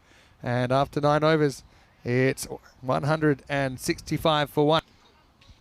And you can see here, Saifur Rahmani is already on the centuries list. Of course, he scored 110 not out on opening day. That was the very next match after. Stefan Gooch scored 107 in match 2. As you can see, some amazing innings in there. I mean, Lara Maritz, her 100 was brilliant for MCC. Isn't it great we have MCC playing on the network? That was in the ECSW Jersey Liberation Series. Yeah, but 27 centuries. I will say that the centuries are down from last year. Last year we had, you wouldn't believe it, 150 centuries in the season. So we're not on that kind of pace. I think Barcelona being off the calendar has knocked about 40 off. There was some big hitting there. Sharma to finish things off here. Pitches up. Rifak's ready for it, and he's going to hammer it. Maximo! And a perfect start to the 10th over for the Stallions. Yeah, this ball drifting just again into his hitting arc, and as he's done the whole innings, he just moves his leg across, gives himself some width, opens up the offside and smacks it over the boundary. We had all these 200s last year. We haven't had one yet in the series. I don't think this will be either unless we have 5 6s. Wouldn't count that out, by the way. But, yeah, still pretty batting dominant first innings of this one. We hit pretty hard as well. Plenty of work for Barua to do, but he'll keep it to 1. Yeah, I like this comment actually from Thomas. And when it's done, there's Thomas, hopefully well. He was just saying, yeah, in ECS Portugal, in the Challenger Division, LSG, the Lisbon Supergiants, they lost 3 successive games to start with, but they ended up winning the division. So it is true, you do have time to turn things around, but not limitless time in the ECS. It's well bowled. Kind of shapes to go leg side. It's probably the difference. Someone like Patel is quite leg side dominant. He wants that leg side and then just kind of gets locked up when he doesn't get the ball that he wants. And that was a good ball though from Sharma right into the arc. That's the ball he's been trying to be bowling for most of the time, and this time he gets it right. 3 remaining. Sharma. Oh, his Gundy ball really gets it very wrong. In fact, I wonder if they'll just be happy with the 1 here. He gives Patel the call, and it's pretty tight second in the end, so it'll be 3 bonus runs. Can you see a bit of the difference between a side like the Stallions, who've been to the European Cricket League Champions League of European Cricket twice, and Ryder's still a bit of an up-and-coming side with a couple of players with national team experience, I will say. But the Stallions have piled on the runs here. And that's why I think I would have just taken the 1 there and been happy with 2 free runs and Rifak on strike. I just think that he's in. And also, he's a bit more multi-dimensional, I think, than Ankur, who does hit the ball well, but only really when the ball's in a particular spot. Yeah, he really is looking to hit the ball on the offside. So I think if Sharma can manage to hold his line out the off stump, he's going to make it difficult for him. Well bowled again. Could be a run out here. Going to ping it. Oh, I think that's out. That's very, very good work from the bowler. And you can see Patel, I wouldn't exactly say he got off to a greater start. He eases up, thinks he's safe. He ain't safe. In fact, he is going to be run out. Well done by Sharma to get back. I think he must know he's out. He was out by a fair distance. So, credit to the riders there. They do create a second dismissal. They will get Rifak back on strike with 1 ball remaining, 175 for 2. I think it was important to get Rifak on for the last delivery of the game, and it was a bit casual, just the way he was not sliding his bat in at the non-striker's end, and he pays the price. So it's going to be a long walk to probably not face for Ramkrishnan, who comes out there. Time for the curtain call for Rifak, and he misses, and I think that one's okay. So well done to Sharma. Actually keeps it reasonably quiet in the last over, only goes for 10. This one, yeah, it's a good call. Straight over the line. So, yeah, still plenty of runs on the board. Rifat will finish with 69 off 29 balls. Saifur Rahman was going even quicker, 92 off 27. And really, they score all the runs but one off the bat here in match number 13 after the first innings. Stallions in prime position at 175 for 2. But there were a couple of moments, weren't they? It was almost the classic hospital pass. That might have been out. Saifur K, you know that when he hits in the middle, you pretty much got no chance. But there were some moments where he did look in jeopardy. We saw him put down. That was just pure pace again that got through the fielder. This was their moment, wasn't it? And you just wonder, had they taken one or two of those chances, they might have saved a lot of runs, maybe 40 or 50 runs. Yeah, you can see that one. If he'd just moved a bit quicker to the ball and taken that, it could have changed the whole complex of the game. And so this was a proper classic wipeout, wasn't it, from Tajul Islam? And I think it just kissed a couple of rope fibres there. But then once Saif was up and away, it was going to be dangerous. And finally, he fell for 92, just a couple of blows short of the century. Then this was the second and final wicket of the innings, with Patel not quite able to leg it out. And the last ball was missed, so they end up with 175. And that means for the point, it'll be roughly kind of 120-something, even for the point for the Riders. So, I mean, even that, I think, given their batting so far, that would be a bit of a task. I think the Stallions are eyeing up all four here. Yeah, most definitely. I think the Riders really need, as we look here, Rifat Khan, 69 off 20. The great Saifur Rahman, 92 off 27. Ankur Patel, just the one run off the 4 and no balls faced by Ram Krishnan. Extras also a little bit high there with 13. Yeah, I think you're right about the extras. Just a little bit of the indiscipline, a little bit of the inexperience, I think, compared to what we might see from the Stallions in the second innings. 1 for 35, Tanvir, the only wicket that went to the bowlers, but you see plenty of them went the journey. Sharma with a decent second over from him in the 10th. He only went for 10. Otherwise, it looked like it might be 180s, maybe even 190s here in the first innings. We'll take a break then. Join us in just a few minutes, as the Riders certainly have a tough road ahead of them. 176 to win, or 120 odd even to keep their point. Vinny Sandu here, Mr. Maximo with Marco Cellegin. We'll see you shortly live from Estonia. You're watching the European Cricket Series.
just you and me. Summertime, get ready, we are so divine. Blue water and yellow sand, let's live our dream. Summertime, get ready, we are so divine. Blue water and yellow sand, just you and me. Summertime, get ready, we are so divine. Blue water and yellow sand, let's live our dream. Summertime.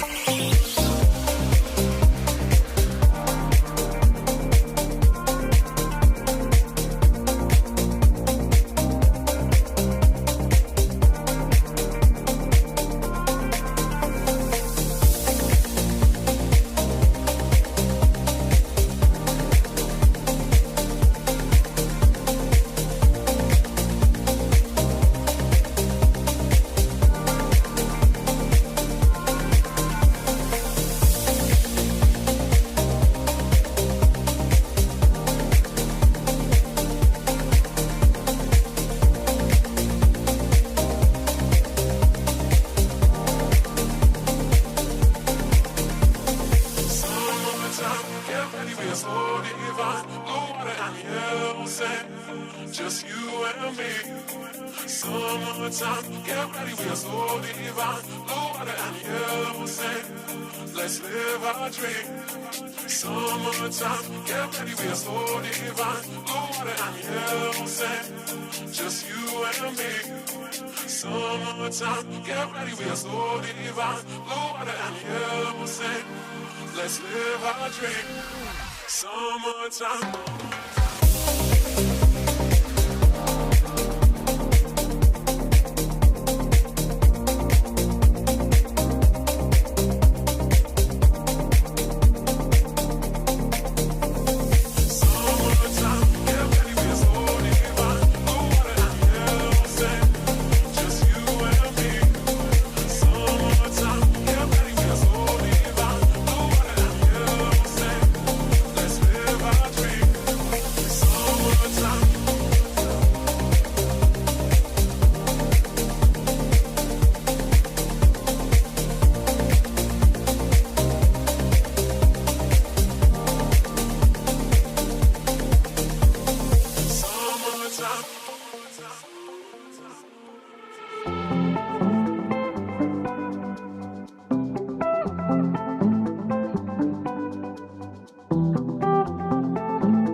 This European cricket event is proudly brought to you by HCL Software, Rado, 1xBet and Victorinox.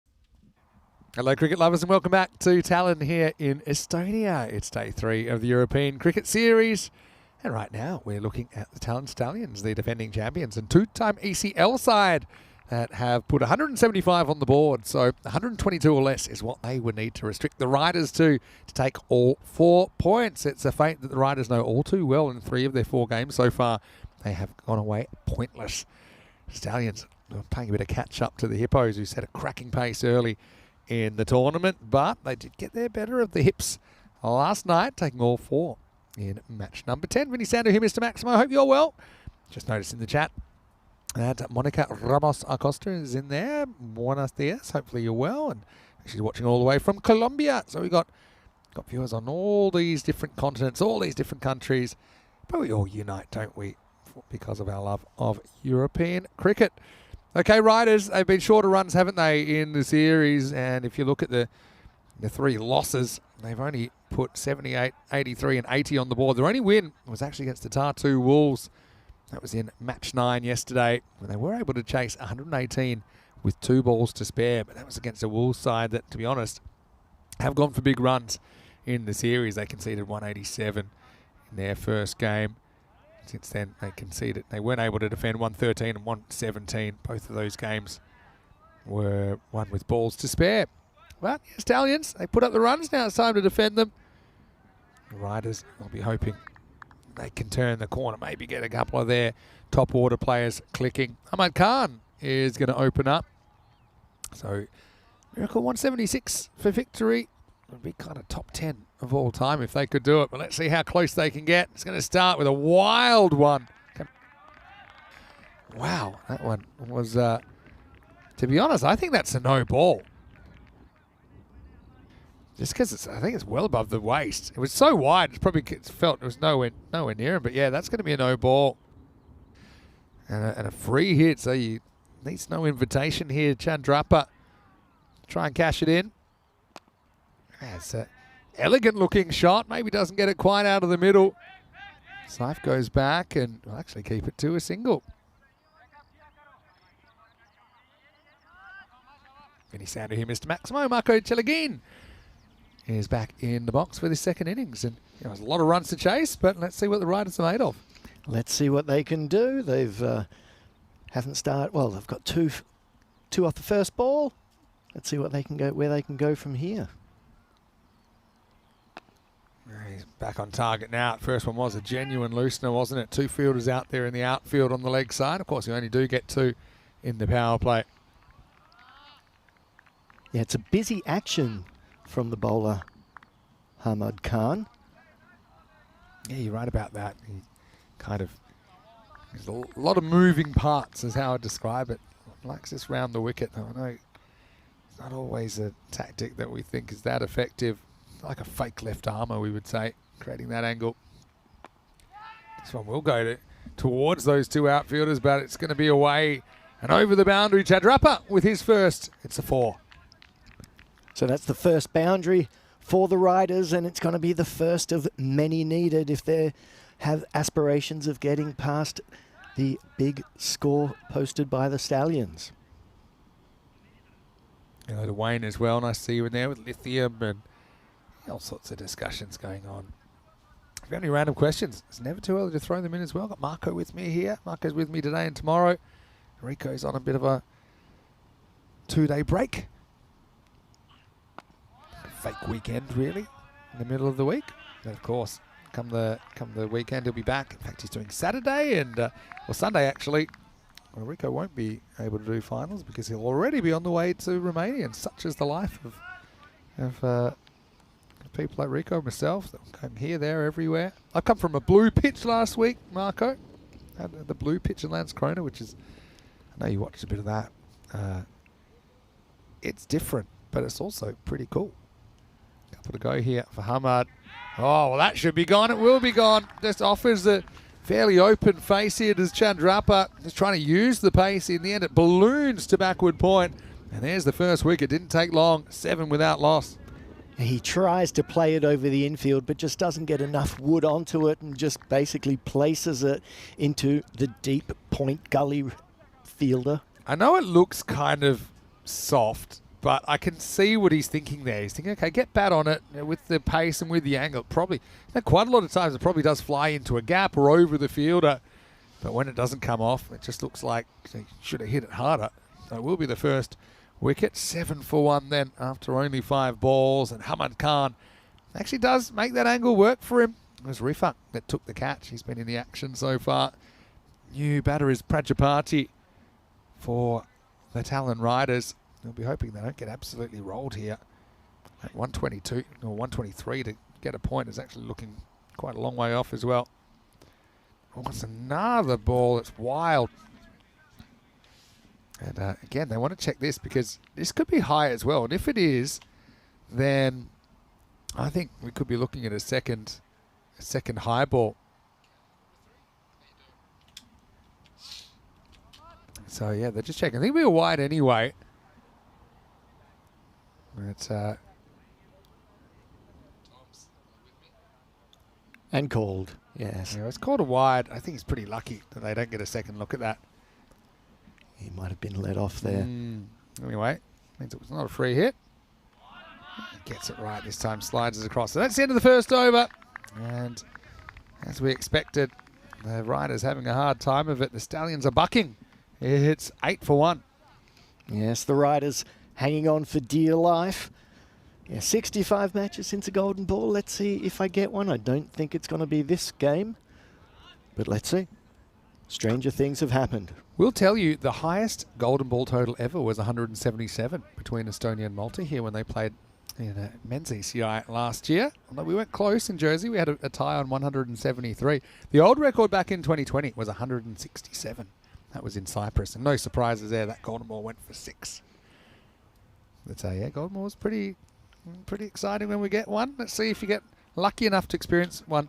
About 1% of games are golden balls. Anyway, here we go with Ram Krishnan.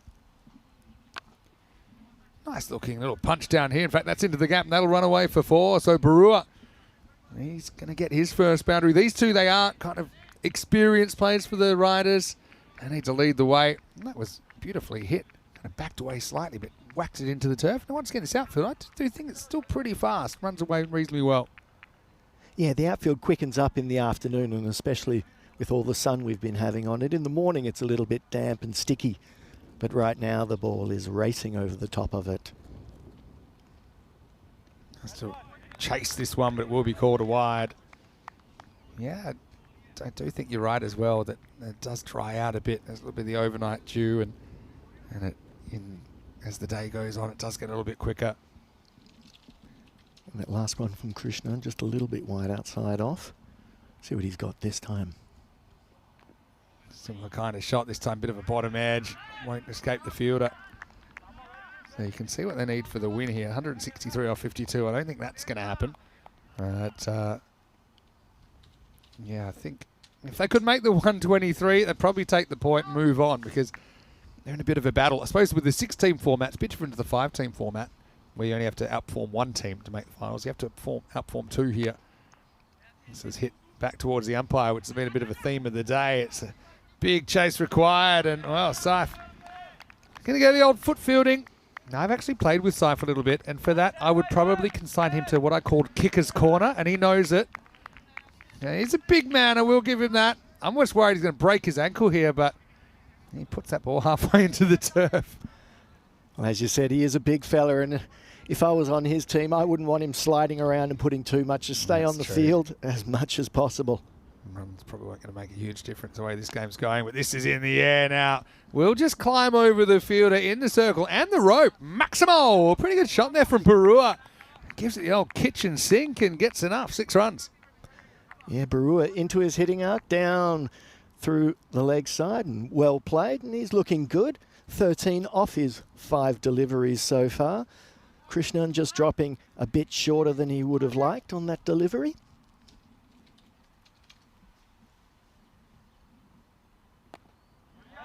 Clipped away this time. It's a tight single. A one-handed pickup attempt from Junaid was unsuccessful. If he did get it in the hand, might have been a chance for a run out. Yeah, doesn't quite pick it up. He needed to pick it up and throw it in one. He's quite an athletic. Also a big fella. Also a big guy. So, Krishnan, 1 ball left in this over. Well, that's going to fly. It's a fraction short, but it's a brilliant shot, actually. And Maximo was flat from Prajapati. That's one way to get off the mark. So something going towards the riders who rally in the second over. A magical second over. 20 off that one. It's 28 for 1. Yeah, really good shot by Prajapati. Just waiting on it. And just along the ground for a well-struck boundary. That looked really good. And yeah, 20 runs off that over. They're going to need a few more. Yeah, well, the scary thing is that's pretty much what they need every over or close to. You can see the Stallions with a win here. They could go to the top clearly over the Hippos, although Hippos will be playing later on tonight. And definitely a lot of cricket still to be played before we have to make that cut. Here we go with Hamad Khan coming back in over number 3. Got to give it to the riders here. I mean, they're trying, aren't they? Like I said, if they could even get the point. That's the equation for the point. It's about 2 runs a ball. After that, actually, it'll be exactly 2 runs a ball. So, yeah, that would be at least something. And it has hurt them, I think, that they have lost their point, or they haven't taken a point out of the 3 losses so far. Yeah, they've just slipped back and put extra pressure on themselves to try to get a win. Yeah, that's it. I mean, the win's kind of kept them in it. The win over the Wolves. When I by in it, I mean off bottom. There's still work to be done to try and catch up into the 4. This one might have taken them in their head. The helmet check. And Miguel just coming in with the high five. He's saying, oh, I don't need a full concussion test. It was a glancing blow. I think it came up off the body. So, Hamad again round the wicket, tucked away. This time only a single. Yeah, just nicely put away, just placed away on the offside. I mean, only a single. They change the strike. Prajapati now facing this delivery, and Hamad Khan tight in his 2 overs so far. Still 3 balls left in this one. The busy Hamad Khan. And a little inside edge this time, and the chase is on. Don't think it'll quite get to the boundary on its own steam. We sells him a bit of candy there down there, but the batter's come back for 2. And the score moves along to 32 after that one. Brewer looking really good for his 17 so far, but he's gonna need some backup as well. And there's a long way to go for the Riders in this game. Well, that's a big wide, actually. It's going to take 3 fielders to make a stop. It's going to go 1, 2, 3. And wide call. There wasn't too much doubt about this. Keeper gets a finger. Slip gets a finger. And the third in line does the fielding. 1, 2, 3. Makes me think, actually, you're German. I don't know, my German isn't very good, as you probably picked from those 3 words. But yeah, tell me, because you've lived in Vienna since 1992, right? So Yeah. did you know any German before that, or you picked it all up there? Tell us a little bit about your language skills. Well, I was born in Austria, and so yeah, I'd been to Austria a few times. So my German was okay, but it wasn't that good. It's a lot better now, obviously. And that's played onto the offside.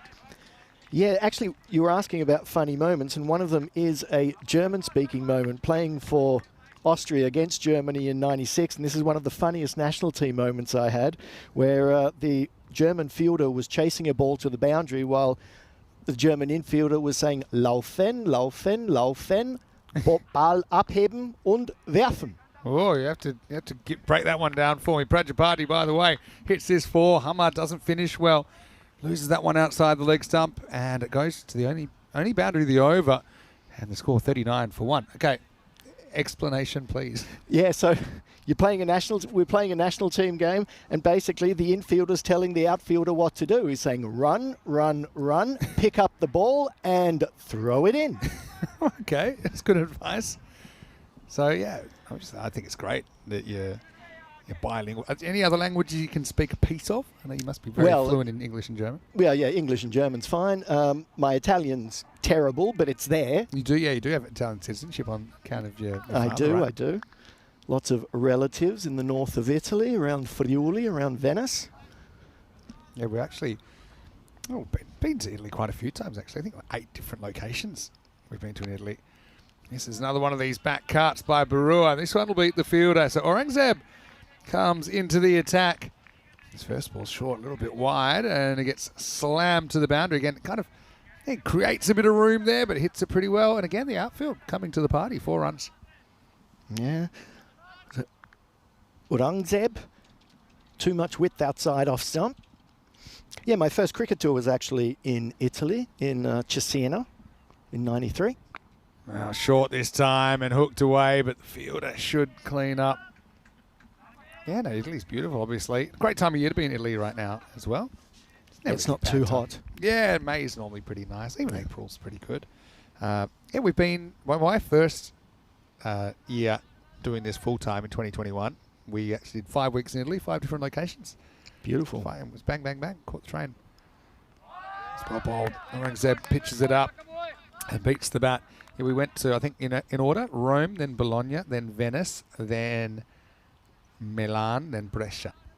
And so we've actually been to 3 different grounds in Brescia now over all that time. We've been to 2 different grounds in Bologna and 2 grounds in Rome.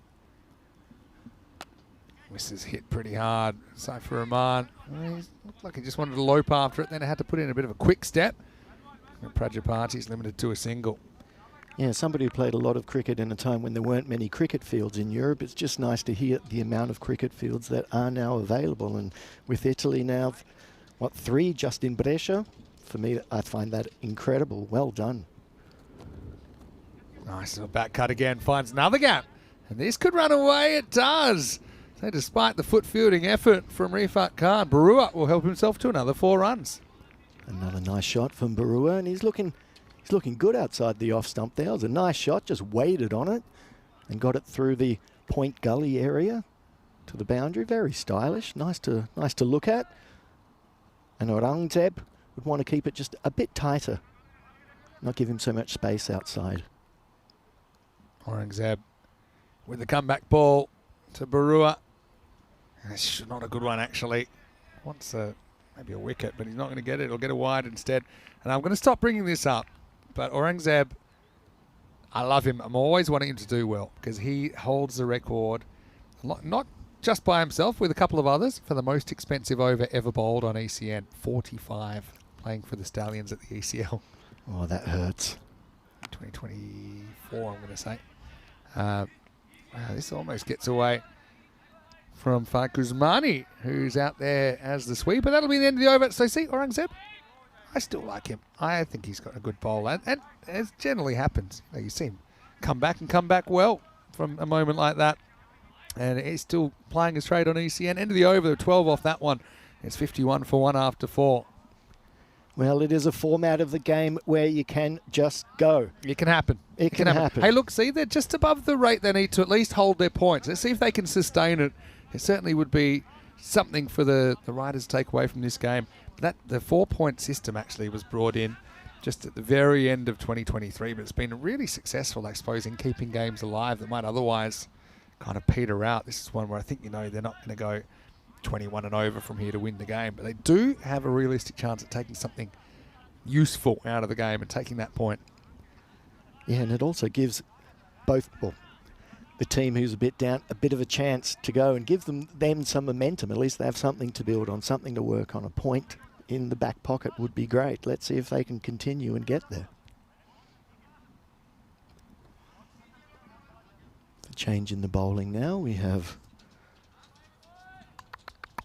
Faik Usmani coming in. He may be fake, but he's the real deal. And he is going to bowl over number 5. They're turning to a bit of spin here, the Stallions. First one won't be able to get away. It's a very Barua type shot, isn't it? Just kind of falling off the ball slightly, trying to create the pace. This time off the spin. Nice action there from Faik. He looked good. Left arm spinner. You ever thought of just bowling spin? Might as well. Leggies. Everyone's doing leggies. it. That's I always like to roll it out the back of my hand. That was my slower ball back in the day. Okay, so you're a left arm unorthodox spinner then. Left arm wrist spinner. Yeah, Could have taken the easy option. I mean, you could definitely bowl off, like left arm off spin. Anyone can that's left-handed. I would actually bowl left arm Chinaman, so it would. So you like. It would spin towards the stump, so I could often get batsmen unawares. But it was a ball that was, well, it could be treacherous if you didn't get it right. Yeah, 100%. It's a very difficult skill. And Prajapati has to show a bit of respect for this one. Have a look at the equation for a point here, creeping up towards 13 and over.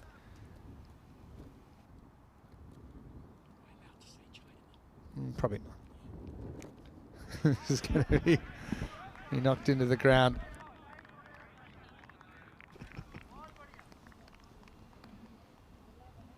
Chopped under the keeper. Usmani. Been very tight here. Just one conceded off 4 balls. He's looked really good. I've liked his action. It's nice and loopy. Gives it a bit of flight. Gets a bit of dip. A little bit short. This one, oh wow, would have been an amazing catch, but just burst through the hands of the outfielder. Prajapati with 4 runs. Yeah, unfortunately the ball dipped in front of the fielder just as he was trying to field it. It was a good shot by Prajapati, hitting it or pulling it hard through the leg side. Nearly to the fielder, but just out of reach. Good effort, though. Oh, he's chopped on. Very good Yorker from Usmani. It was a class over, really. Prajapati goes 4 and out. Just jams down on this, gets a piece of it. But it also gets a fair piece of the stumps. Over goes the timber. And Fike come up with a good over. 1 for 5 in the 5th, and the score 56 for 2. I'd say that's a classy over by Usmani. I really like that. He's got a nice dippy action, gets into it, gets a bit of purchase on the ball, changes his pace, and he got good rewards, getting one through the batter and cannoning into the stumps. It's good to watch. Yeah, definitely. It was kind of slippery, almost a quicker ball there, but not quite. Slight up in the velocity. New batter coming out there. Won't be on strike, though, because it is the end of the over. But Aurangzeb looks like he's right to continue. There's Tajul Islam. He's coming out at number 4, but Barua will be on strike.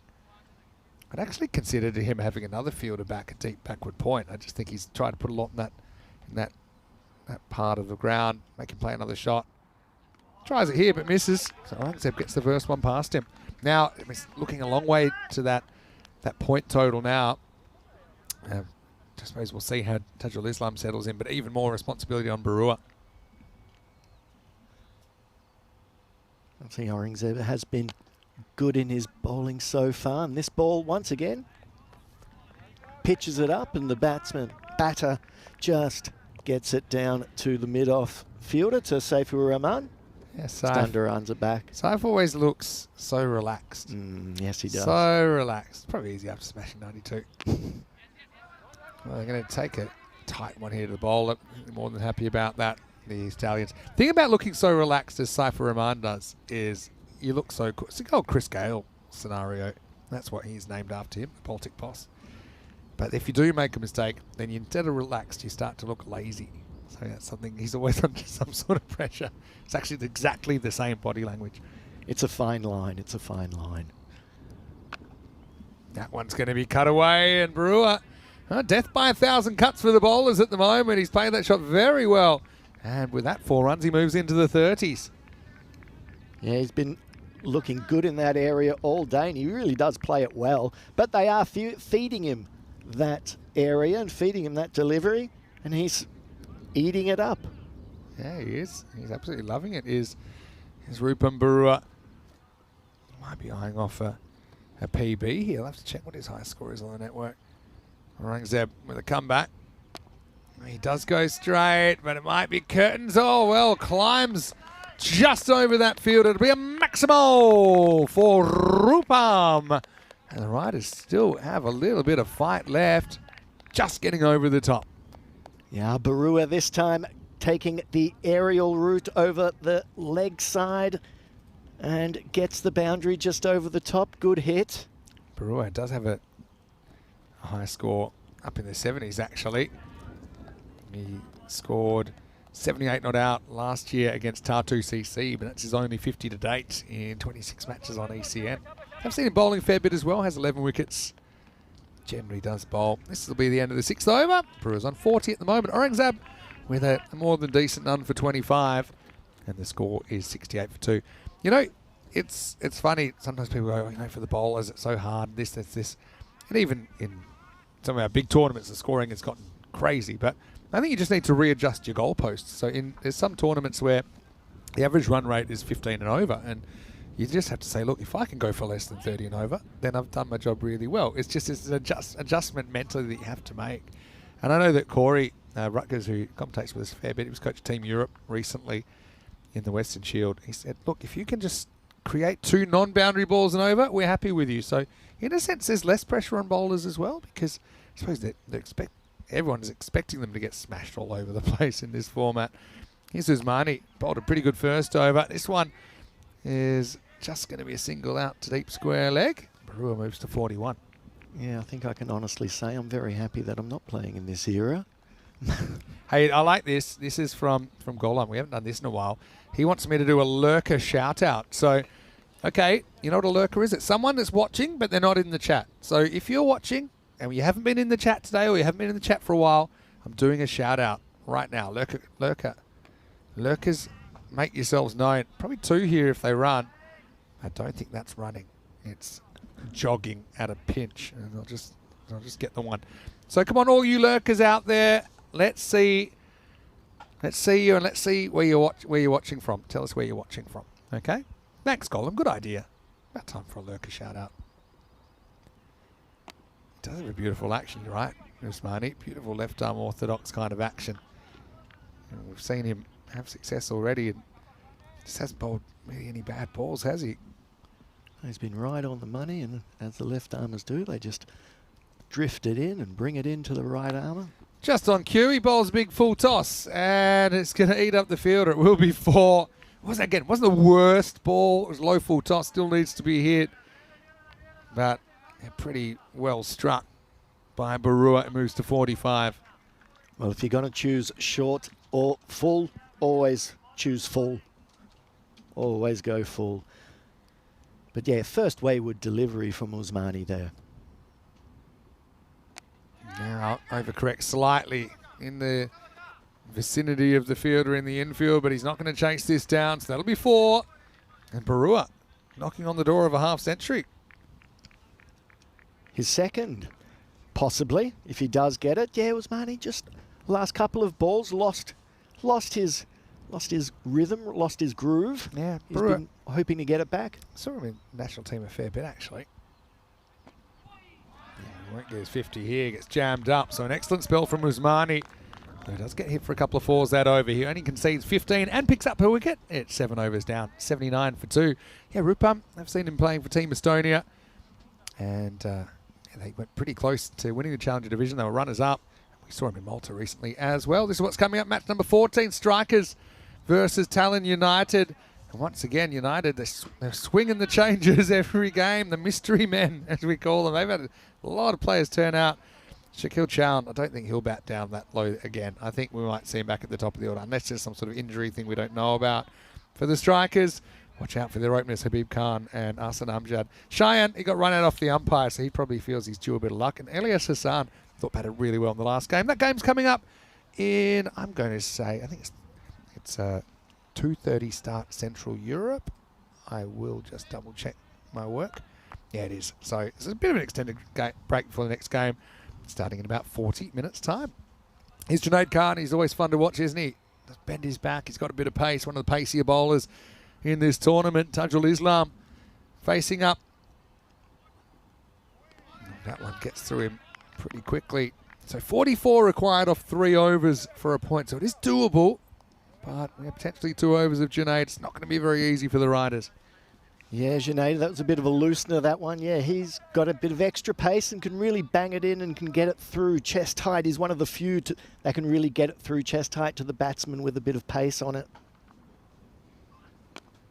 Well, pace in, pace out, although this could be a run out. It's a race, and it's a race won by the fielder who gave Islam a head start. He runs it in for the touchdown. What a piece of cricket. Watch this. He hits it hard, just kind of take off on contact. Well, Barua did, and the fielder said, why throw when you can run? So Islam probably getting shown up there for being, I'd say, slow to very slow. It's a different type of Tortuga, but it will be the 3rd wicket. It's 79 for 3. Yeah, that was a race down to the wicket, easily won there by the fielder. There didn't seem to be too much desperation from the batter there to get in. Yeah, I mean, it's almost like the fielder sensed. It's Usmani. Usmani kind of sensed that Tajul wasn't / didn't want to really run and was almost kind of frozen by the fact it got fielded cleanly. Barua, though, could bring up his 50. And he might, but he might not. In fact, he's going to be caught. So from bad to worse now for the Riders as they get knocked out of the saddle again. It's 2 in 2 in a weird way. And Barua, unfortunately for him, he won't make his second ECN 50. He goes for a fighting 49 and the score 79 for 4. Yeah, and we were talking about Junaid Khan's quicker deliveries, but that one just seemed to be one out the back of the hand that he wanted to, that came out slower and deceiving the batter Barua, and he misses out on bringing up his half century. He would be a bit disappointed with that. Now we have 2 fresh batsmen at the crease.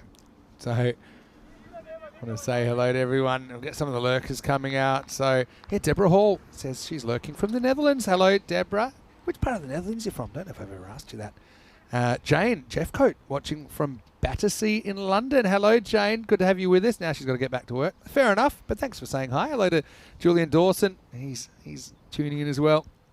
Watching from the UK, no doubt. As Rudin comes in. Yeah, wouldn't have been on a hat trick there, actually, because the first one was a run out, just saying. So that screen graphics probably need a bit of a tweak up. Also, I want to say hello to Matt Hetherington. Good to see you. We might have a few more as well. Anyway. Oh, hits from the pad. I think it's just heading down the leg side. But right now on a maiden. Actually, it could be a double wicket maiden if you include the run out. Yeah, I think that's another slower ball there from Junaid. Really close to hitting the leg stump. Yeah. So, will we have a maiden?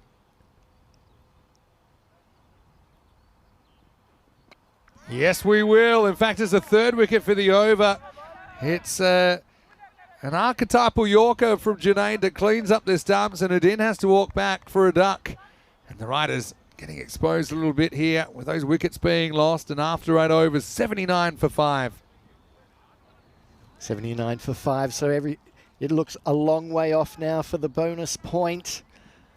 Unfortunately for the riders, they've tried. Udin, good with the ball, couldn't quite manage it with the bat. 3 dot balls for his duck. And that was a good over by Junaid Khan, as we thought he might pose some problems for the batting team. Yeah, it's a long way back, especially after that. And look, not only 3 wickets, they get 0 runs. They needed 44 off 3 overs. Now they need 44 off 2 overs. It'd be quite a stunning turnaround if they were to do it from here. Awan hasn't even faced yet. He's going to face up to Zishan Ali, the skipper. And the first one knocked back. So riders really, the more things change, the more they stay the same. The way things are going, they could post something, yeah, maybe 90, something like that, but not that competitive with the bat, despite the efforts of someone like Barua. Another dot ball, so that makes it 8 dot balls in a row. Yeah, unfortunately, Barua just lacking a bit of support there from his teammates with the bat. He did well. Everyone else has crumbled. Keep having a bit of a rough time of it at the moment as well. Ankur Patel. That's Ishan. He's going to make it 9 dot balls in a row, and I won't say the batters are on strike, but not far away. In fact, there was a dot at the end of the 7th, so that is now 10 dots in a row. As this is in the air momentarily, but it will be a run. So Awan's off the mark, but runs have been terribly hard to come by. Hey, we've got Chris Jowett, who is lurking from Edinburgh. Hi, Chris. Hopefully you're well. First time here. Well, Chris, how did you find us? I always wonder, how did you find us? I'm actually half Scottish, Chris, so you and I are practically related. Another bat on ball moment, but not for too long. In fact, he knocks it into himself and doesn't leave the pitch.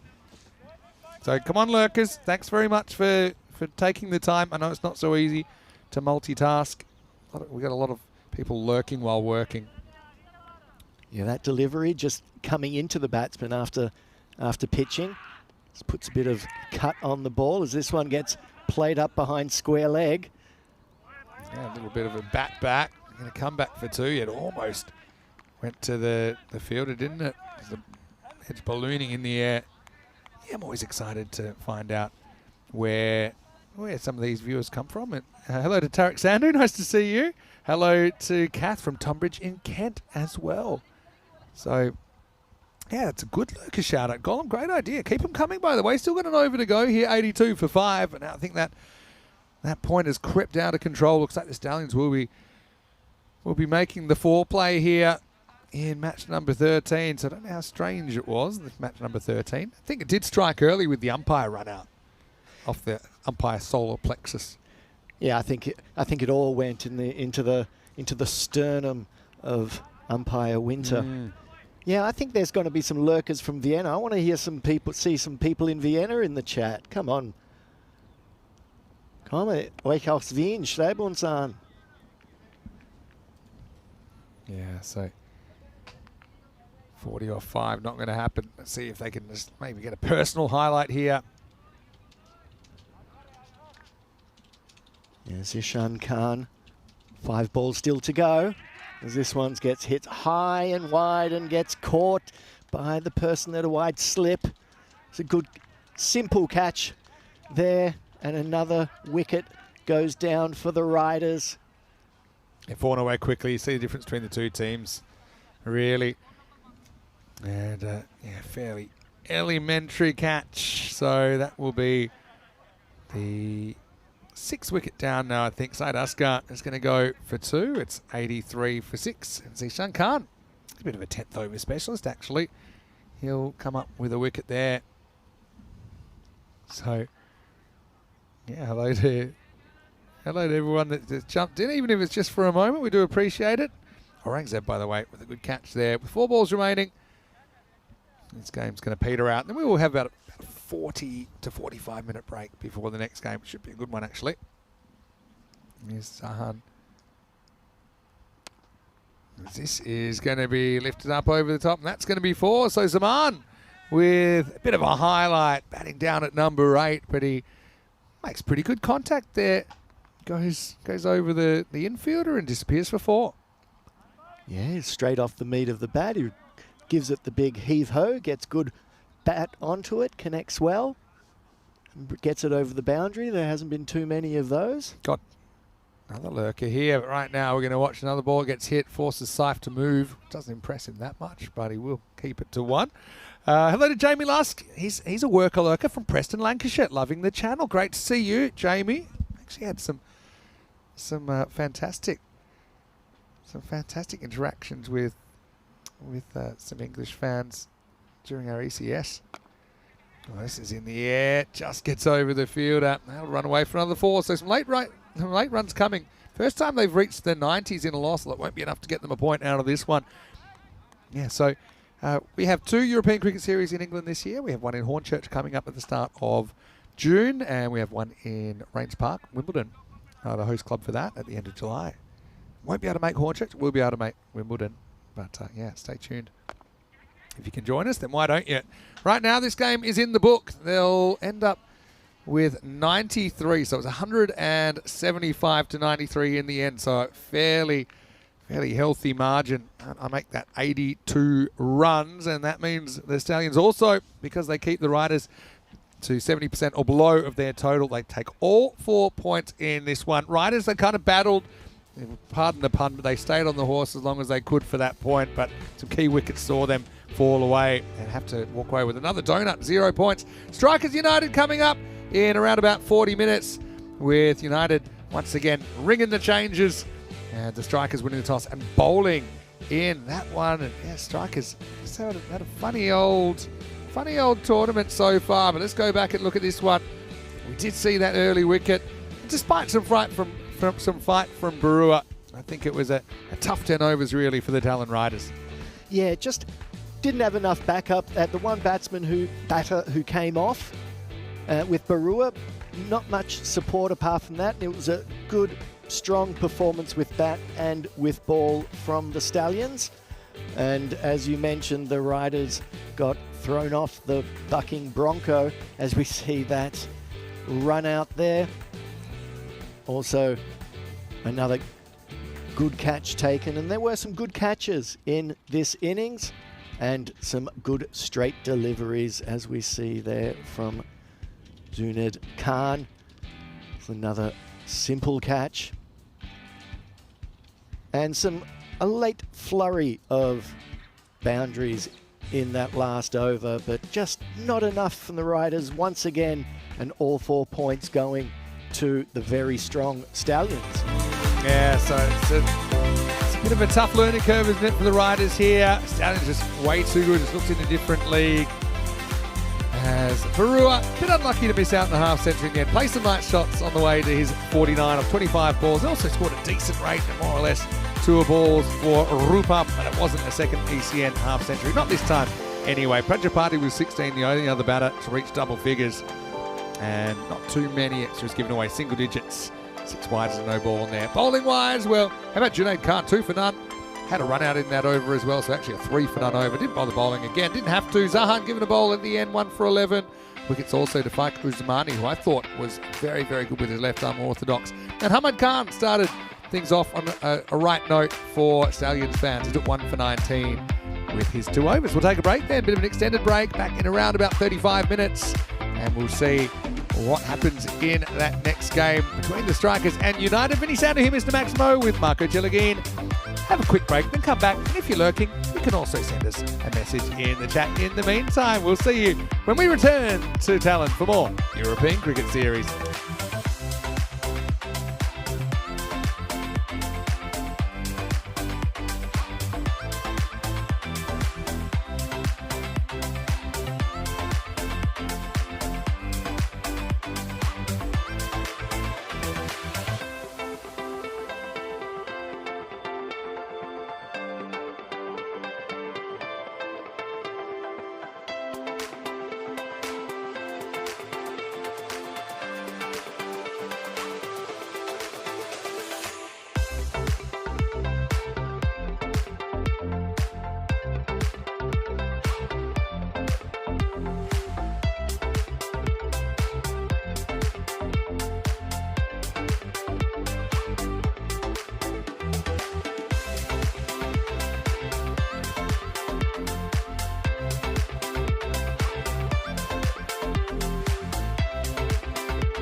summertime, get ready, we are so divine. Blue water and yellow sand, just you and me. Summertime, get ready, we are so divine. Blue water and yellow sand, let's live our dream. Summertime, get ready, we are so divine. Blue water and yellow sand, just you and me.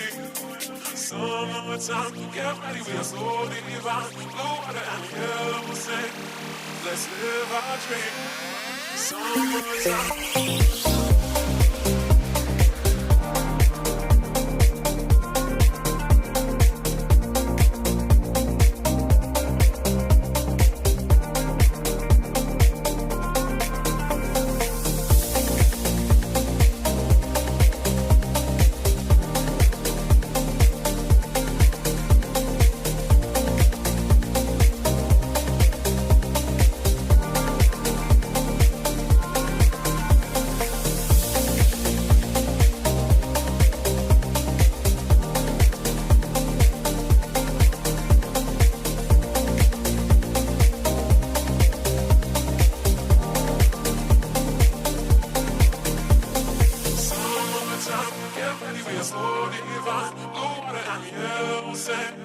Just you and me. Summertime, get ready, we are so divine. Blue water and yellow sand, let's live our dream. Summertime, get ready, we are so divine. Blue water and yellow sand, just you and me. Summertime, get ready, we are so divine. Blue water and yellow sand, let's live our dream. Summertime.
This European cricket event is proudly brought to you by HCL Software, Rado, 1xBet and Victorinox.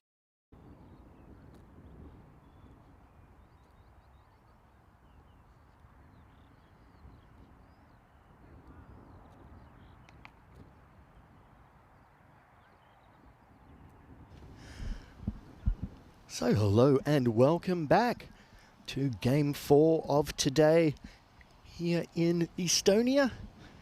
We've got Tallinn United up against the Tallinn Strikers. Third playing fourth. This could be an interesting tight game. We can go through the team lists. Mahmood coming in for the Strikers and Zagul Zaman.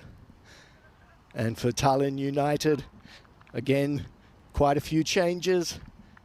Maidul Islam, MD Shoyab, Hamza Mohammed, new wicketkeeper coming in, along with Kuldeep Tikas, and along with a couple of others. I'm expecting it's going to be a tight game. Our win predictor have got the Strikers up 61% for them.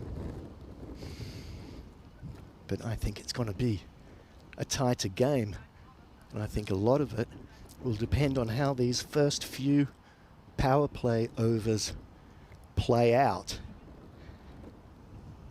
At the Strikers winning the toss, electing to bowl first. That was a tactic they took in the first innings. United already having one victory today.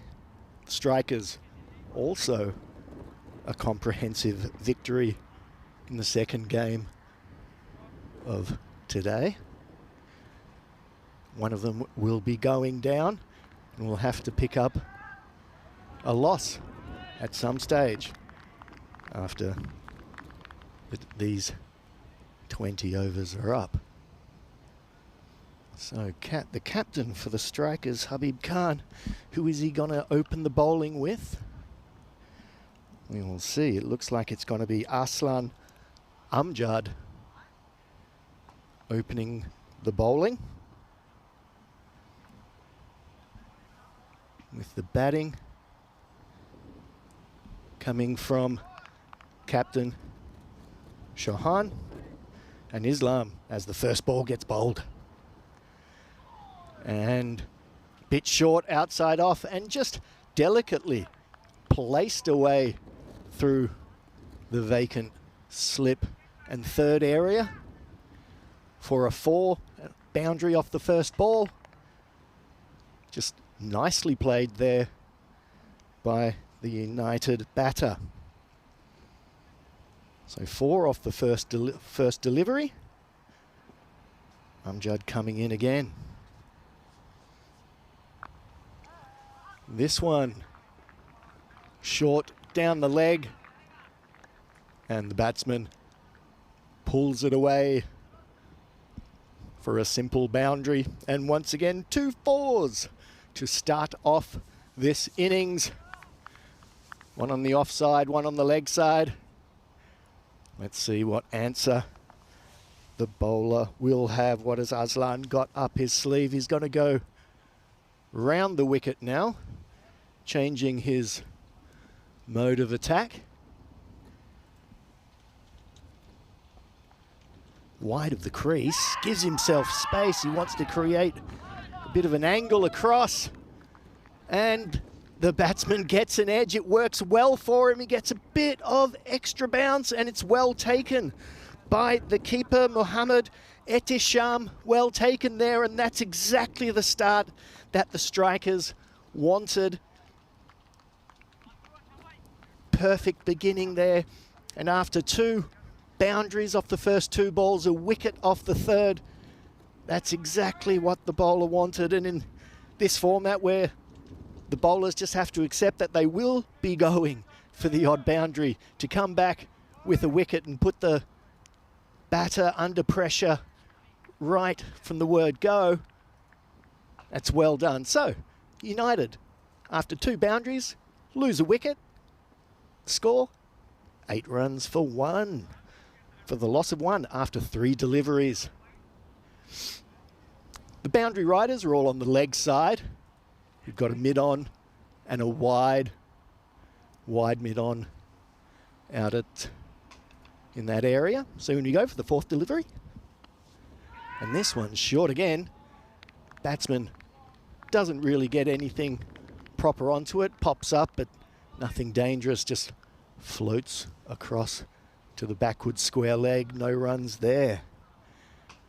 And yeah, the clouds have just come over a little bit for this game, and as soon as the sun goes away, the wind picks up and it gets a bit chilly as Amjad comes in.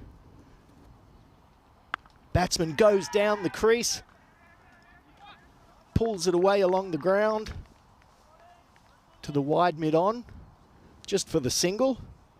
So after 2 classy little boundaries to start the innings, then a wicket, a couple of dot balls. The batsman running down the wicket to smite him down just for a single. Scores 9, 1 ball left in this over. First ball to be faced by Madul Islam. And Amjad keeping his line round the wicket. Big angle, pitches it up on the stumps. The batter plays it straight back to him. And I'd like to welcome my co-commentator back into the commentary position. Vinny, how are you? Yeah, good, and nice little extended break. Apparently with sausage rolls, we never got any. Let's not get into that. But yeah, the Challenger Division will be back here as a cricket this year with Estonia drawn in Group 2. We have 6 teams in each group. The groups are 4 days long. It's quite an interesting format, actually. So the winner of the group is decided after the group games, but then teams 2, 3, 4, 5 will play a playoff day. So it's kind of like a finals day, but it's not a finals day at the end of each group. And the winner of that will join the 2 teams that finish top in the finals day on Wednesday, the 15th of October. So plenty to look forward to. The Euros of cricket now, 32 countries. I know the World Cup is pretty big, but this is even bigger. And Ashraful for the second over. He goes up for an appeal. What's it going to be? Umpire gives it. This will be interesting to see the replay. Yeah, well, I have to see this one. He had a good look at it. Had one of the all-time great thinks. Let's have a look. I mean, did seem... Yeah, that's out. But yeah, that's plumb in front, really. With that angle, you actually see where it hits him. It beats his bat, and the umpire had a very good think. I think he was trying to work out, look, am I confident that's pad and not any glove or any bat or anything like that? But he almost has to give the whispering note to the batter who's right next to him, say, you know what, that's out. And I think there's no doubt, looking at the replay, that the umpire gets it right. Oh, there's no doubt. He was plumb. The batsman just got himself into a tangle, playing back to a ball, really. He probably should have played forward too. And in the end, it just hit him plumb in front of middle. So great start from Ashraful. And the new batter up is Kashyap, facing his first delivery. Once again, this is well pitched up. Good delivery from Ashraful. Yeah, 2 early wickets. Looking a bit dodgy at the moment for United batting first. Yeah, and as we've said a few times today, it's those early wickets that gets the batting team in the back foot, and on the back foot they stay. With another wicket going down, this one looks similar to the one previous. And hit directly in front. The batter plays all over it.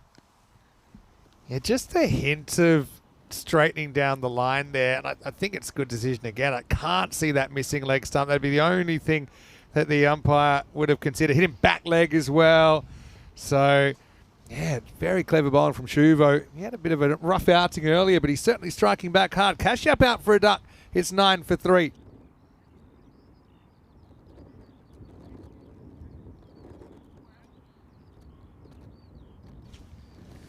Okay, so this has been a fantastic start now from Tallinn from the strikers. They're very captain can be very happy with this, and United straight away on the back foot. There's some changes to the field, just the deep slip or short third just being changed around, wide mid on, and Ashraful comes in, pitches up again and plays nicely straight down the ground. Yeah, look who's come in at number 5. It's Shaquille Chowan. So he's been kind of, I'd say shielded, but it's a bit less responsibility on him with the bat today. So batting in the middle order, maybe trying to make the order a little bit longer as well. But he might as well be opening because he's in just the second over. Yeah, difficult times now for United. They're going to have to play this pretty straight, I'd say. Straight across the line, that is, for a boundary. So well done by Islam. That had good connection. Yeah, just kind of plays out on net. So Shuvo probably trying to slide another one into the front pad.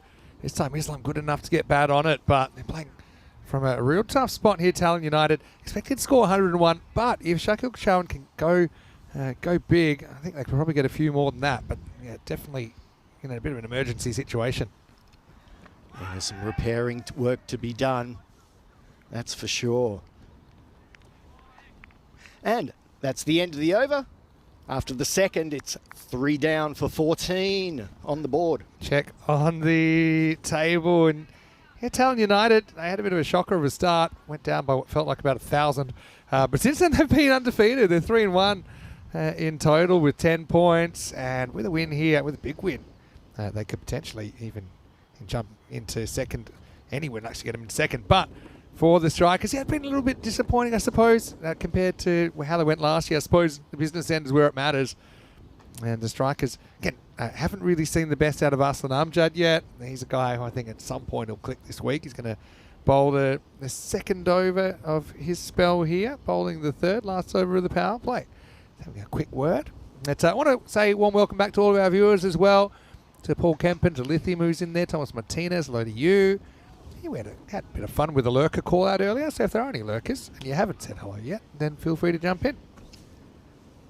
We're happy to hear as this third over gets underway and gets played away over the short backward square leg for a boundary. In the end, the batter plays it well. Shaquille moving the score along now to 22. Yeah, just a little bit short there from Amjad, maybe trying to kind of cramp him for room. Counter a strike coming from United last over of this power play. Now it'll be a change of angle. He's coming over the wicket. Over the wicket, let's see what he has.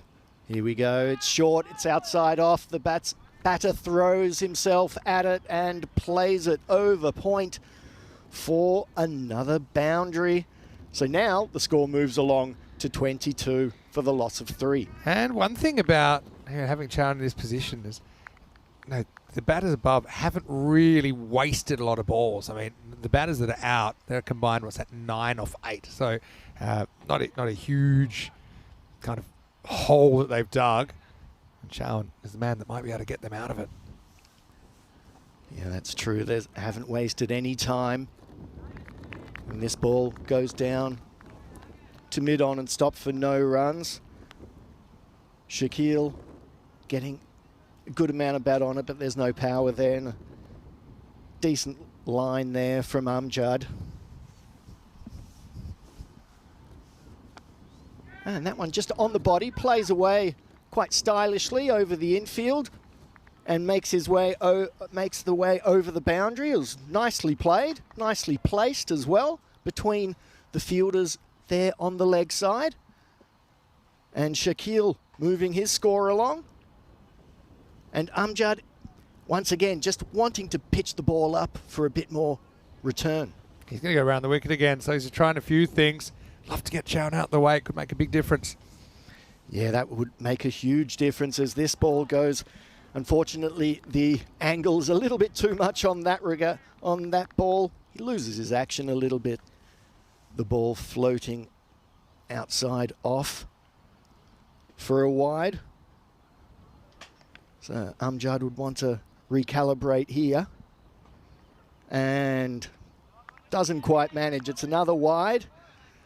So United, so strikers, although they've got the 2 wickets, they're a bit shaky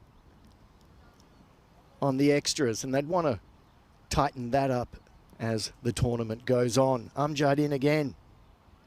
This one, straighter, big swing from Shakil, misses it, but no damage done.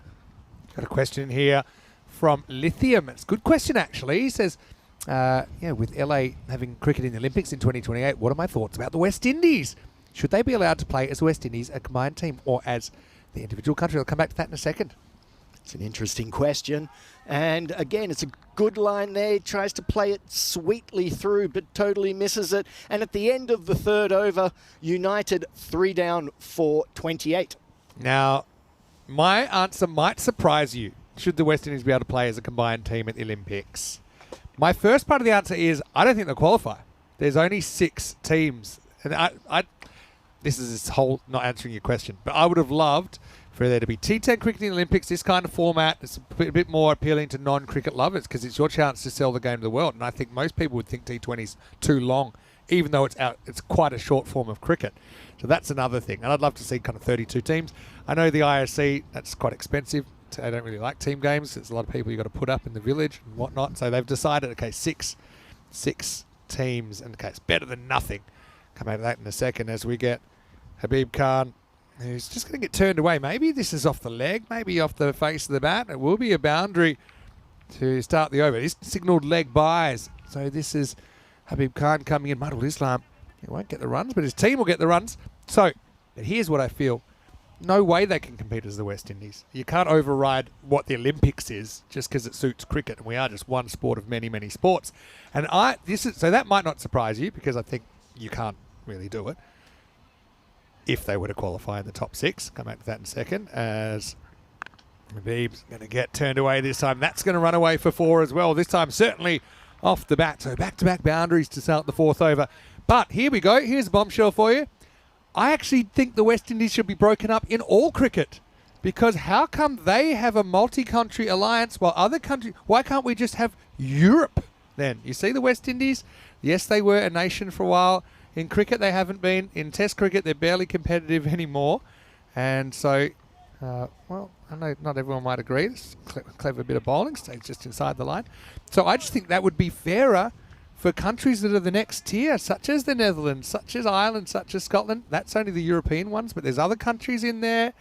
And I think if every other country, if Gambia has to play as themselves, then I think teams like Trinidad and Tobago, Barbados probably need to as well. This is in the air. Doesn't find the drop zone, though, as it will be Habib Khan, who hasn't quite taken the wicket, but he certainly has made a few things happen here in the 4th over. What do you think anyway?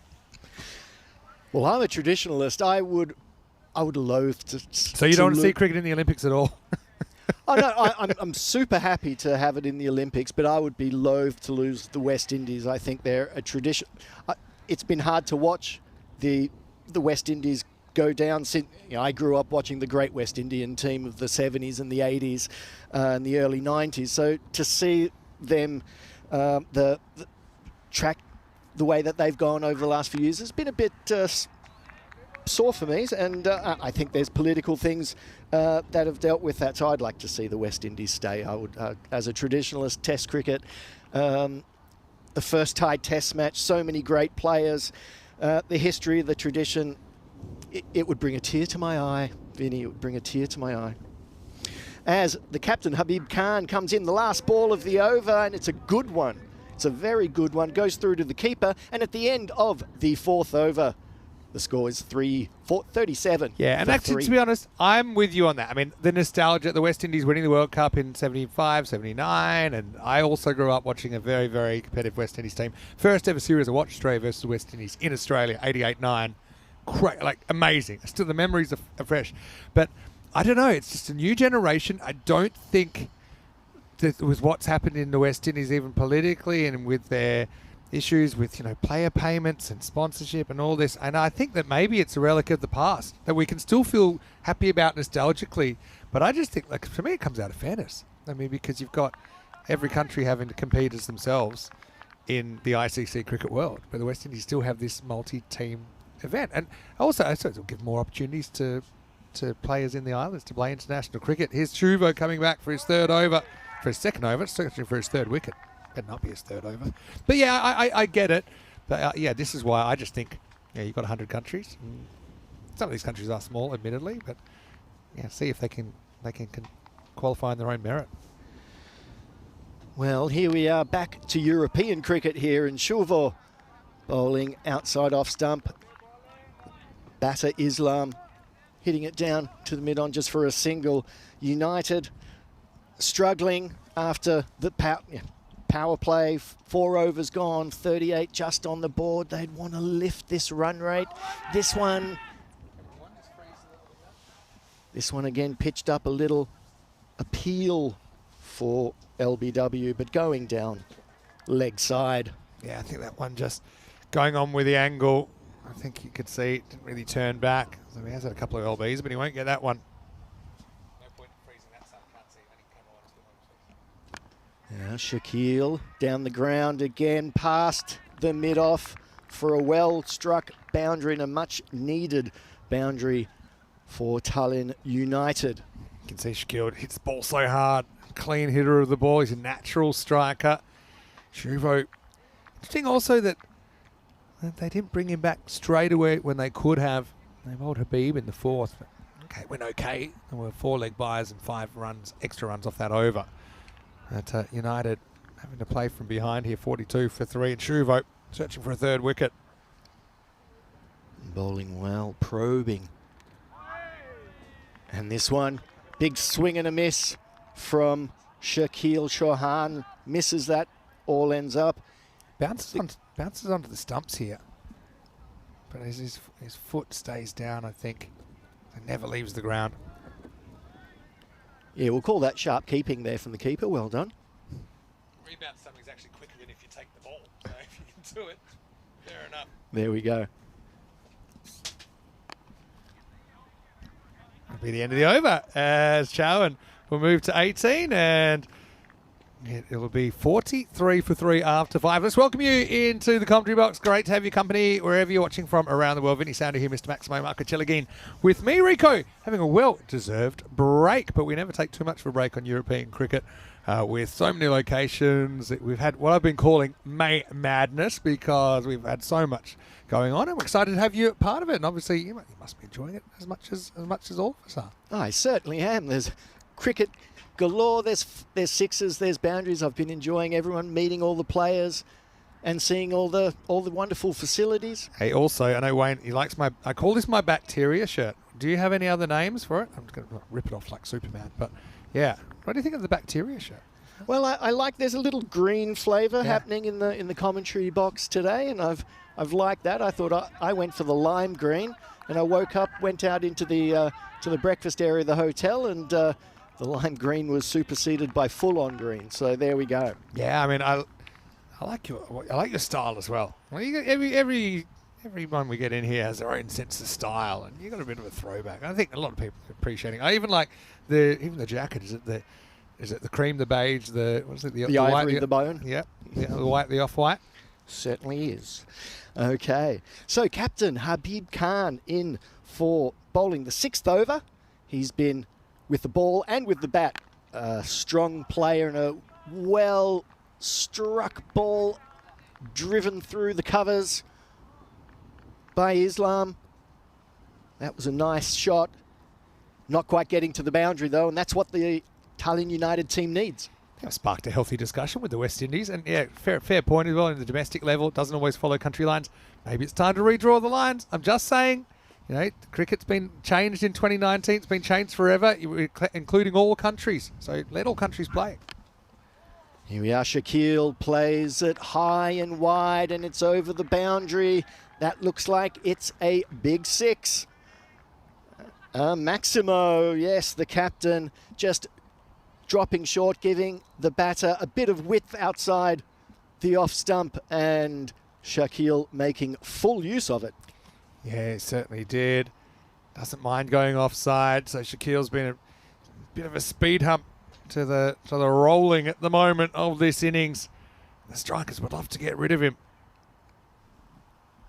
I think that's imperative for them just to keep this score down. They've been doing well so far. Captain comes back with a very good delivery.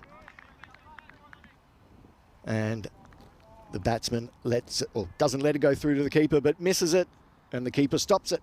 Yeah, maybe a bit of a change of pace there. Clever one. Yeah, but yeah, I will say, I'm a West Indies fan. I'm not saying I'm not. I'm just I suppose my role in European cricket makes me see, at the grassroots level of international cricket, what it's like. West Indies are probably better equipped than some of the European nations to deal with a good level of cricket. They've already got stadiums. They've already got a reasonably good structure in place. Okay, we know it's not what it was 30, 40, 50 years ago, but it's an opinion I've just formed, having seen now that we've got not just 10 cricket-playing countries, we've got more like 100. Well, it's true, but some of those islands are very, very small indeed. But once again, end of the over from Captain Khan. The 6th over is done and dusted with the score on 53 for the loss of 3 wickets.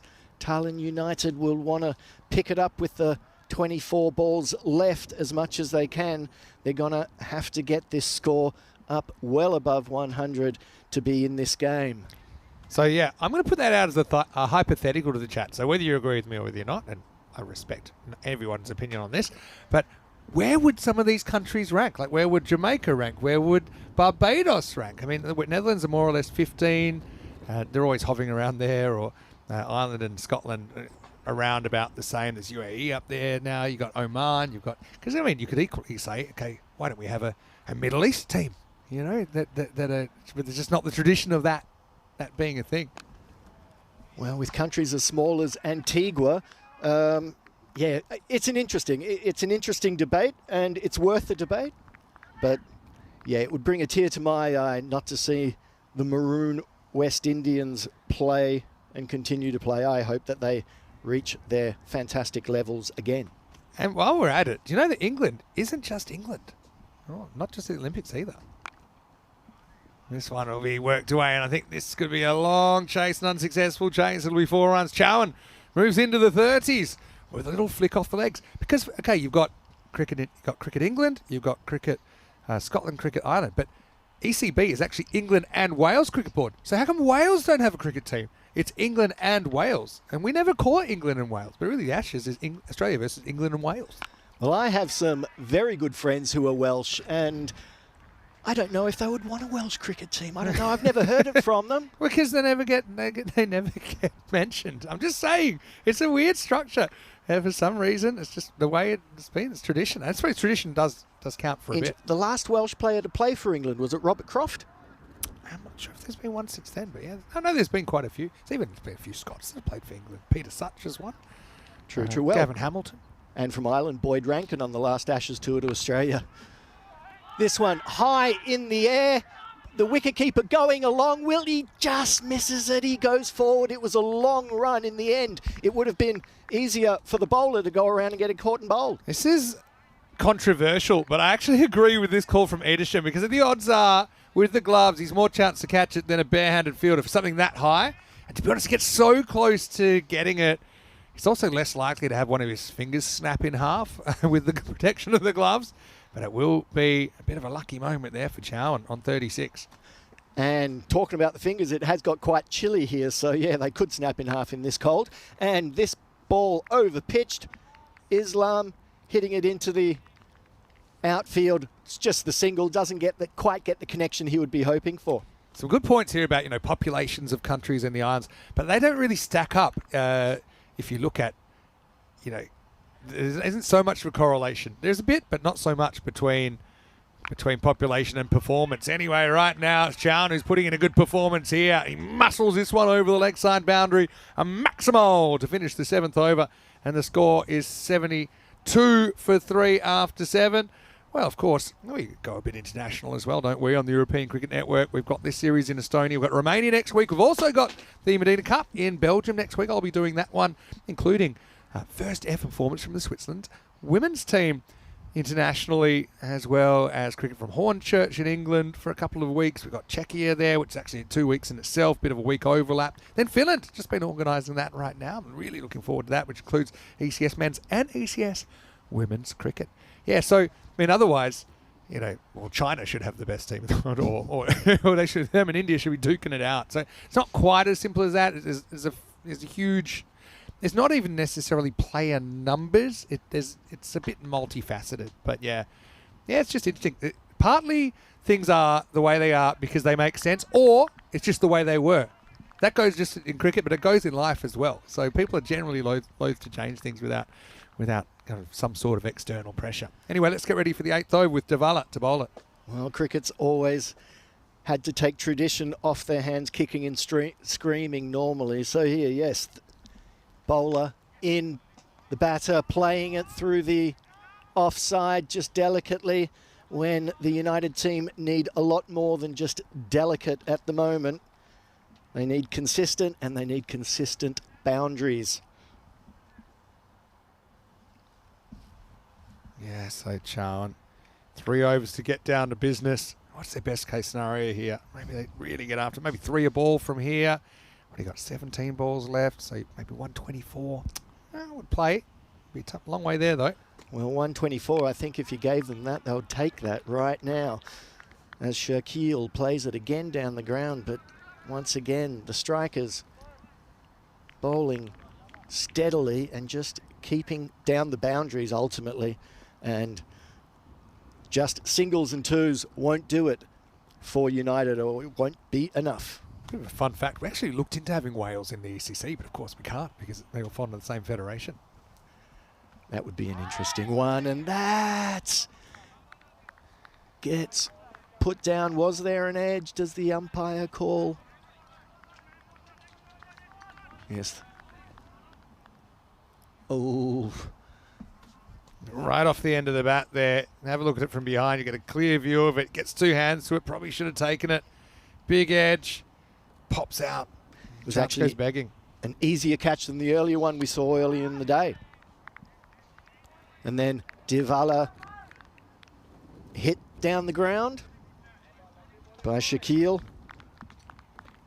on that one. So Islam going to face the last ball of this over.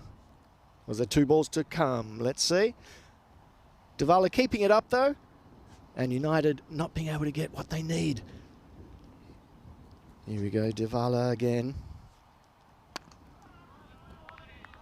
Islam down the ground, and again they decide, well, it's just the single again. So once again, good tight bowling, good tight lines by the strikers. They're doing well, keeping their foot down. Shaquille facing. Last ball of the over, it's a slower one. Batter plays all over it. And at the end of the 8th over, United 77 runs for the loss of 3. Brilliant over from Devala. Only gives 5 singles. We're talking about kind of 3 a ball. Well, they don't even get 1 a ball off that over. So walking 677 with 2 overs to go. And to be honest, they're pushing it uphill to even make the 100. What a brilliant over. And the thing with Devala, he's only bowled the 1 over, so he can always bring him back for the last one. Yeah, lots of options for the strikers. Lots of options for the strikers here. Yeah, they've just dug a hole for themselves, Tallinn United, with those loss of those early wickets, and haven't been able to really get going. But let's see what they can do. There's still 12 balls left. And this one's gonna not count, so this is an extra run, and still 12 balls to go. So that's a little ray of hope, maybe, for Tallinn United. Still a full 2 overs to come. As Elias into bowl, keeps it wide, and the batsman can't reach it. It goes through. Nice tight ball. Yeah, that was a good area there, full and wide. They bowled really well in the last few minutes. Just when United seemed like they were getting away. You can draw a real straight line between how well they bowled and and the scoring rate. Hassan doing a good job here. Again, Islam this time hits it down the ground. It's the fielder down at mid-on just can't control the ball, and it just bounces off over the boundary line for a much-needed boundary for Tallinn United. That'll take their score into the 80s. Just not enough, you feel. Here's Elias again, keeping over the wicket, keeping that wide-ish line. Batsman going through for a single, a bit of a wild throw from the wicket keeper, but good backing up, doesn't give away a run. Good heads-up play there, I think. Keeper fumbles it all. This day, last 2 overs, just run. Even though that might have been tight. Almost created an overthrow, actually, but does get Chowan back on strike. He's been scoring quicker than Islam. Yeah, that was good running, and the ball up in the air and caught. Shaquille hits it down the throat of the player. Great catch by Arslan Amjad down at deep mid-on. He runs in, takes a simple catch, and that sees the end of Shakil Chauhan. He was trying his best to get the run rate up and couldn't quite middle it, couldn't quite get the meat of the bat as often he was like to get the boundaries that his team needed. Yeah, but still a good innings from Chowan, who came in a really tough situation. Again, still thinking their best lineup is opens. I think in a competition like this, you're better off just shuffling your aces to the top of the deck and hoping it goes well, hoping plan A goes well. You don't want to plan to fail. Obviously, he came in with 3 cheap wickets, but it will be Hamza Mohammed to come in. There's 8 balls remaining. Hassan picking up that wicket. Yeah, I agree. In a format this short, put all your best batters up at the top of the order. It's 10 overs, so just go crash, boom, bang as in we go. And crash, boom, bang, it doesn't go. Through to the keeper. Another good delivery from Elias. Yeah, again, good location. They say it's very leg side of the ball. They barely reached that. Just need to step across that, maybe get something on it. Got a pretty much free hit here. Last ball of the night. Hamza facing, swish and a miss. Keeps that wide line outside off stump, and the batsman can do nothing about it. Yeah, brilliant over in the end from Hassan. Okay, does get hit for a 4. Actually, the bye works out well for them. From there, they go woo, wicket 0-0, wicket 0-0. It's 83 for 4 after 9. Shuvo, good return to form for him, 2 for 11. Hassan Amjad with a wicket, Elias Hassan with a wicket, and I think you've got to bring back Tavalla here, surely, unless you've kind of promised somebody else a bowl. I know that can get awkward, but yeah, they are going back to Tavalla. It makes sense because he only conceded 5 singles when he bowled the 8th. So 83 plus this, and really the 100 is looking quite a long way away. It is indeed so. Just 6 balls left. Divala in to bowl. He is lined himself up for a scoop and manages to get it over the keeper's head. Gets enough bat on it. So it's a well-played scoop over the, over the keeper's head for a boundary. That's the first one I've seen all week. I've enjoyed that. I love it that you didn't really have a word to describe it, because I bet that, when you last played, that wasn't a thing. Where it's kind of like a little, like sometimes called a reverse jink or a reverse scoop shot, you might call it. But had to get it over the fielder in the circle, he did. So Aslam gets a little bit funkalicious there. 5 balls remaining. Funkalicious indeed. Here's Divala.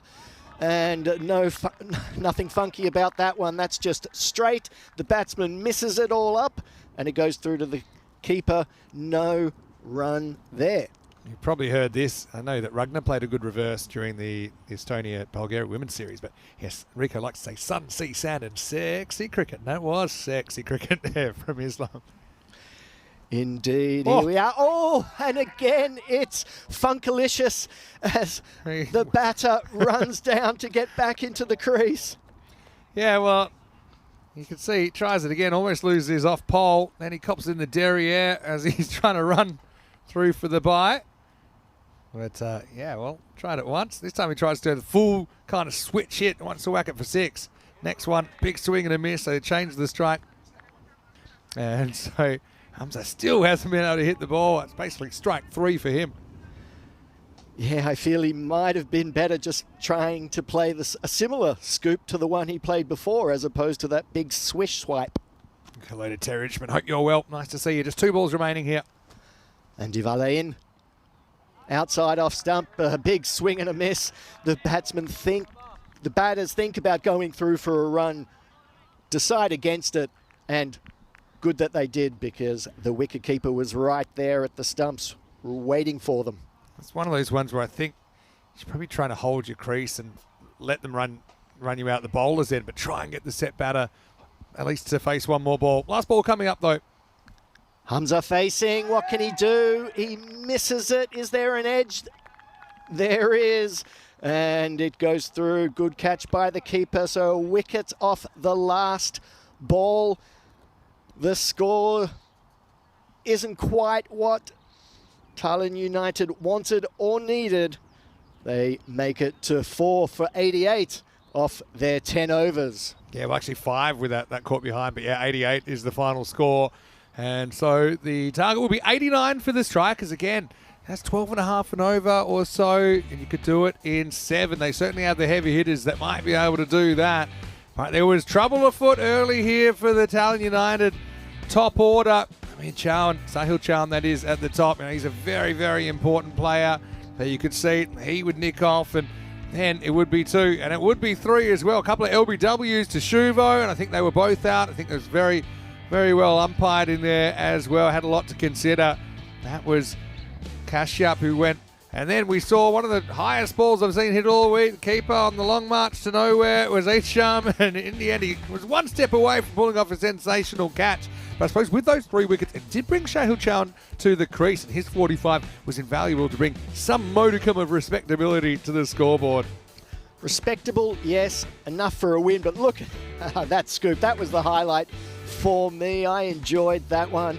He tries it again a couple of balls later with less success. Indeed, yes. And then we see the wicket off the last ball. So, United, 88 for 5 off their 10. It's going to be a tough ask. It certainly will. You can see they recovered somewhat from the early wickets. At one point, they were 9 for 3 after 9 balls, but that 4th wicket partnership of 74 at least sets up this score of 88. 45 to Shakil Chauhan, whereas the top score hit 5 fours and 3 sixes, I should say, in his innings. In fact, he was the only one to clear the boundary in the innings. Maidul Islam batted through for 25 of 22 balls. Bowling-wise, 2 wickets for Shuvo, and good return to form for him. Singles for Hassan Amjad as well as Hassan and Divala. Habib Khan also with a pretty tidy 2 overs for 15. We'll take a break then. Back in just a few moments. Keep your thoughts, keep your opinions coming in the chat. Vinny Sandy, Mr. Maximo with Marco Chelegin. And we'll be back with the exciting conclusion when we return of match 14 here in Estonia at the European Cricket Series.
This European cricket event is proudly brought to you by HCL Software, Rado, 1xBet and Victorinox. Hello, welcome back to the Estonia National Cricket and Rugby Field here in Tallinn, the capital, where we're getting ready for the second half of match 14 between Tallinn United and the Tallinn Strikers. 88 on the board for United. Had to recover from being 9 for 3 halfway through the power play, but they didn't nurse their way to 88. Does look a bit thin on the ground, though, against the Strikers lineup that's keen to kind of really announce themselves in this tournament. Haven't really played to their potential yet, and they'll be eyeing off, I think, this target of 89 in 7 overs to take 4 points. If there's some sort of miracle, you might see the Tallinn United guys take all 4 points if they can keep the Strikers to 61 or less. As Corey likes to say sometimes, I think it's more chance of the world stopping and spinning the other way. I wouldn't say it's that remote, but certainly an unlikelihood. Marco Celligine joins me, Mr. Maximo Vinisandu, in the commentary box once again for this one. And well, United, they put some sort of a score on the board. I suppose to have any chance, they're going to need a bunch of early wickets. Indeed, that will be the case. Looks like the opening bowler for Tallinn United will be Kuldeep Tekas. And yeah, as I think today, if the Strikers can get 4 out of that slow start that they had for the first 2 days, they can forget about, and then they'll get a bit of momentum. So I think the slow start that they had on the first and second days, they can wipe away and they can get themselves into a bit of a groove. Yeah, they'll hope so. This is going to be Kuldeep Tekas to get us underway. Sometimes I've been calling the Tallinn United squad the mystery man because they seem to put a lot of different players on the park. So that's all to do with work commitments as well. But anyway, here we go. 89 to win for the Strikers. So captain Khan facing the first ball, and he hits it away onto the offside for a single. Just goes through nice and easy. Nothing crazy off the first ball. And Aslan Amjad facing the second delivery. He looks like he's ready for a big shot, and it's lovely, very well played through the offside. He hits that really, really well all along the ground. 4 runs. First boundary for the Strikers. Yeah, beautifully hit. I just wonder if this is the innings where Amjad starts to come into his own. Interesting also that they didn't go with A. Chowan to open the bowling. I also think you guys a 10-game week plus finals. So, yeah, I think someone like Shaquille, I think there's been effort that's been made to manage him. Hasn't been up at the top of the order last couple of games. So Kuldeep bowling to Aslan. This one past the outside edge. There's a bit of movement there when the ball does go out there. The temperatures plummeted, shall we say, over the last hour and a half. Yeah, exactly. Got Big Jack on for the first time. And Aslan hitting it down. Another single. Good bowling from Tekas. He's keeping it up there, bowling one side of the stumps. A quick hello to Phil G. He's in the chat at the moment. Phil, valuable member of our commentary team. And Phil will be in Romania next week. And once again, keeps it out there. Nice and consistent. And I suppose it's kind of the accents. I've got a bit of a strange accent because I live nowhere now. But yeah, a lot of people thought there might be Phil G commentating with me. It's Marco who's with us for this trip to Estonia. Enrico's off for a couple of days. Yeah, I've toned down my Austrian accent for today. And another good ball by Tekas. Captain Khan swing and a miss. And at the end of the first over, it's none for 6. Yeah, so a pretty good first over from Tekas. He comes to the party, doesn't he? And we'll need plenty more of those. Well, maybe something about the sixes. 6 off the over, 66 matches since the Golden Ball. Well, Phil G, when he was commentating, took him a while, but he did end up with a Golden Ball. He's been doing it for quite a while. He's been doing more lately as we've had more and more matches. But, yeah, eventually in Portugal, he got his Golden Ball as part of the G-Force commentary pairing with Tina Goff. So, yeah, the G squad or the G team or G-Force. I like G-Force. I think they like that. They got it done. Anyway, they will go to Shaquille Chowan here in the second over. Yeah, That's a good one. Bit high. They go up for the appeal, but the ball will be sailing over the stumps. Probably would have been over another set of stumps put on top of the stumps. Hits him well above the pad. Yeah, He's a bit tall. Amjad just stuck in his crease a little bit there. Yeah, tall guy as well, isn't he? So Shaquille in to bowl this one. Down leg and swiped away behind square leg. That's going to be the first boundary of the day. Yeah, well, talked about G-force. We'll dial G for Gundy here because that was short and it was outside the hips. An easy put away. Can't bowl there. No, that looked like a bit of a stiff and sore old delivery from Shaquille. As I said, it's got a bit cold, so maybe he just needs to warm up just a little bit more. Good connection there from Captain Habib Khan. Yeah, just had to catch up with it, didn't he? And Phil G, you'll be happy to know I worked with Tina last week, your G-force partner, and we continue on a bit of a tradition that we started in Portugal. I'll tell you about that in a second. And Shaquille in again. This one's a lot better. He keeps it outside off stump. A big wild swing from Habib. Doesn't connect.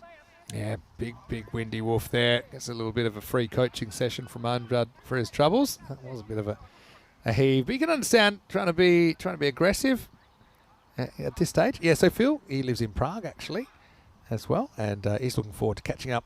Yeah, I'll be there, of course, for the Czech games, or at least the first half, and I've got to miss some of the European Cricket Series last few days for a wedding I promised I'd go to. So again, Shahan, just a little bit too much width outside off stump into Captain Khan's hitting zone, and he slashes it over the infield for a 6. Is it a 6? I think just off the, I feel it was 6, but I guess they'll decide what they think it is because they're going to have to go with the umpire's call. The umpire's call's 4, so they'll stick with it. That's the procedure. Maybe a bit of a lucky break. There we go. Second 4. Shahan in again. This one just cramps up the batsman just a little bit, but he plays it away behind square on the offside. A single. Yeah. So what I was going to say was that we started we have like a port party with the commentators because I was actually there for Portugal. There's a bit of an overlap, so I was there with Tina and Phil. So we had a bit of a port party. We're in Portugal, weren't in Porto unfortunately, although there was a series there earlier. Sounds delightful.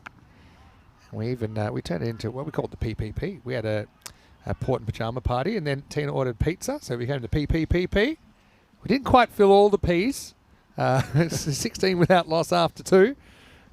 But in Sweden, we had another port party last week. And we found port in Sweden. And we didn't have pajamas because we did it in the hotel lobby. We thought that would be a bit weird. Or like a hotel, I don't know, like free room. And Tina's partner, who's a physicist there. So we actually had another P. It was physics. We're talking the physics of cricket. Well, my word. That Stayed sounds like awake for most of it. I pretended to understand a lot of what he was talking about. He's a very high-level physicist, actually, and Tina's partner.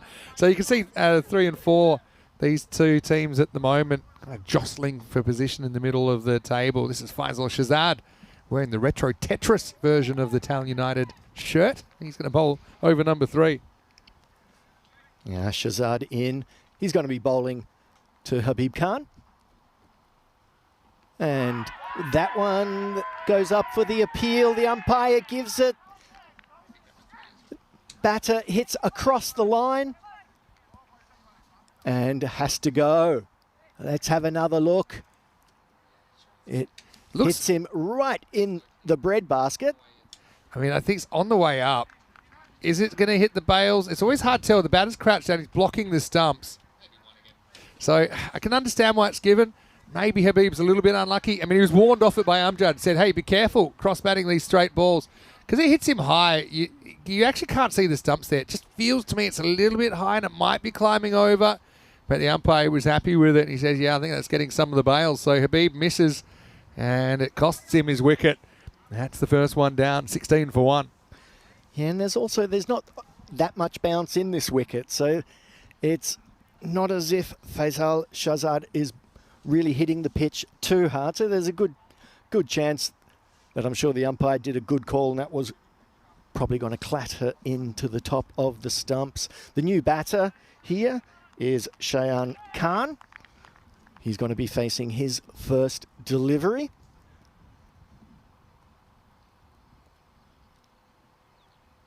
And pitched up again, asking questions, played nicely straight down the ground, but it's been a sedate start from the strikers. Nothing sedate about Cheyenne's dismissal in the earlier game. Ball got cracked off the bowler's boot into the umpire's chest. Umpire collapsed, ball fell next to the stumps and he got run out. So that was quite a way to go for Cheyenne earlier. Amjad, though, hasn't had too much of the strike. He gets it here. Here we are, Shahzad in again, and again played away. Nothing too attacking, but good defensive bowling and good fielding. Just keeping the batting team under pressure, and the strikers haven't got away yet. So, yeah, Phil saying we also had piri-piri sauce. That was extra peas. We had plenty of peas there. Oh. Here we are. Okay, there's 2 balls left in the over. This one does go to the boundary, and that's what the strikers want. The strikers will be really aiming to get the 4 points. So I think that's what they're gunning for here. They want to finish this game early. They want to get it done and dusted and take away maximum points for it. And that boundary certainly helped on that score, and a good little shot there from Shayan Khan as Shahzad now into bowl.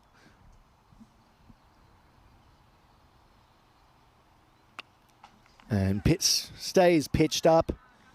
And once again, good connection from the batter, Khan, as he hits it around the leg boundary for 2 boundaries in a row.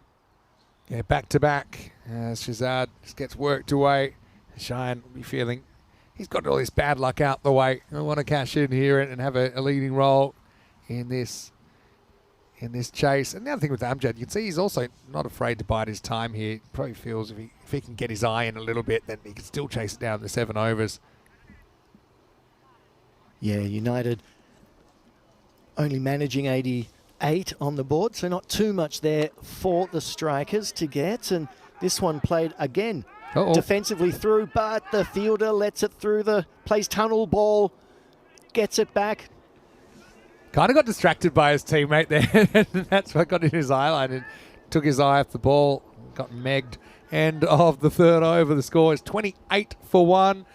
And hello to Wither K in the chat as well. Let us know where you're watching from. Always nice to see a few new names in the chat. Yeah, Phil G, he thinks it took him 123 games to have his first golden ball. So certain people we think are golden ball magnets.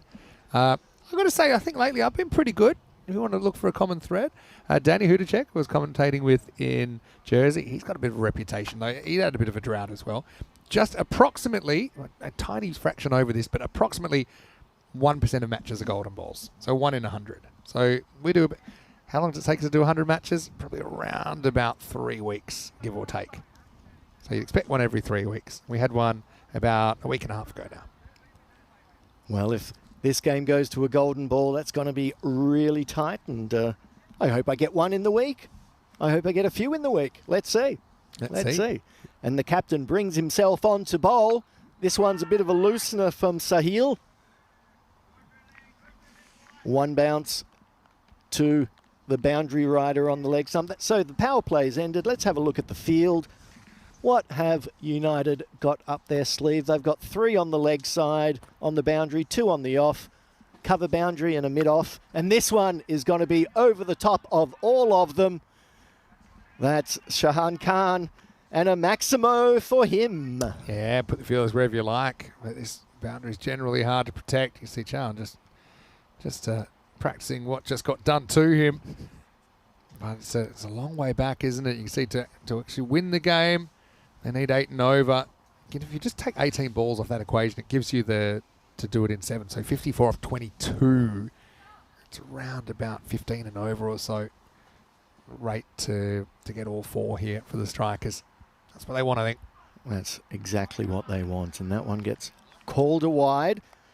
So Sahil probably a bit stiff, bit sore, hasn't quite warmed into his over yet. It's got a tight call though as well. I thought that might have got a little bit of the line.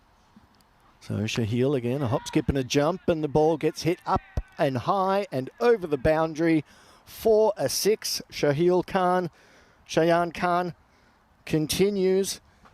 He's been doing well, goes to 23 off the 6 balls that he has faced. That's a pretty good shot, isn't it, from Cheyenne? He hits on the up. That's no half volley, but he just picked the length perfectly. Got on that big front foot, muscled it over the boundary.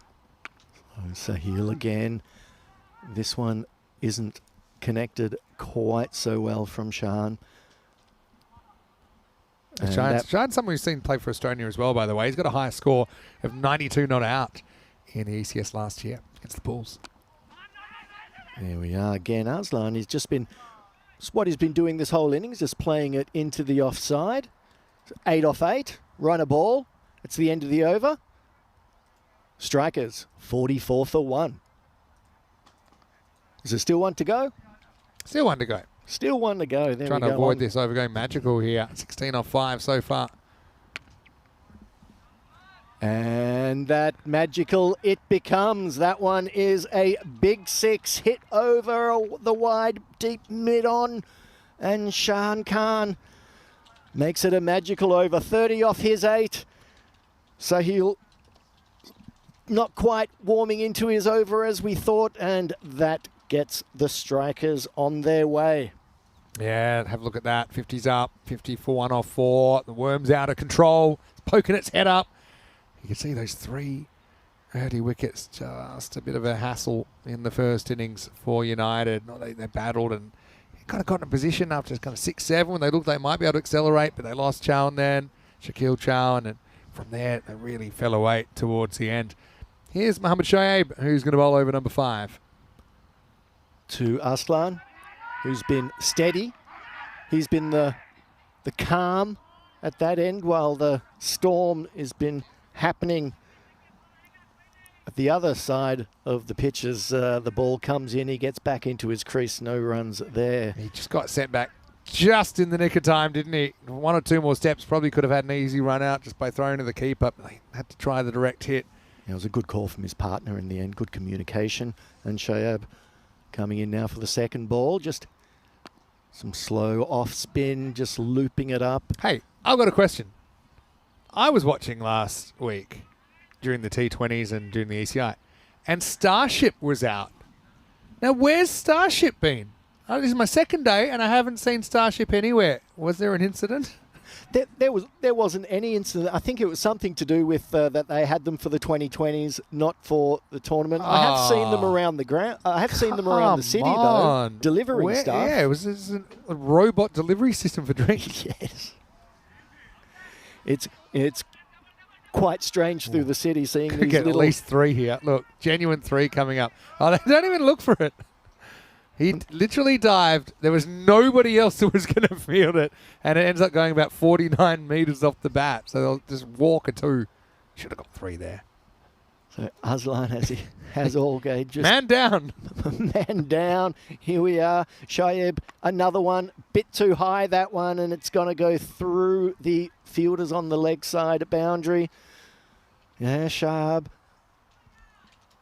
just missing his length a bit with that ball, but the batter certainly doesn't. Yeah,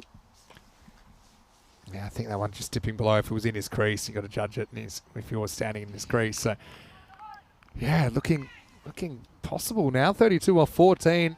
Certainly going at this kind of pace. Yeah, I think they'll be going for that extra bonus point and going hard.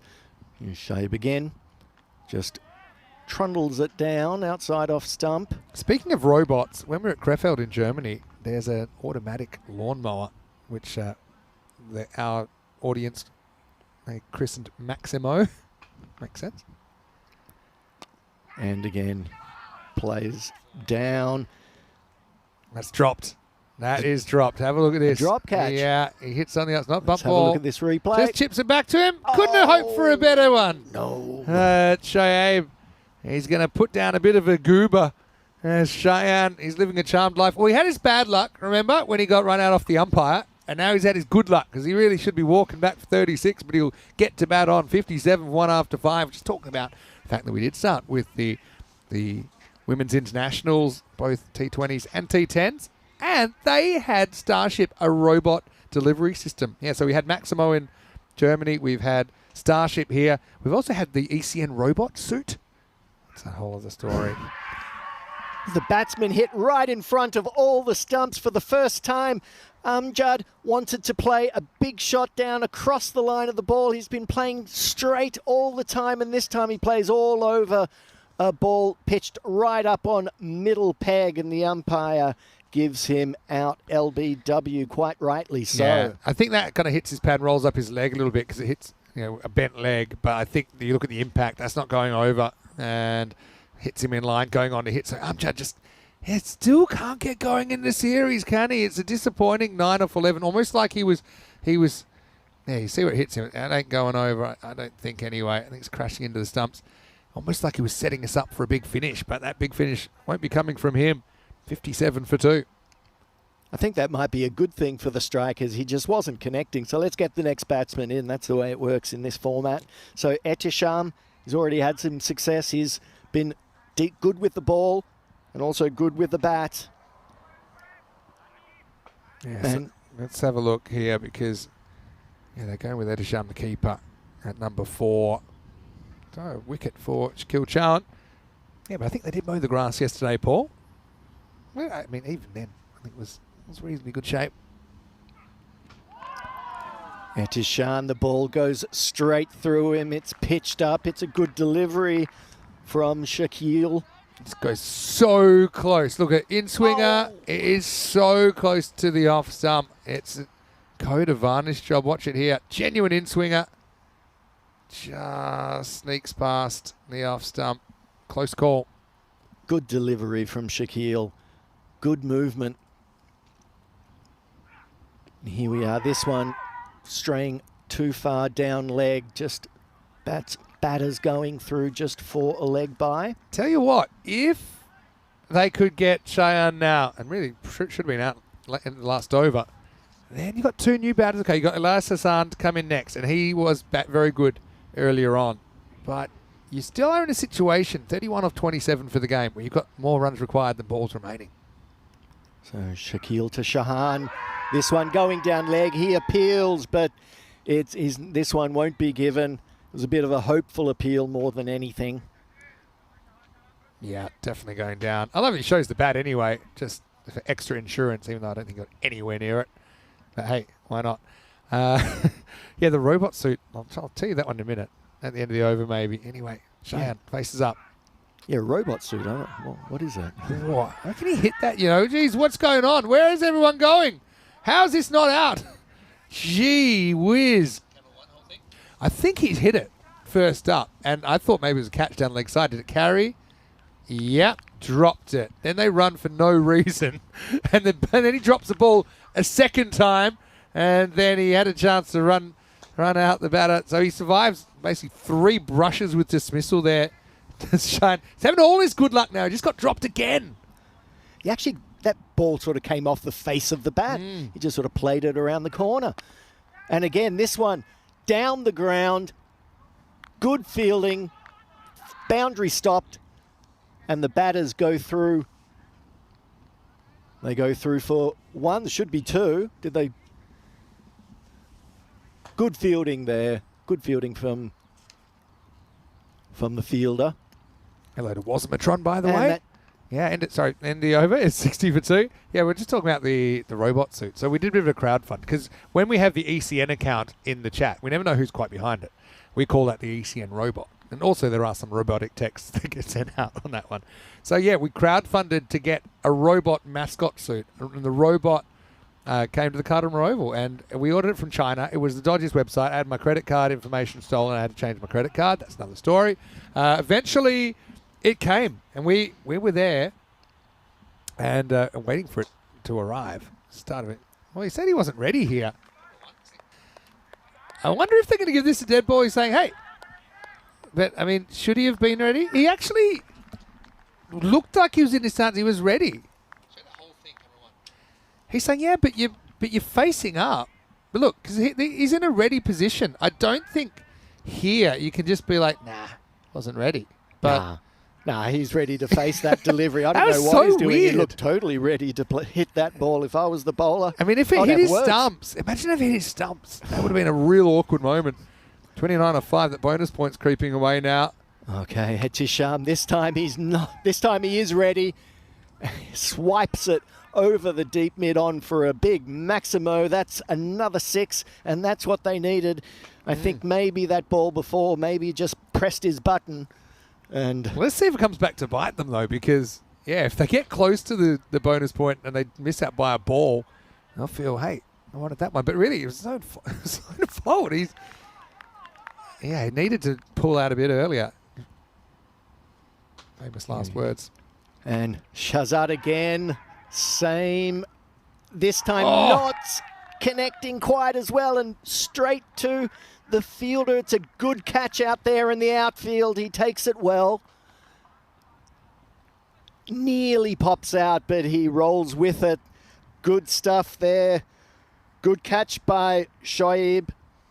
Very well done. So that's the end of the batsman Etisham. That was an interesting 6 balls that he faced. 1-6, 4 dot balls. One of them, supposedly, he wasn't ready for. I don't know about that. I suppose in the end it shouldn't make too much of a difference, you'd imagine. No. In the end result, 66 for 3. Then good catch out there by Shoaib. Came down, just stuck to the palm, didn't it? Yeah, so there's some good points in here. Wayne said we actually bought 2. We raised enough money by the first game, more or less, for 2 robot suits. So we bought 2. Like, why not? We'll buy 2. Only one arrived. There was no real recourse for... Still got charged for 2. No real recourse to chase it up. It's a faceless Chinese company that wasn't blue chipper, I'll tell you that much. All sounds very interesting. So then Corey was in the robot suit for a while. That was hilarious for a number of fronts. He couldn't see. He almost fell off a cliff, almost rolled down a hill about 4 steps in. He's got no peripheral vision. We threw a few balls at him. It was kind of padded. It was quite fun. We just peppered him with a few balls. Couldn't see. Kids, and Corey famously hates kids despite resembling one. Kids running up wanting to play with him and wrestle him, and Corey's just like, get me out of this thing. And he was boiling. That's the other thing. It was like a jacuzzi suit. He was absolutely red hot in there. Here we are, Fazale again. Batsman plays it down. It's only going to be a single. So where is this suit now? It's a good question. I remember that. I just don't think it was built to last. It was in also several pieces, and because we only go every few months, I think slowly. And archaeologists will probably be able to find it in centuries. Well, yeah, they might make a Indiana Jones film about it someday down the. It was the robot era is an exciting era, and then whoa, down he goes. Please tell me you got that. As it'll take the end of the over. We did have a genuine wipeout here. Looks at the bowler here, picks it up. Whoa, whoa, whoa! The old Tortuga factor, but I like it. Shahzad, yeah. Whoa, whoa, whoa, whoa. Down he goes. Just loses his balance. Oh, hello. That's us. But let's have a look at this now with the Hippos taking on the Wolves in the last game of the day.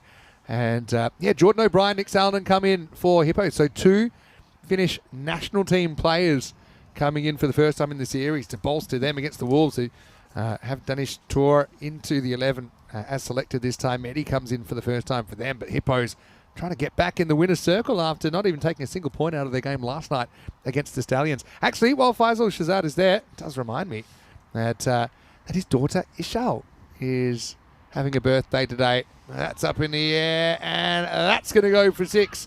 So Maximo, they have at least got the point out of this one now, Italian United, but I think that's all they're going to get. Yeah, so Ishal's daughter's turning 8 today. Big happy birthday. I know he wasn't meant to play because it's his daughter's birthday, but his daughter has said, no, go on, Dad, get out there. And although it looks like they won't win this one, of course, they had a good win earlier on, Italian United against the Riders, picking up all 4 points in the first game of the day. Yeah, Elias Hassan on that delivery, really giving it the kitchen sink and hitting it over the mid-off boundary for a big 6. Let's see what Tekas comes back with. Bit surprised they didn't bring him back earlier, actually, Tekas. I thought he bowled a pretty good first over.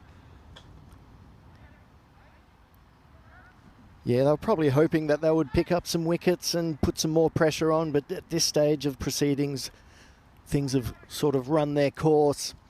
But here we have Shayan Khan facing, and 38 off the 15 deliveries he's faced. He's looked good, and Tekas coming in again. This one a bit slower, and hit between the fielders on the boundary on the leg side for a well hit 4, and he moves his score along to 42, and the strikers 3 for 80. Only 9 more runs needed. Yeah, how about these innings from Cheyenne? It's funny how the world works. He does seem to have had the luck in this factor, despite getting run out off the umpire earlier. And what's quite comical, Andrew Winter went down for probably an 8 count, didn't he? But when he got up, he realised there'd been a run out. There was actually something similar to that in France last year. I'll see if we've got time. Might not have time. There's only 9 required now. Cheyenne eyeing off a half century here. And will he get there? Shan just plays it down. I think he's going to play for the team, not bother too much about his own 50, but let's see how it goes. Tekas keeping that ball up, and the ball just played in. Elias Hassan now on strike. So scores tied, 9 out. France batting against Belgium in France. Ball got whacked back to the bowler. Umpire took cover, ended up facing the wrong way, and there was a run-out appeal. This one high in the air. Good catch. And good catch over the boundary. Well done. Well, that Big kind of Maximo. sums it up in this game. Shoaib took a brilliant catch moments ago coming forward. This time he had to go back. He had to go too far back. This is one where he catches and just hopes he's he's in the right side of the line. He ain't. But anyway, yeah, appeal. Not meant to go to the TV replay, but I'm sure they ended up using it. And it was David Abenza, I think, that was out for France, and it went to a super over. So a bit of trivia there. All right, 2 to win now.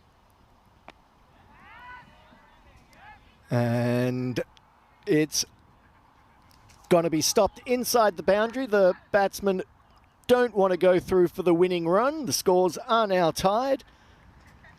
I think the batter at the non-striker's end was asking his partner, why didn't we go for it? We didn't want to. He wanted more runs, but he's not going to get the 50 because he's on 43 now. And, yeah, any score will win it. So we'll go to a 9th over. So, yeah, it's just been one of those days, I suppose, for Talon United. Their winning streak will finish here, but they had a good run after losing that first game. And then they're on a winning streak of 3, but it's going to finish here. But they will take a point out of this game, which might prove important in the end as well. And Almanen just marking his run-up. Probably won't have to mark it too often, I'd imagine. Yeah, I don't think you'll necessarily need to roll the arm over too many times here, Mamun. But we'll give you a go anyway. As long as it doesn't finish on a wide. There's my challenge. He looks the goods. Let's have a look. Let's see what he's got up his sleeve. Elias Hussain facing with 1 run needed, and it just gets hit down and easily done by the batsman, and that will be that. After 8.1 overs, the strikers have won the game, beat Talon United by 7 wickets. United just not putting enough runs on the board.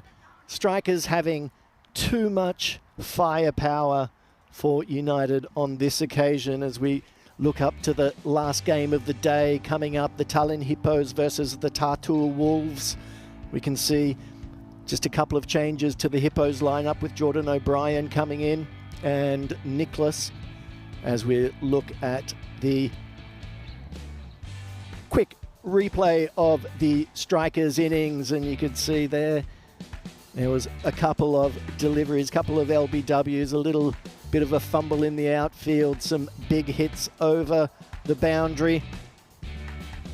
Yeah, I mean, and some drop catches as well. Yeah, he used up his bad luck now. He cashed in the good luck, and that one looked out to me. I mean, that's still just a bit of a rough patch. This is one that I thought was off the bat. But then we'll never know, I suppose. I think they did give it a run in the end, so an indication it would have been caught behind it. He held on. And the race was on to try and do it in 7. They weren't able to do that. United, they battled, they rallied. And to be honest, maybe a bit lucky to get away with the point because just they weren't there. That was a brilliant catch, though. I suppose maybe they did deserve the point. With some of this fielding, it's kind of the best and the worst of it all at once, wasn't it? Tikas, he was whacked away here. It was caught. But just over the boundary, the facial expression said more than words ever could. And well done to Mamun. I said, let's not finish with a wide. We didn't. We finished with a single down the ground. Elias Hassan coming in and playing the finisher role once again as the strikers, they chase down the 89 in 8.1 overs. So not quite quick enough to get the 4 points. Cheyenne with 43 not out, tops the scoring. 17 not out at the end from Hassan.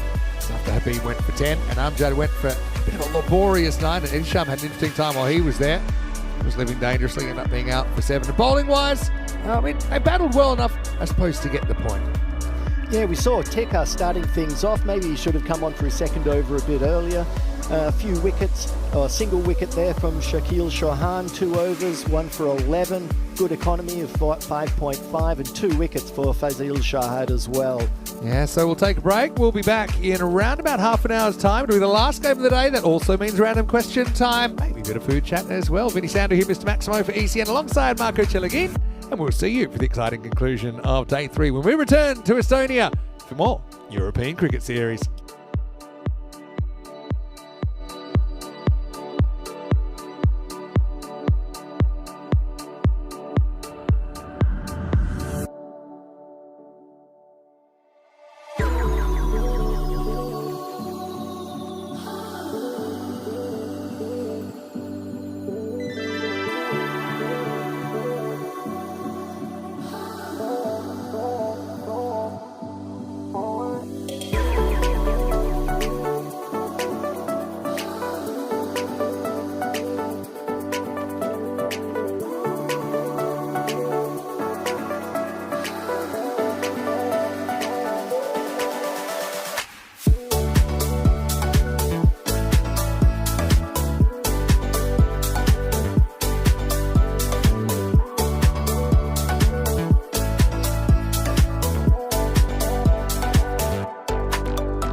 ready, we are so divine. Blue water and yellow sand, just you and me.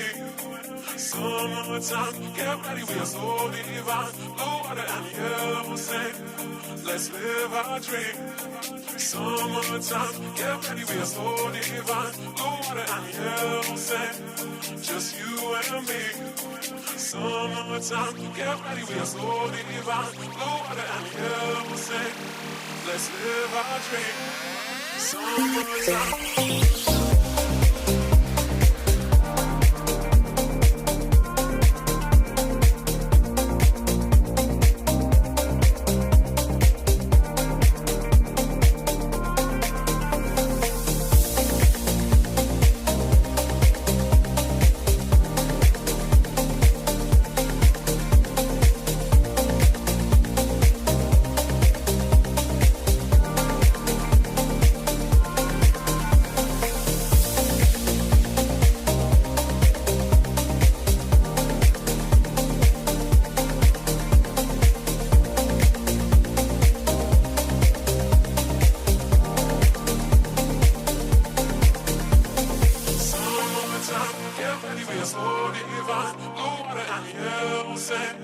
Just you and me. Summertime, get ready, we are so divine. Blue water and yellow sand, let's live our dream. Summertime, get ready, we are so divine. Blue water and yellow sand, just you and me. Summertime, get ready, we are so divine. Blue water and yellow sand, let's live our dream. Summertime.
This European cricket event is proudly brought to you by HCL Software, Rado and OneXBet.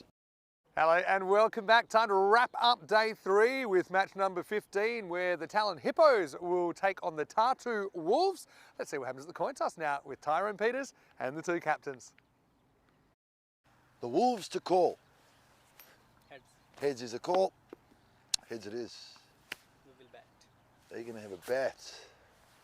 So the Wolves have won it and they want to have a bat. And I will say their batting has probably been their strength over their bowling so far. They're kind of leading with that strength. And they've been unlucky not to have a win really. In all 4 losses, they've picked up a point. So they've been competitive, just haven't been able to get that W on the board. And they would want to do it soon, of course. After this game, they've played half their games. And yeah, it's a long road back, I think, from being winless at the halfway point. And for the Hippos, well, they had the perfect start. They had 12 on the shelf, actually. They had 3 4-pointers in their first 3 games. But last night against the Stallions, the shoe was on the other foot. They got donutted. They had 0 points out of that game. So they are sitting still in a pretty good position. I think they do come in as heavy favourites. Watch out for Jordan O'Brien and Nick Salonen, 2 players that have jumped across the border to join the Hippos for this tournament. And I think we saw when they were playing for Tartu CC last year that they were very, very destructive. This isn't the Tartu CC they're playing, it's Tartu Wolves though, and I can tell you that it is the Wolves that are batting first after winning the toss. So the Hippos will be on the chase here in match 15. I'm going to chase Marco Celligin down as he will start proceedings as we get ready for the first ball. This should be an exciting game. Let's get ready for the last game of the day. Yeah, hello and welcome back. Yeah, the last game of the day. The Hippos, their one and only game for today. They've been warming themselves up over the last half hour or so as the temperatures around the ground have plummeted from the summery climes that we had earlier in the day to the very icy wind which is running across the ground at the moment. We've all ran for our extra jackets in the commentary position, and as we can look at the team lineups, Jordan O'Brien coming in and Nicholas Salonen for the Tallinn Hippos, while the Tartu Wolves bring in Danish Tor and Kumal Mehdi for this game. So yeah, the Tallinn Hippos started so strongly, had a little blip yesterday, but all that proves is that with a few early wickets, you can put the best and strongest teams under pressure, and I think that's the way the Tartu Wolves should go. So yeah, they have won the toss, they have elected to bat, and the impressive captain from the Hippos, David Robson, left arm pace bowler. He's been warming up. He said he's been pretty sore after his efforts in the first 2 days, and that's understandable. So he's going to be out there very quick as the umpires make their way onto the field of play. And it has become very chilly here, let me tell you. And the Tartu Wolves lineup, they'll probably be opening up with their impressive Muhammad Usman Senior. He's been batting and bowling very well, although now he's going to be concentrating on his batting. And this, I think, will be an interesting game. The Wolves, you know, they have been in and they've competed in all the games that they've played.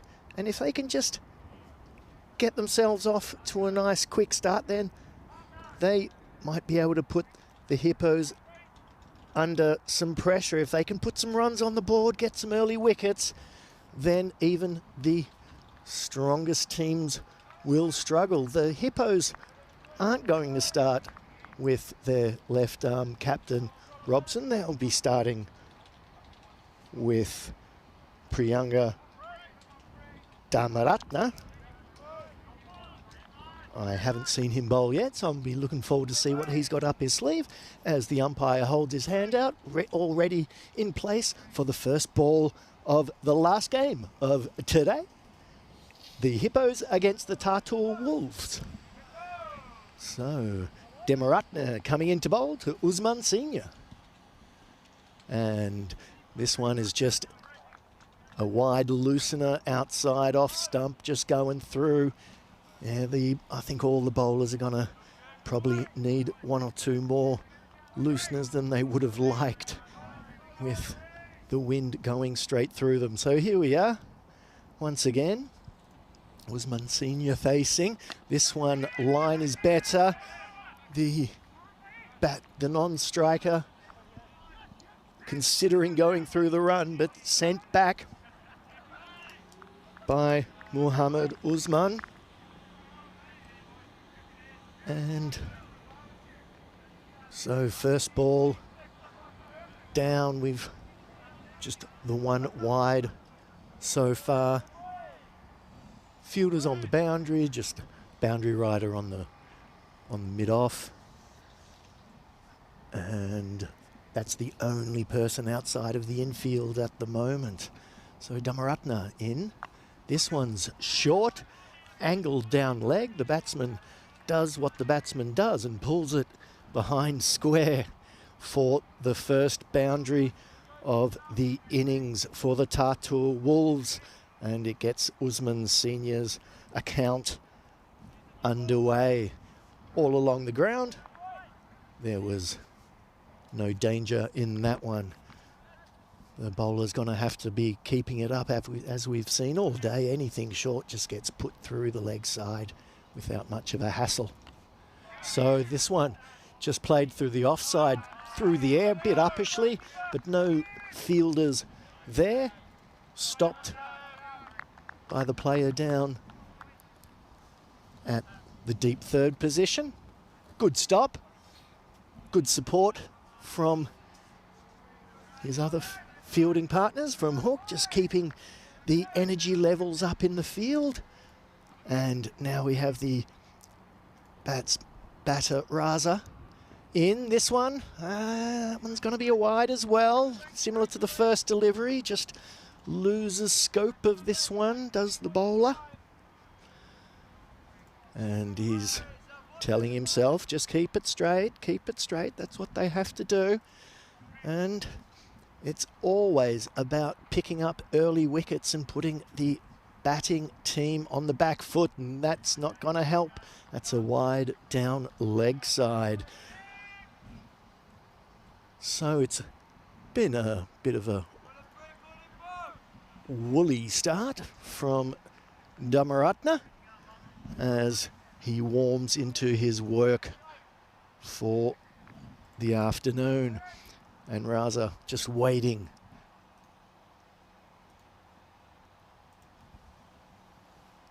And this one, short down leg again for a similar result as earlier in the over. Leaving the fielder no chance. I think that was Sedgwick down there at behind square. No chance for him, and that's the second boundary of the over. The 4 balls so far going for 12. The Hippos would be a bit disappointed, I suppose, but it's early doors. Still a long way to go in this innings. So 2 more balls to come. This one pitched up on off stump. The fielder comes around, tries, gets a hand to it, but it just bursts through. He never really got into a good position. It was just always going away from him. And I think that was Henri Pattenden down there, if I'm not mistaken. And we can see he's never really gets into the position he would have liked. So a chance offered, but run scored. And this one smited down the ground from Raza. So he moves his score along to 10. And after the end of the first over from Dhammaratna, the Tartu Wolves no wickets down. The score on 18. As I'd like to welcome Vinny in for this chilly end of the day. Yeah, it is a bit chilly. A bit more Estonia-like, actually. 13 degrees, but I think it's also with the wind.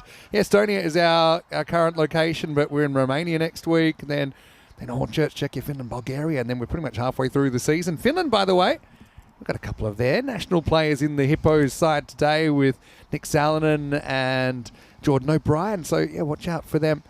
Nick Salonen, actually, first saw him when he was playing in Switzerland in the ECS a couple of years ago. But yeah, two players with plenty of experience.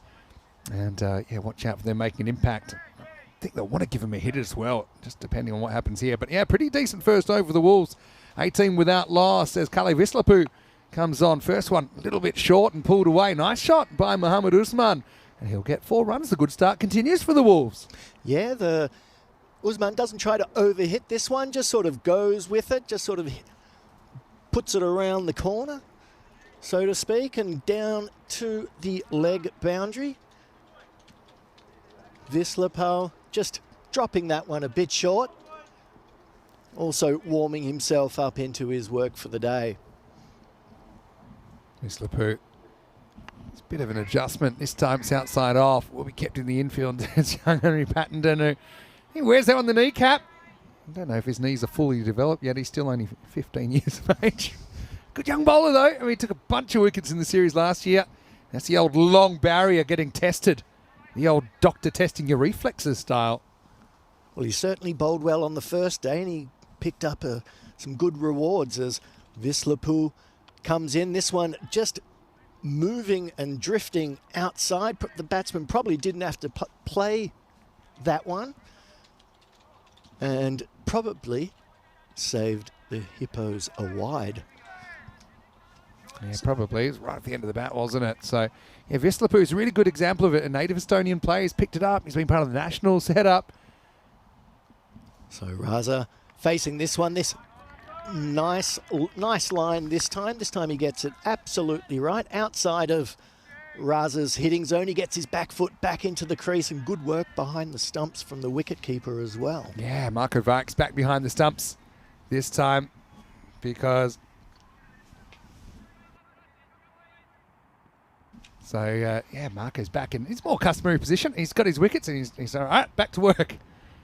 Now, it's going to be a launch here from Raza's mile high, and it's going to go the journey maximal. There's David Robson. Just had to watch it sail over his head. So, the Wolves starting a bit of a challenge. I mean, it seems like every game's a must-win for them at the moment. They're 0-4. Could they have an upset on their mind here? Well, 0-4 and 3 points, and that was a big 6. That was bowled right into Raza's hitting arc. And see what Vislapau has now. No, he's going to get a bit of width. He's going to deal with it. So Raza's in good form today. He's continuing on. So this over goes for a few as well. 15 off that one. And the Wolves after 2. No wonder they wanted to bat. They're in form at the moment. 33 without loss. Yeah, really good start. Really good start there from the Tartor Wolves. That's exactly what the doctor ordered. And this is a bit like a very cold Fremantle doctor coming through now. The Fremantle doctor, for those of you that don't know, cricket is actually quite well known around the world, I think, but it's the southwesterly breeze that comes from Fremantle, the port, that, well, it's called the doctor, I think, because it kind of cures you from the heat stroke of the Perth summer's day. Speaking of strange Australian references, I did put one in there. It's pushing the envelope a bit, but Wayne got it about a very famous arrest outside a Chinese restaurant in... I think it was 1979 or something like that, or something in the 80s. But it was to do with a succulent Chinese meal. If you know, you know. Maybe you don't know that one, Mark. He's been in Austria too long. Well, there's a link in there. I'll show it to you later. Probably not something that we can dig too deep in on air. But let's just say this gentleman was arrested and he wasn't going quietly. Anyway, here's a ditcher. Savio Paul. Ditcher Paul Savio, you choose. Here we go. Over number 3. And... this man, happy to take the single. He has had the odd slow start, Mohamed Usman, but it's Raza who's been lining up the power play so far. Yeah, it's Aditya Paul coming in for this last over of the power play. And Raza has been pushing the score along, 20 off the 7 balls that he's faced. And the Tartor Wolves need some more of that. And they'll be hoping for a bit more of that from Raza, who's had a good day with the bat. Yeah, he wants it to continue. One ball could change the whole thing. Ditche's part of the national setup as well. A little French cut here. Marco gets sent the wrong way. The inside edge probably just holds up in time. Come back for 2. They'll get it. Marco throws it away. Oh, no. We could have a 6. Oh, the non-standard Maximo. Marco forgot his own power. And no one was expecting their secondary backup. That will be unos, dos, seis. Hook throws it into Vake. Vake throws it away. 2 + 4 overthrows. ECN special right there, and the Hippos chasing their own tail. Well, there we go. They won't like that. And the Tartua Wolves, that just helps them and moves them along and brings their score on to 40. Oh, boy. 40 love. And the Wolves. Now, well, another little inside edge. This time it should only be a single. It will be. Yeah, I'm interested about this this story from Perth. My parents having owned a restaurant in Perth in that time. It's actually not from Perth. It's an Australian reference. I think it's from somewhere in Queensland. Okay, that's probably why. It's a little bit of a viral one. Still goes round. I'll just make sure this is the right link and not getting rickrolled. Yeah, that's the one. I'll send it to you for later. Okay, there's your homework. I don't want to give you homework, but I will because I want to. All good, all good. I like homework sometimes. And this is going to be knocked away. And even Tina, who said she was a bit surprised that you hadn't heard of it because Tina's nowhere near Australia and she'd heard of it. So there you go. That's the internet for you, though. You know, so you see some things, you don't see some things. Well, yeah, the internet, you know, I'm one of the older brigade, so, you know, I might not be quite up to speed on all of that stuff. But Adita Paul is up to speed as he comes in for his 5th ball. Hit pretty hard, but straight to the fielder. They won't get a run. They won't take it on. That's Gooch prowling around there. Mid-wicket. Just kind of bringing it back a little bit here, Ditcher.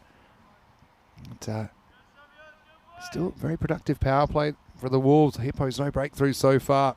Bit of shooting in the foot from the Hippos as well with those 4 overthrows. Last ball of the 3rd coming up. Or not. And Vake, he's a very good keeper. Again, another good example of native Estonian player. I mean, I think all European cricketers need to be respected. And obviously that's very important to us, whether they're natural born in a country or whether they're immigrants. I mean, they all provide something different, a different background, a real melting pot to the landscape. And so sometimes people do say, you know, where's the native players? But I think Estonia, and even look at Bulgaria and their national women's team that we saw over the weekend, really good example. There are a lot of players that have only ever played cricket in that country. Bit of a filthy full toss here for Aditya to finish it off, and Raza will put it away. So 49 after 3 overs, no wickets down. So you must have, from your time at VCC, you must have had people from all parts of the world originally, and a few native Austrian players as well. Well, when I originally came to VCC, we would have had 6 or 7 native Austrians playing in our first 11. Yeah. So, and that was one of the reasons I loved playing for them.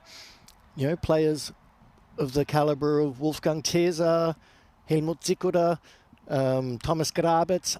And you know what really impressed me? We had a bunch of really good Austrian wicket keepers. And as a bowler, I was very happy about that because I was a bit worried when I started how that would end up. But no, it was really good. Yeah, definitely. Here's Henry Pattenden, who's going to bowl the 4th over.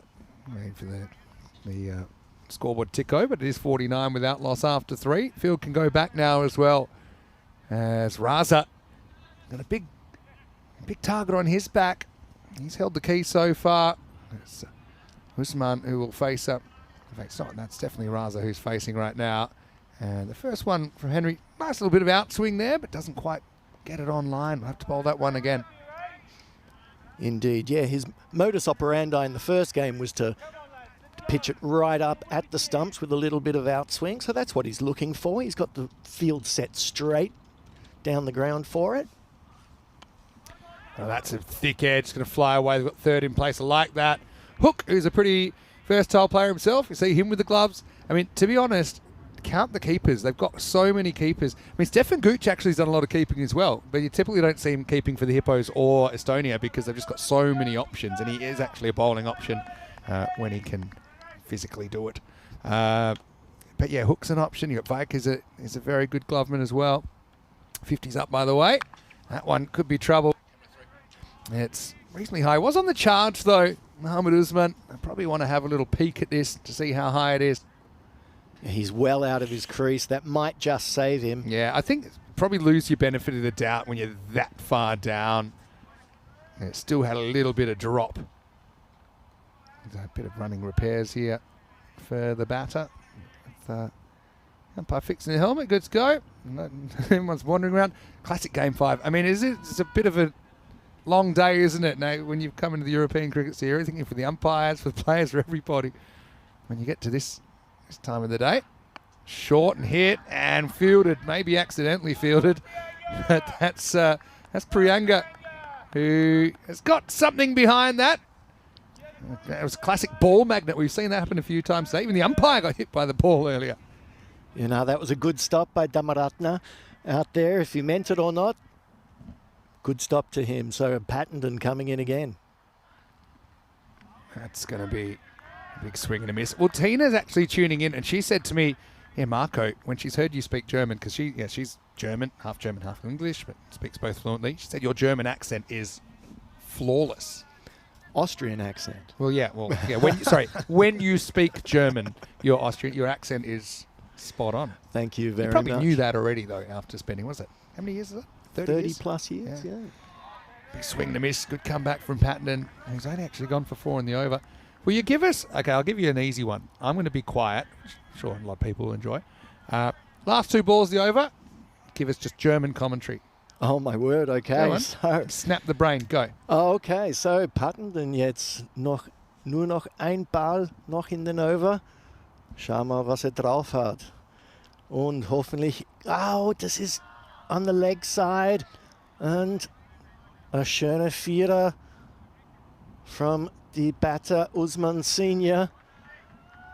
Ja, das hat nicht so wirklich hinbekommen, wo wollte. Es war ein bisschen wide from the leg stump. Und es klingt einfach nicht so schön wie auf Englisch, finde ich, Cricket Commentary, aber ja. Wunderbar. That was awesome. 56 without loss after 4. How would you say 56 with no wickets? 56 for 0. Yes, I took the words out of my mouth. Anyway, so, yeah, that's one thing I really like. And Tina, I know you're listening, so I've got a challenge for you. It's not really a challenge for you because you can do it easily, but I think that I'm going to get... Probably this is more appropriate when we do go to Germany later in the year, and Tina will be doing both of those. I'd like to see a whole innings, if not a whole match, completely in German. Oh, Again, gives me an excuse to sit out. But I would like to, or maybe she'll have a guest that's in German. Something that I think might be a nice touch. And for all the viewers that probably won't understand it, I'd probably be one of them. I'd get bits and pieces. It's still an interesting experience, and we have so many matches on the network. So what do you think about that? I'll put that to the chat right now. When we get Tina to Germany, do we have a full German match? Here's Kalle coming back. And he gets knocked down the ground first up. Usman moves to 23. So anyone that thought the Wolves were going to go quietly into the woods, you got another thing coming. This is a very good start. 133 expected at the moment. Kalle Vislapu trying to break this opening partnership. And it's been big opening partnerships that have allowed teams to really bang on and score heavily in the bottom end of the innings. So it's a good start by the Wolves, and they've set themselves up well here. Yeah, they have, but it's only a start. And one thing about this 10 over cricket, it's quite amazing how you do get all these momentum shifts into one game. So certainly not out of the woods yet. No pun intended. Usman, 23 and counting. Tries to go hard here. Does this have enough? I think it does. Once again, Robson getting a sore neck there at long on. Watch that one fly over the rope. Maximal, 6 more. Yeah, no, good connection there. Straight off the meat of the bat and straight over Robson on the deep mid-on boundary. Nothing he could do about that. Vislapal still continuing to try to keep the ball pitched up.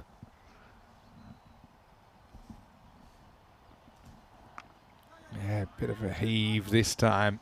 And Usman will have to settle for 1. So, we said 40 love earlier. We've got 30 all now between the two bats. And yeah, a bit of a double click here. And the Hippos, who took 12 points out of 12 to start the tournament, and they've just been a little bit off in the last 24 hours. And yeah, a bit of a mid-tournament slump. Well, if you're going to slump, this is the time to do it. as long as you get up towards the end of the week, I True. think that might just be the way to Hey, go. I say slump. It's still early. I never call a game in the first 5 overs. A lot can change. Well, indeed, I think, well, that one's just a little bit wide off. Yeah, there's so much of this game still to go, and it could go either way, a wicket or two here, and then anything could happen to the run rate. Yeah, here's Lapu. Still hoping to break out. Testing ball. We called a wide. Nice bit of keeping from Vake. Just hoping that Raza would maybe overbalance out of his crease. But he got that foot back pretty quickly. Yeah, I think the bowler's just like dropping his head a little bit when in his follow through.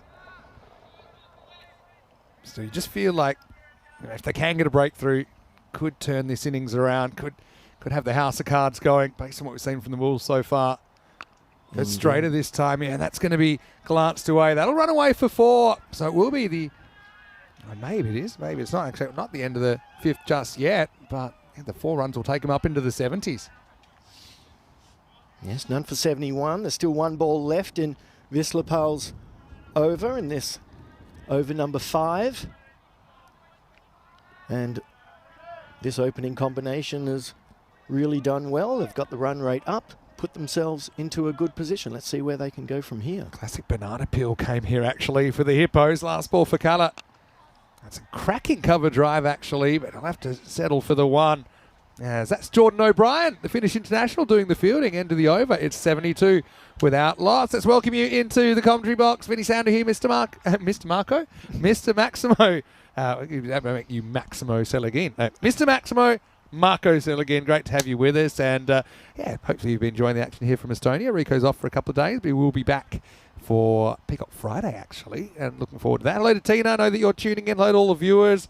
We've had a lot of fun today. And yeah, the fun will continue tomorrow. We'll get another day together. We do indeed. We do indeed. And let's hope that the sun shines as it did today and we get to see some more great cricket. I actually said to the 2 Finnish internationals when they came, I said, you know, we haven't had any rain yet. We had a few spots of rain just before this game, so I'm blaming them if it happens. Hopefully we don't get any in the ECS Finland, which is in a couple of weeks. For more like a month, actually. But that's going to be pretty cool. We'll be in Finland, actually, for like the longest day of the year, the equinox. Ooh. So we'll be having some pretty long days there. Looks like Robson's in. I think he's going to bowl spin. Not just because he saw, because I think it's also a good strategy. You got the left arm finger spinner. It's a bit of a hybrid. Here's Dave Robson.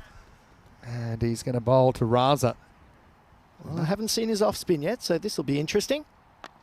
The first one drifts in nicely. He's a bit full. Clipped away. Damaratna does the fielding. He's been good in the field so far. So yeah, I like this versatility, especially to the openers who would be a bit more comfortable with the pace on. Yeah, I think it's a good move taking the pace off from Robson. Yeah, I mean, the thing is, wants the ball to bounce. That'll be on his bucket list here. Or at worst, you could maybe jam it in for a Yorker. Well, the thing is with Robbo, he's impossible not to like. You know, he does a lot also for the game. Outside playing. You know, he's been instrumental. You know, we had a school group here earlier. He was telling me all about that. I know he's done a lot of coaching. He's going to coach youngsters, women. He's a great representative of Estonian cricket. Wow, is this out? Oh, what a great catch from Vike down the leg side. Must have had a little bit of glove on it, but an outstanding piece of work. And Robson, he'll get the wicket. Might have been a Gundy ball, but the wicket keeping was anything but. And Marco Vike, very, very skillful bit of keeping. And, well, the wicket comes from nowhere, doesn't it? As Usman that will have to go. And it'll be 75 for 1. Show us that one more time. Yeah, Robson just pushing that through a little bit faster, and the batter just getting a feather on it to the keeper. And, yeah, good work again from Marco Vike behind the stumps. Yeah, it's the toughest thing to do is because you lose the ball as a keeper in the batter's body. So he makes very quick early position. Excellent footwork. Just have a look at this. See how he takes a big step and that momentum carries him down the leg side. Umpire heard something and just by process of elimination says, well, I don't think that can be anything but bat or glove. Now, Robson back to the full bungers. We'll bounce down to Salonen, but got a feeling this is questionable. Let's have a look if it's coming down in time. Yeah, probably 50-50. I think maybe just okay. Maybe not. I was trying to think optimistically for Robbo. Yeah, I was thinking that it was actually okay, but yeah, I mean, I suppose hard to tell ECN from rules, if it hits in the hip, that's a no ball, give or take. Hey, bounces one. This time will be a leg side. That's his wicket ball, maybe, Robson. Do you remember the worst ball you ever took a wicket with? Just don't ask me why I'm bringing it up now. no, I've erased it from my memory. There you go. All right. I like this.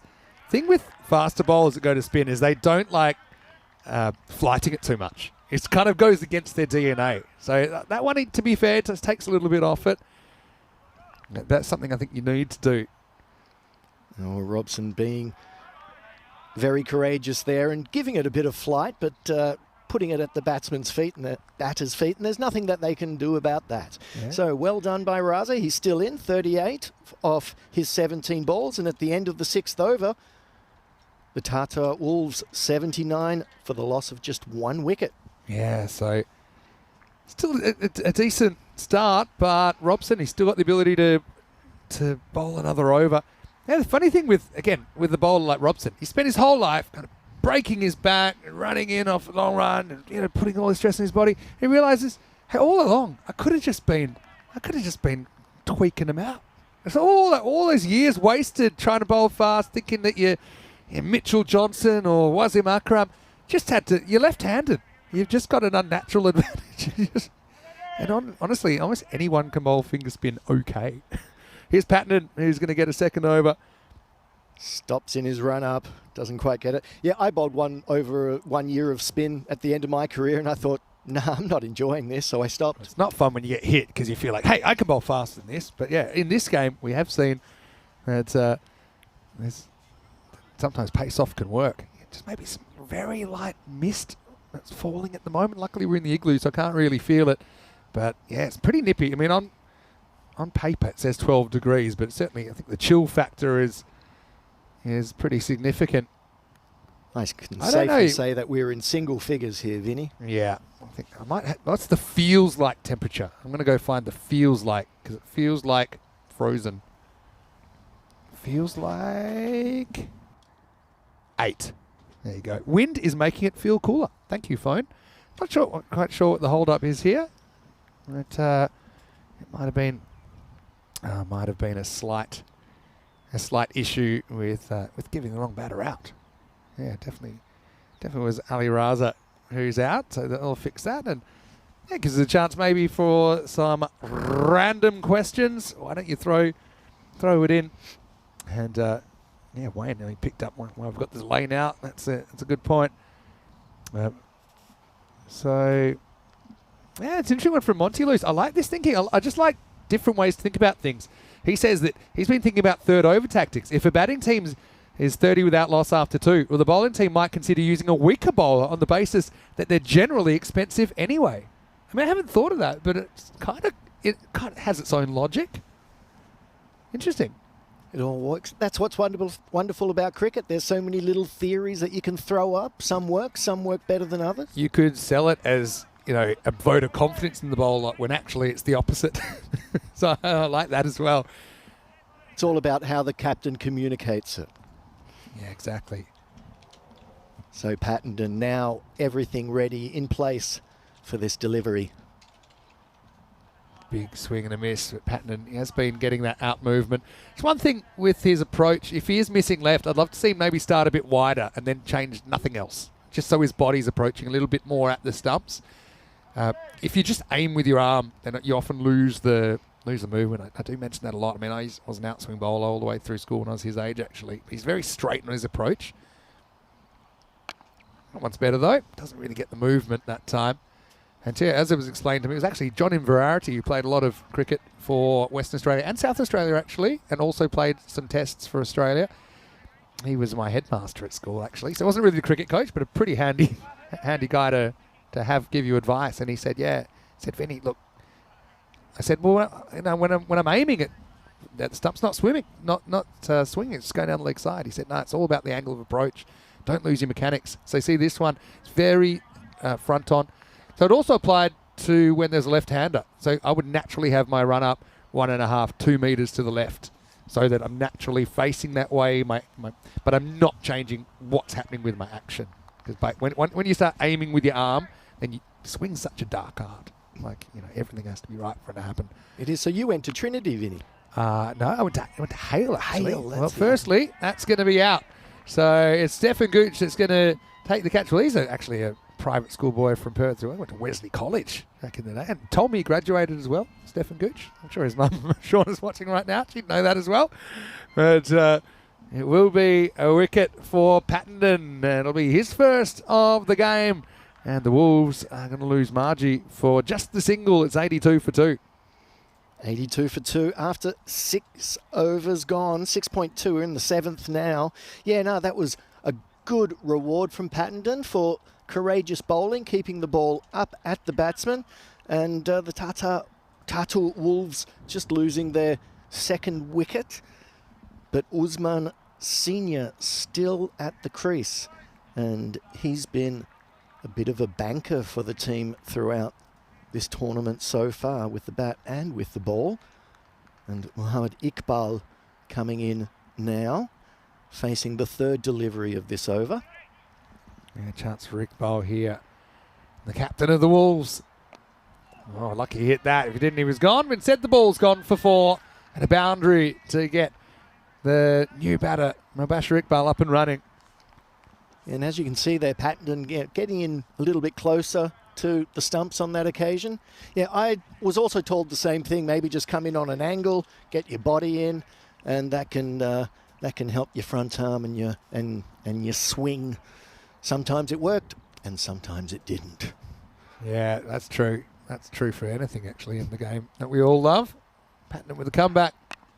Oh, another good ball. This one zeroing in on the stumps. Iqbal gets it away for a single. Yeah, just getting a bit of movement in on that one.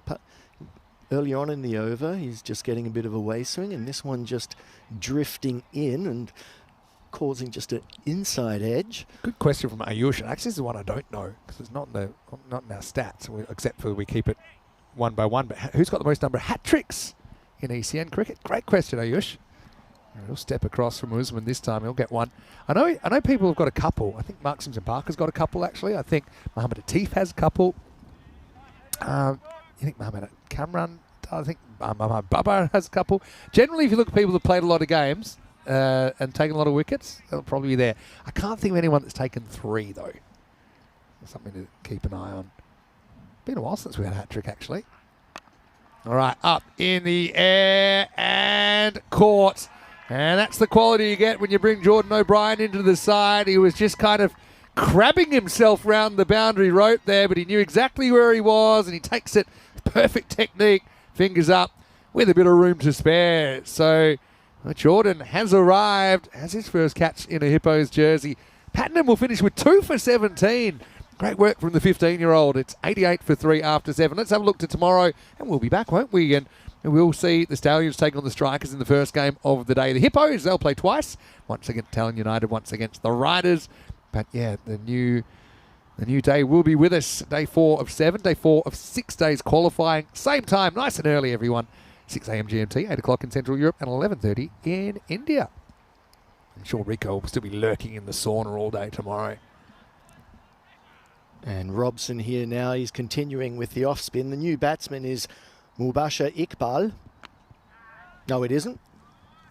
Well, it's Manish Gupta. Well, Iqbal's still fairly new, but it's Gupta who's very new. But this is going to be Usman, who is going to get 4 here. We'll check it out in the replay. Just drop catch, bounces, and bounces away. Dhammaratna actually has been pretty good in the field so far, but he lets that one get away. Well, that one's a bit high.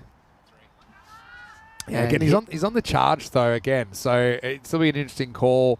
You've got to kind of imagine where it's going to come out. Got to freeze, please. So let's have a look at this once again.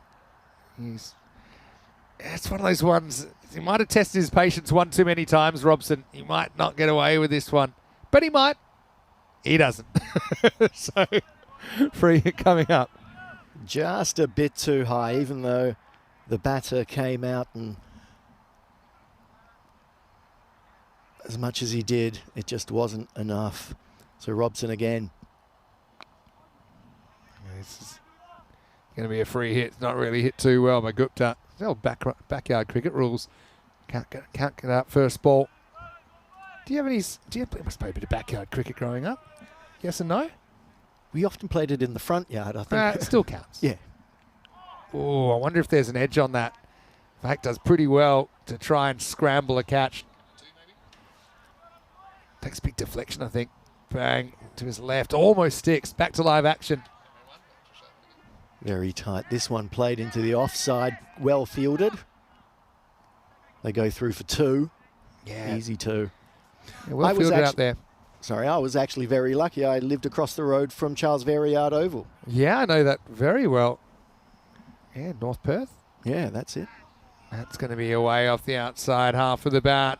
Chase is on. Chase not completed by Aditya, who's going to have to watch that one go over the rope. So 4 runs. The Wolves, they're battling here through the second half of the innings. Okay, so did you have any funny rules? Like in your kind of, what would you call it? Kind of less organised cricket? Yeah, well, when we couldn't played... get out first ball or something like that. Yeah, you know, there were rose bushes you weren't allowed to hit in, especially if we were playing over my friend's place in his front garden. Weren't allowed to hit it into the next door neighbours. Makes sense. 6 and outs, 1, obviously. Tell us your favourite casual cricket rules. A 1 hand, 1 bounce, for example. Let us know in the chat. End of the over. As actually scoreboard will catch up. I'm going to go out on a limb and say it's 105 for 3 after 8. There we go. For once in my life, I was ahead of the game. So it all happens in the 9th, and the 9th is coming up. But yeah, couldn't get out first ball. We had a few rules. So I played a version with my brothers, which we got into. It's called wall cricket, which is basically the keeper's the bowler. And because they were smaller than me, it was typically me. So I'd be behind the wickets. I'd bowl it. It'd hit the wall, bounce, and then they got to play it. And so there, typically they just watch the wall, wait for the ball, and they'd have a little bat. So that's why I actually became really... I trained myself accidentally to keep up to the stumps. But also bowling.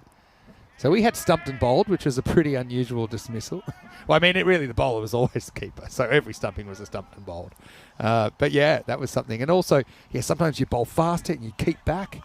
And you'd be on a little hill. So, we used quite a bouncy ball. So it was kind of like a test match. You get little edges that fly through. But one of the issues is the stumps were too short for this bouncy ball we were using. So we would actually use a waste paper basket, like small bin, put it upside down, put the stumps on top. And they were they're the indoor cricket type stumps, so they're springy, and they had a base. But then occasionally you could york them. You hit the bottom of the stumps, wouldn't knock the bails off. Because it had bails. So it discouraged you from, it's a bit of an unfair delivery if you snuck a yorker in as well. So that was kind of my favourite type of cricket. Did get a bit crazy. This is a classic random conversation we're on now. But because I had twin younger brothers, I would actually then, get them to play against each other. So I'm going to bowl to both of them, and one bats, and when one's out, they swap, and that's just kind of how it worked. I never really had to bat. But once we played in the garage, we had a garage, and we turned all the lights off, so it's completely dark. All right, this one is up in the air. Fielder's coming around. It will fall between both of them.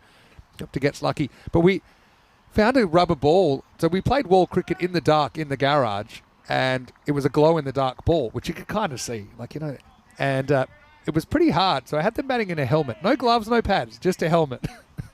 So I do remember once bowling and hitting the wall, hearing the ball bounce, and then hearing the distinct sound of ball on helmet. Because they were literally you couldn't see anything. You don't even see the ball. All right, that one's up in the air, and I think he's got enough of it. So Usman is keeping on trucking here for the Wolves. A Maximal takes him to 48. And so, yeah, the other thing is, we experimented a bit with golf balls in the backyard. Bradman style. Didn't last very long because golf balls, turns out, break windows. I don't know how many windows were around the Bradman compound, but yeah, that was a no-no. So got lacrosse balls. They were cool, but actually could do a bit of damage to people, as we found out. Yeah, we had a lot of fun. All right, last ball for Dharmaratne here. Not a bad one. It's tapped away, and Robson shows that even he can do hand fielding, so others should follow his example. It's the end of the ninth, and it's 113 for 3. Well, you should always follow what your captain does. Yeah, 113, down 1 over to go. I think that Tato Wolves, I don't know if there's enough there to hold the Hippos at bay. It'll all depend on how those first few overs go, but there's still 6 balls in this innings, and they're going to be hoping if they can get it to a magical over, then they might just be in it. Plenty of wickets in hand here for the Wolves. Hey, I love this from Tina. She's got a random question. Hey, Tina. And I love it. Do you guys still check out from hotels? Apparently it's boomer behavior to go to reception and tell them you're leaving. Apparently Gen Z just leave the hotel, assuming they've paid the bill. Did you know that? And actually I've seen that creeping in. I found my conversations are getting really short. I'm like, here's my key. And they're like, yeah, okay. Or sometimes just drop it in a box. I don't know how often you stay at hotels. I know this is your first 2 with us. You haven't even checked out yet. Yeah, I don't know. I couldn't tell you. He ditches bat. He beats him with the angle here and runs right in front of the umpire, which he's now going to get a little bit of a talking to about, saying, hey, if I can't see, I can't do my job. He'll be like, okay, I won't do it again. And spoiler alert, he will definitely do it again. Well, This one, my opinion, this will be better, but instead of actually cutting in front of the umpire, he'll just run straight down the middle of the pitch. Yeah, checking out of hotels, going out of fashion. Even checking in, sometimes it's not a person. There's like a machine now. And well, that's not surprising, I must say. It's happening. So Aditya Paul now in again. Yeah, not quite the middle of the pitch. Well, this is in the air. And Ditcher wants it. He'll get it. So we'll have another 49 here on this day of cricket, day 3. Vake wanted it, but I often say the bowler has veto power because it's his wicket. So he can decide his funeral if he misses it. That will be Usman out for 49 in the last over. It's 113 for 4. Yeah, just misses out on his 50, and if the fielder says mine, then he goes for it, bowler or fielder, and he called and he took it. Well done.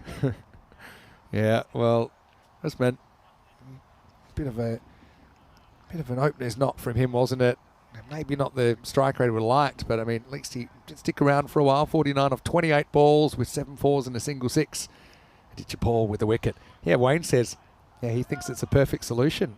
The checkout people don't want to see me as much as I don't want to see them. It's great for everyone. Maybe like a hole in the wall. Yeah, there's a box on the receptionist desk. Yeah, true, Johnny. I always think it's a bit of a courtesy. That's why you say you greet someone good morning in the morning.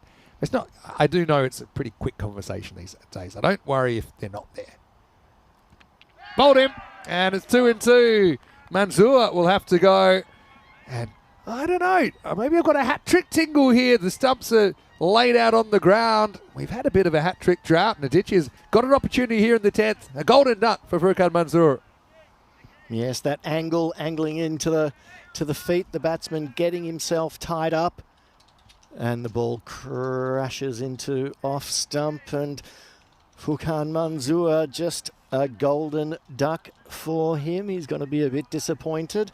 Next in, though, is, where are we? Well, we'll soon find out. Yeah, number 7, Fakir Ali, is the new batter. So, yeah, hat trick ball. Is this finally the hat trick been waiting for over a week? Hat trick ball. Oh, he's got it! It's a hat trick for Aditya Paul here in the European Cricket Series. And he does it the best possible way, knocking over the stumps. Well, it's time to dance. It's time to party. Oh, have you ever seen a herd of hippos having as much fun as this? He's destroyed the batting here. 1, 2, 3, Aditya with an ECN hat trick. Well, that's exactly what he was doing with that angle, and he's keeping it up at the feet and crashing into the stumps. Again, the best way to get a hat trick, and congratulations to Aditya Paul for that my first hat trick that I've seen. Yeah, true. Yeah, what a sensational bit of bowling as well. Perfect hat-trick ball. You can see it's full, it's straight, and time to party. Some of those hippos pretty light in their feet. Hey, we've never had a 4 and 4 here. It's very rare. If you're ever going to do a 4 and 4 or a 5 and 5, you got 2 balls to go. You've got Lukman Safraz coming out, staring at you from 22 yards. Let's see if Aditya can dial it in again. Oh boy, that's about as close to a 4 trick as you can go. Safraz, credit to him, he dug it out, but that was another ball that would have smashed into the stumps. Yeah, he got into his groove. He bowled the same ball again, and a good ball it was too. The batter managing just to keep it out at the last second and just missing out on the 4 wickets in 4, which is a special thing to achieve. That doesn't happen very often. Definitely. Last ball then. Gupta trying to move the needle. He moves nothing. Should be a run out. Race is on. Race. Not a very fair race. So let's call it 4 wickets in the over. What a last over. 4 wickets for 1. They go from 113 for 3 after 9 to 114 for 7. And Aditya, that was a death bowling masterclass, and it included a hat trick. Yeah, that's a special moment and a special over, and well done. That's one that he can hang up on the mantelpiece. He'll be showing his kids that one on his telephone later on in the day, I'm sure. Yeah, it's amazing, isn't it, to have that captured as well. Let's have a look at the first innings. We'll say it, the Wolves, they were howling early here. It was the hungry hippos. They just couldn't get the early breakthrough. The openers doing the job. Yeah, the openers did well. Unfortunately, they couldn't quite go on with it. They needed a bit more support. There was some crazy stuff happening from the keeper when he tried to throw it back. Missed his... Yeah, the non-standard minimo. That's it's pretty rare. Robson tried out spin, had a bit of luck, had a bit of bad luck, but this was nothing lucky about the catch from Markovic. That was a class act, wasn't it? But yeah, when the wicket started, the scoring dried up, didn't it? And we saw Henry Pattenden coming in and grabbing a couple. We saw, no lack of aggression there, but I just think the Hippos found their feet a little bit towards the end. And then it was time for a little bit of a party. And he literally does everything himself in his hat-trick. The caught and bowled, and then smashes the stumps, and then smashes the stumps again. Hat-trick ball, hat-trick number 21 of the season to Aditya. And then we saw some pretty excited dancing Hippos out there. This was, I suppose, his wicket as well. It was fantasy points dream there. Stuart Hook's even getting in. I think it might be the robot or the running man, not sure. But I think they're having a bit of fun, the Hippos, after not having a lot to dance about the first half of the innings. They come back with a bit of a wet sail there. The first 5 overs went for 79. The second 5 went for only 35. 6 wickets lost, 4 wickets in the last over. But I mean, the openers, they did at least make sure that the Wolves were set up to score 100 plus. That's it. They maybe didn't go along at the rate that they would like to, but you can see there, Usman Senior 49 off 28, so run every ball of every 2. Ali Raza 38 off 16, and the rest just not being able to contribute as much as they needed. The bowlers there, again, starting off 2 for 26 economy there, but it's all about Aditya Paul's 2 overs, 16 runs, 3 wickets, economy of 8. Henry Pattenden also did well, 8 for 5, and Dave Robson chipped in with the 1 wicket for his 24. But Aditya Paul is the star of the bowling show, and so it should be, with a hat-trick and a run out in that over. Yeah, hat-trick's hat-trick, and that was pretty close to the 4 trick. that fourth ball was online as well. That's a credit. The batter was able to dig it out. We'll take a break then. 115 the target for the Hippos. Let's see who they send to the top. Got a feeling we'll see Jordan O'Brien. Maybe they'll even go Nick Salonen at the top. We'll see when we return in a few minutes. The action just keeps on coming at you here. We'll wrap up day 3 when we return to Tallinn in Estonia for more European Cricket Series.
This European cricket event is proudly brought to you by HCL Software, Rado and 1xBet.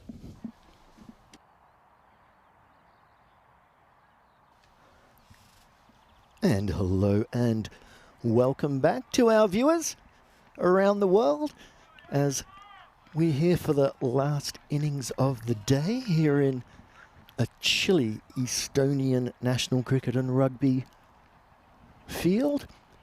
The Hippos chasing down the Tartu Wolves total of 114, needing 115 to win. If they can do that in 7 overs or less, they're going to get full points, and I'd hazard to guess that is what they're going to be aiming for. They have the very strong opening combination of Gooch and Hook ready to get them to launch them at this total. And let's see how that goes. So the teams make their way onto the field, rubbing their hands, warming themselves up. And let's see who's going to be opening the bowling for the Wolves in this innings. It was quite a display at the end of the Hippos bowling innings with that fantastic hat-trick from Aditya Paul and the 4th wicket, the 4th run out as well. All for just 1 run, so that's a great little way for the Hippos to end. And the bowler starting off for the Wolves will be Mohammad Sumran. He's just marking out his run-up. And it will be... Let's see who's facing. It looks like it could be O'Brien. Is that correct? Let's have a look. Oh, it looks like it's Vislapau and Vaik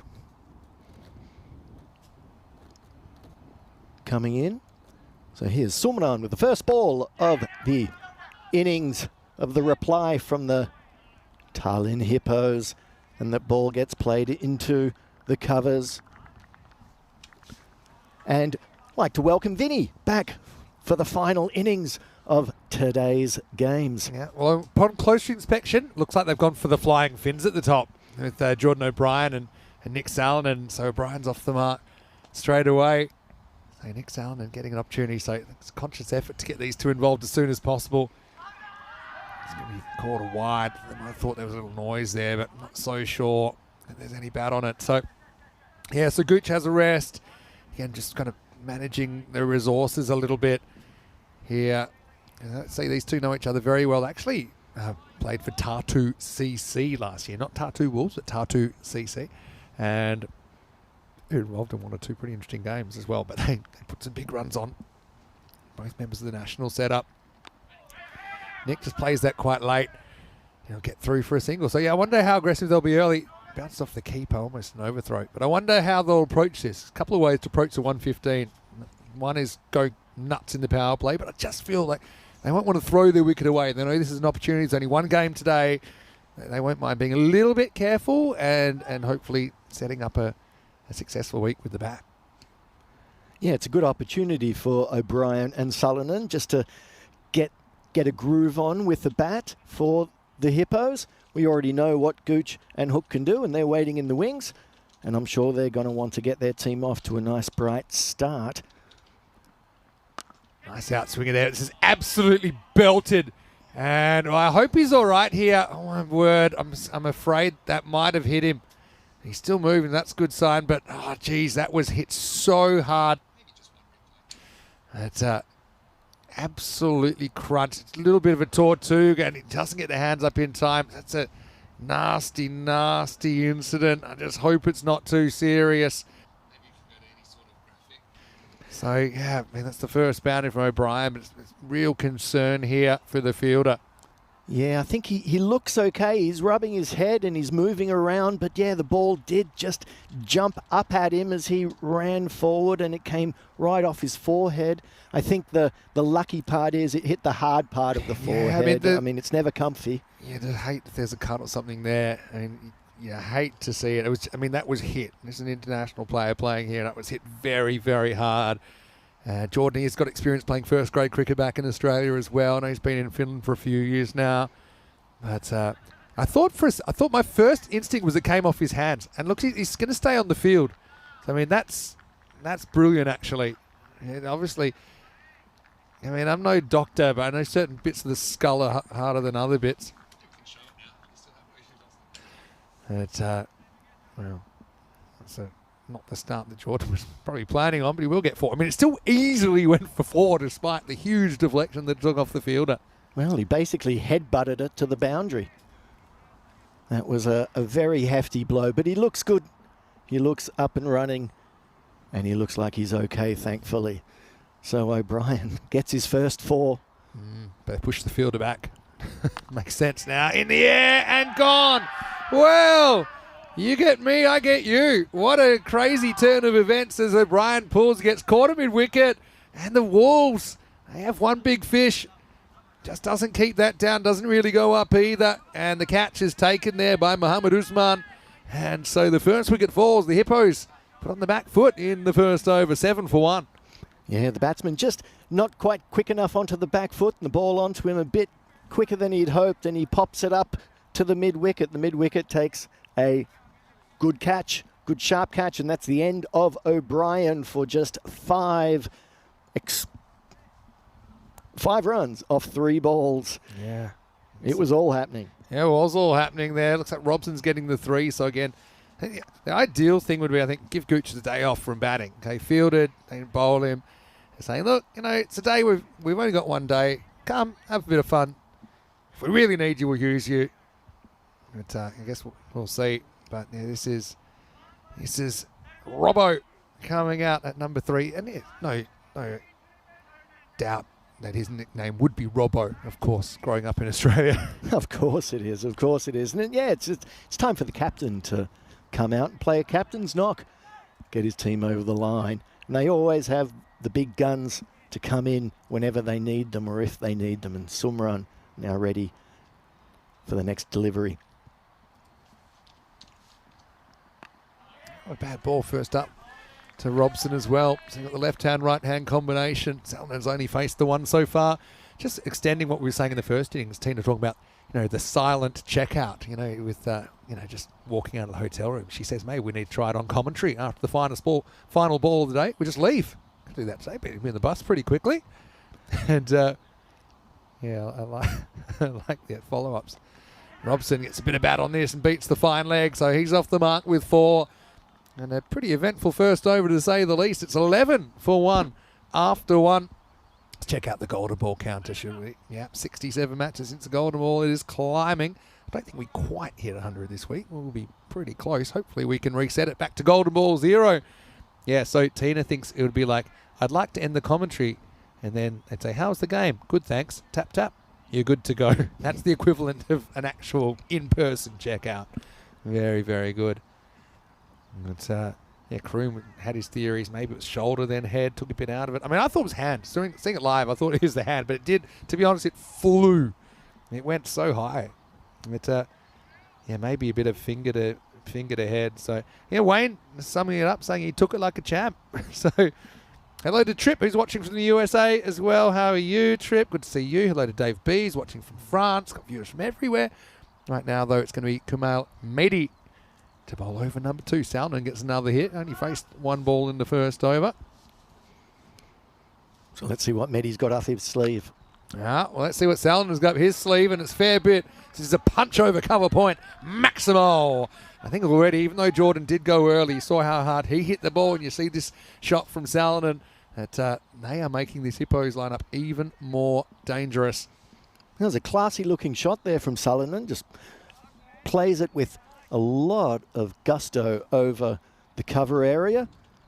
Hello to Paul Salinan if he's watching. I know he's normally tuning in. Guessing he will be for Nick's Hippo debut.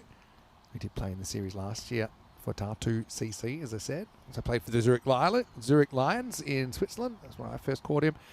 And also he's played for the Finnish national team in Empire CC in Finland. Uh-oh, that's the full toss, and it's going to get muscled. It's a dinger. Maximo, and I got a feeling this could be high as well, just the way he pulled it. It's pretty high. I think they will consider calling that. Yeah, it has been called, so 7 up. And, yeah, things going from bad to worse for Eddie. Now it's gone for 13 off his first ball. Oh, yeah, that's a bubbly lemonade of a shot there. All 7 runs going to the Hippos there. They're moving the score along to 24, and that's exactly what they wanted. Free hit. Batten down the hatches. Oh, miss hit. That's life, isn't it? There's Nick. He's pretty annoyed, doesn't get that one away. Yeah, so Empire CC are a club that have been to the ECL a couple of times. And yeah, they wear pink when we see them. So actually, it's not that unusual to see Nick and Jordan wearing the pink. That's a good looking strip as well. Suits him. It's a pretty good looking shot as well, despite the fielder going back. He's going to have to chase that one from over the boundary. It's 4 more. Salonen settling in.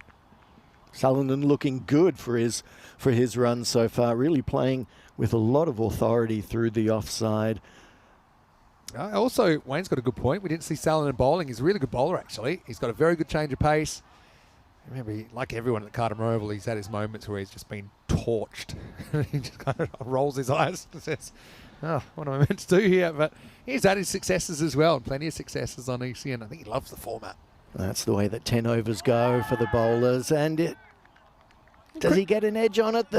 Cricket's a funny game, though, isn't it? Because, yeah, you've always got the right of reply. Well, not always, but most of the time. As a bowler, you've got the next ball. And that's a pretty good one. Almost takes a little edge on the way through. Salonen may be a bit lucky to survive. Yeah, that was close. The keeper did seem pretty confident for a while. I thought maybe the edge was on. But Mehdi coming in again. This time the batsman goes down, plays it on the onside. They go through for a single. Yeah, so this over's gone for 18. Could have been worse, though. It was 13 off the first ball alone. And so we'll see Robson coming back to face the last ball of the over. I mean, wouldn't put it past them if they go at about 16.5 pace. So, yeah, 165 pace. That would be enough to get all 4 points here. I still think the Hippos believe they can do that. Maximo here at help. Mehdi around the wicket. And Robson gets it. Goes with the angle and heaves it over the boundary. And Maximo to finish the second. And it does go magical. Abracadabra. It's 35 for 1 after 2. Well, that comes straight off the middle of the bat, and he hits it on the field next door. So that's off into the flowers. So, yeah, the Hippos will definitely be looking to try to get for maximum 4 points off this game, and they've certainly set themselves up well. They want top spot back, and to do that, they could do it, I suppose, with it. I feel like they probably need a 4-pointer to be on the top overnight. Otherwise, the net run rate probably isn't still above the Stallions. Maybe this time last night, the Hippos failed to take a single point out of match 10 against that team. Yeah, Tripp said he's off tomorrow, so he's going to get to spend the morning with us. That sounds great, Tripp. Hopefully you enjoy it. He's also asking which team does Gucci play for? Well, he does play for the Hippos, and he would regularly be opening, you'd imagine. But having opened in all the games so far, they brought in the new guys to do the job with O'Brien and Salonen opening up and Robson at 3. So Lukman Sarfraz, he's going to start with a big, filthy beamer, and it's 7 up. And that's actually an amazing shot. It's a genuine hook shot from Salonen. Jeez, he's seeing him so well. You wouldn't know it was his first game in the tournament. Yeah, he's picking this one up really early, and he just stands up straight. The umpire calls no ball, and he swipes it. The last 2 sixes have been huge. That's not one that you have to really go to the replay to see that it was too high. And now, once again, we see a bowler, first ball, early in an over at least, giving away a free hit. Sarfraz trying to avoid it. He bowls a slower ball, but it's still going to go. You know, that one might have gone all the way as well. Maximo just carries, I think. So another 13er.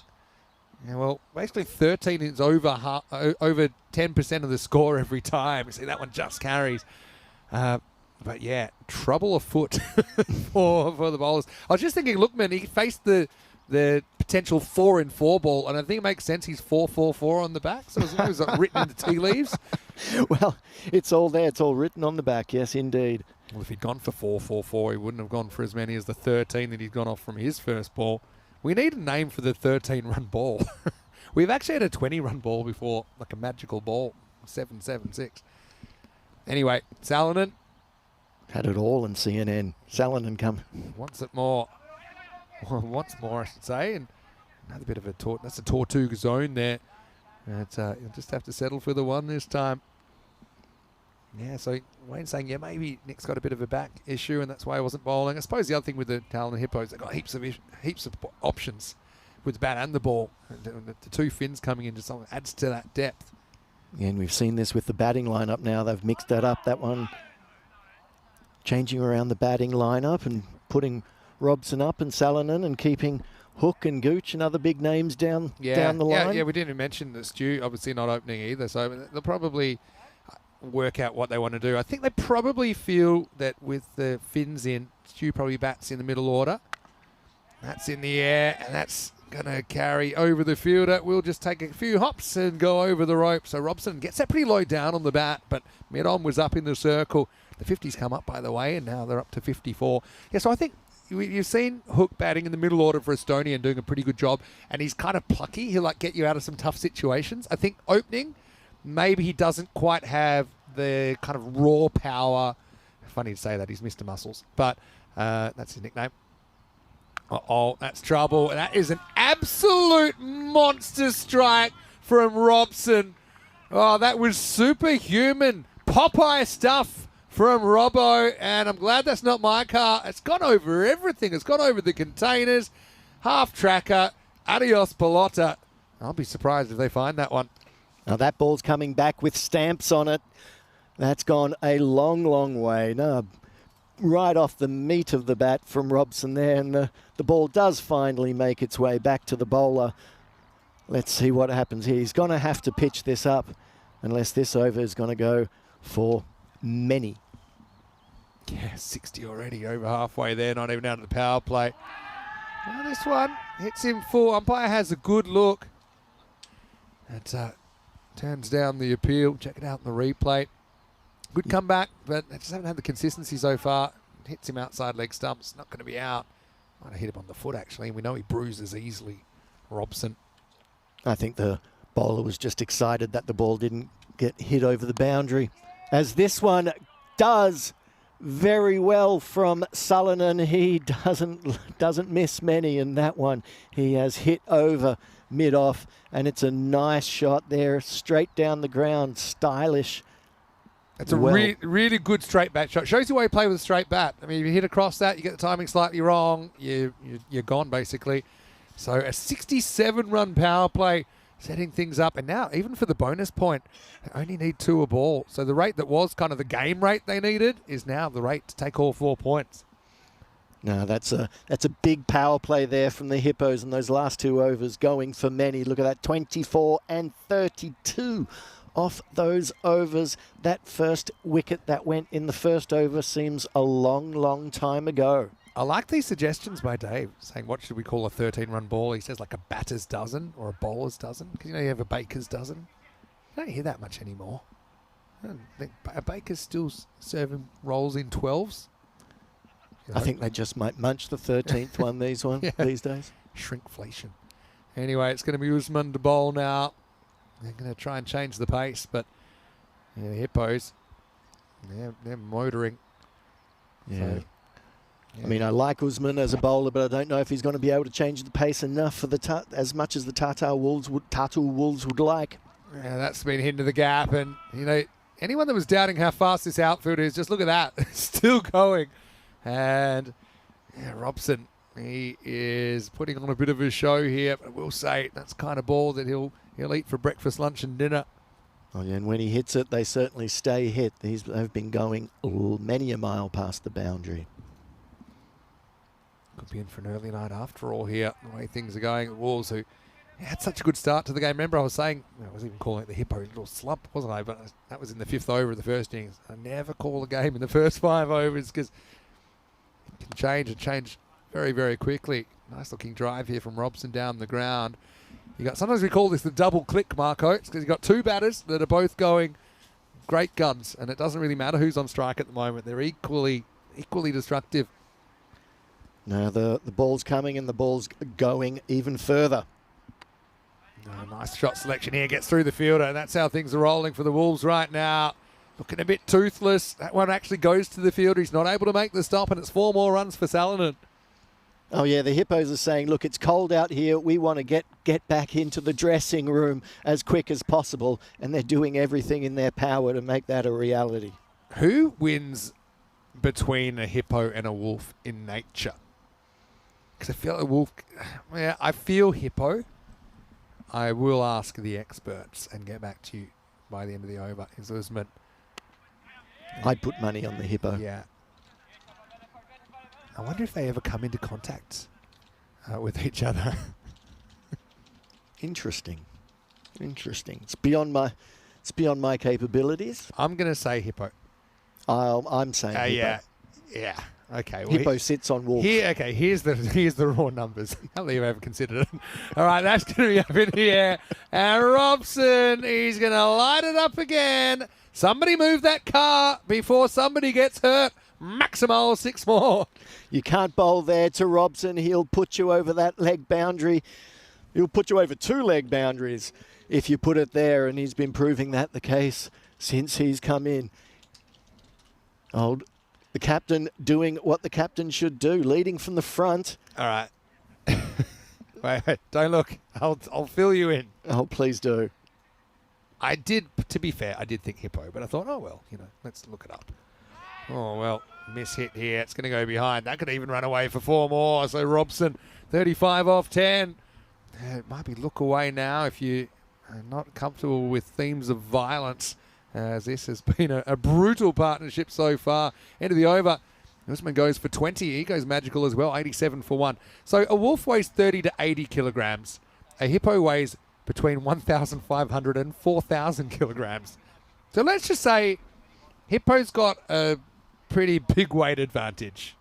And also hippos have immense strength and powerful jaws, tusk-like teeth, bite force of around 1,800 psi.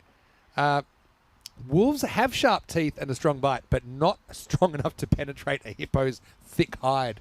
So I've asked also, would the wolf have any chance? Well, there's no chance finding this ball. And, well, to use a Phil G expression, that one is G-O-R-N-E, gone. And he would also probably tell us to start the car right now because only 22 runs required. Well, I don't know if 22 runs would probably come off this over. Everything that the Hippos are hitting is reaching the boundary at the moment. Everything that the Wolves are trying is coming up empty. I might not have time to solve this. Is there any scenario where a wolf has a chance? Needs a pack of wolves. All right, that's also going to go. And that one will be fielded at least. With Sumran doing the work with the Wolves. I think the writing's on the wall. And maybe it is very much like a hippo versus wolf in nature scenario that we're watching the cricket version of right now. The wolf has virtually no chance. All right, that's in the air. That's going to be 4. As Robson, there's a bit of survival of the fittest here on the way to a half century, depending on how many runs are left. They don't have time for both of them to get it. You never know.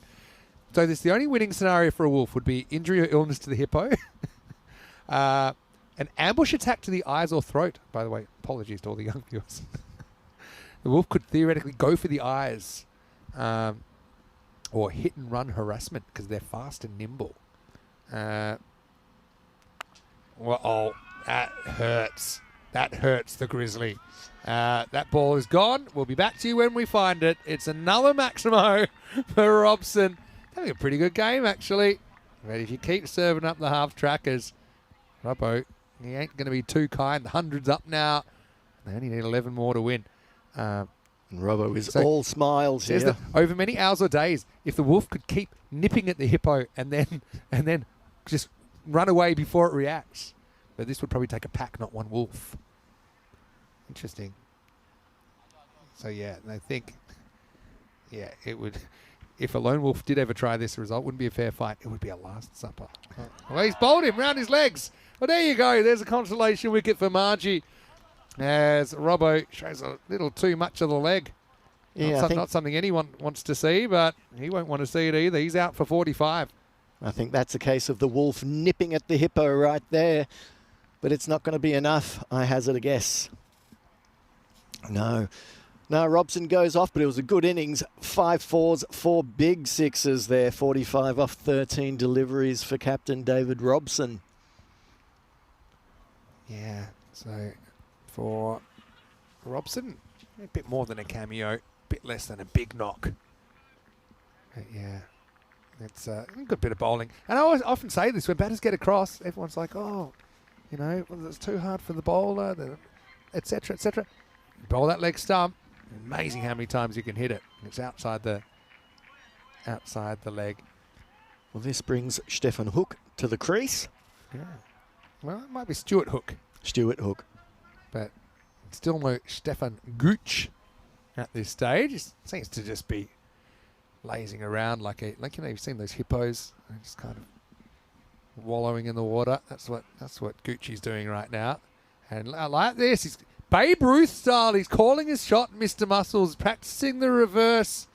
A few mind games here from Hook first up. Margie, spoil the over. Will he actually play it? Surely not. He blocks it. And a huge no call. As a bit of theatre from Stu. And turns a boring block into a little bit of entertainment. End of 5, 104 for 2. Well, that's the most decisive block I have seen since I have been here in Estonia. Yeah, let's flick ahead to what's coming up tomorrow, because I think this game won't be too much longer for this world. With the Stallions take on the Strikers first up tomorrow for the Wolves. You can see they play the Stallions in match 18. Maybe that's a fairer fight. And then Dalian United in match 20. You can join myself and Marco live from Estonia, 6 a.m. GMT, 8 o'clock in Central Europe, and 11:30 in India. Yeah. Sometimes I remember they did a whole in the Australian Football League. They did basically a ladder of which animal would win against which. So like cat versus hawk, etc. But then there's awkward ones because there's abstract constructs. What's the word I'm looking for? Abstract concepts like power, like electricity, like knocks pretty much anything down if it's strong enough. Selling on 49 here. Misses that one. Stay on 49. We called a wide. He deserves a 50 here. Nick's batted well. So where did the Docker end on Exactly. So Docker's just like a person. What else was weird? Like giants. So this is now Greater Western Sydney Giants. How big's the giant? Big person or mythical giant? Well, we have There's Samson other stories here, That'll be 50, and what a way to bring it up. It's the uppercut. And really, it is time to start the car. Saladin announces his arrival. They might have avoided one flying fin, but Nick has made them pay a half century off 16 balls, and he brings it up with a Maximo. Yeah, and a very impressive half century at that. He's looked good on both sides of the wicket and straight down the ground. And I think this bodes well for Hippos later on in the tournament. So they're giving their batters a nice little run out here, and they're doing everything for their team that they need to do. Yeah, well, now it's going to be a walk in the park. Just 4 off 11 for all 4 points. Tor trying to keep the day alive, and he does it by bowling it almost into his own foot. It will be 1 run, and the game will continue. I'm just trying to think, what are the other weird ones? Like bombers, so it's like a plane. Well, that could be an interesting The one. Bombers is an Bomber interesting against one. the Docker. Yeah. I think most of the rest are fairly standard. Anyway, boundary will do it here. For the hips. Won't do it just yet. Zalman pushes, and well, maybe we'll see Stu playing a shot. Well, let's have a look. Stu is a real character, and even now he's kind of not finished having his fun. He's brilliant for television. Just keep the camera on Stu Hook here. He's dancing around. He's still trying to mess with the ball, despite the fact they're going to win with about half an hour to spare. He's certainly full of beans. Don't think he can block 4. No. It's a real strike rate killer. Here we go, 2 to win. He will possibly win the game here. Maybe not. It'll be the tying run. And probably fittingly, Nick Salonen gets the chance to strike the winning run here. No, I think that is the right way to go. He's been a pleasure to watch in this innings, I must say. And I'm sure that the winning runs aren't far away, and they're looking forward to celebrating this. Any score wins it then? And that's one way to do it. Well, Salonen makes this ground look even smaller than it is with a brutal 62 not out to clinch the game for the Hippos. They will get the win with 26 balls to spare. They will take all 4 points out of the game. I know a lot of people are saying, what's with the Hippos batting last night? They weren't able to score too many. They scored 94. Couple of things. Obviously, you bring in the 2 Finns, which makes a huge difference in O'Brien and Salonen. Also, I just think the Wolves, not quite the same kind of bowling that they got last night either. This is what's coming up tomorrow, 6 a.m. GMT, which is 8 o'clock in Central Europe, and 11:30 in India, starting with Stallions versus Strikers. Hippos versus Italian United will be a pretty interesting one, because last time they met, it was a brutal Hippo attack. 127 runs or something was the margin, but Talon, they'll have hopefully a fresh set of mystery men and a full set of mystery men on the park tomorrow. Let's have a look at this. Well, O'Brien almost started the innings with a 3rd-degree manslaughter charge. Luckily, he survived, but not for too long, because he was caught the very next ball. Luckily, no one was hurt. But then there was a bit of hurt on the bowlers, wasn't there? Salonen and Robson put together a lightning partnership for this second wicket. Yeah, I think we can call it the Salo and Robbo show for a long time there. They really got stuck in as the ball was flying to all parts, over the boundary, to on the leg side, on the offside, down, straight down the ground. But Robson was hitting them, and hitting them long. He was hitting them into the next field next to us, into the rugby ground next door. Yeah, and some of these were huge. I was worried about the car. It looked like a bail breaker, actually. Robbo will probably get charged for that. Salonen, he wasn't too bothered. He brought up his 50 and then brought up the end of the game pretty soon after. So for the Wolves, again, a bit of a reality check. They go 0-5. I mean, to be honest, it's the first game they haven't been able to pick up a point. So, yeah, it's just at least they have got 4 points out of their other 4 losses, which kind of keeps them in the hunt. But I suppose the issue is now, we won't probably see the table straight away, but I think there is a bit of distance now that are being put between the top 4 and the other 2.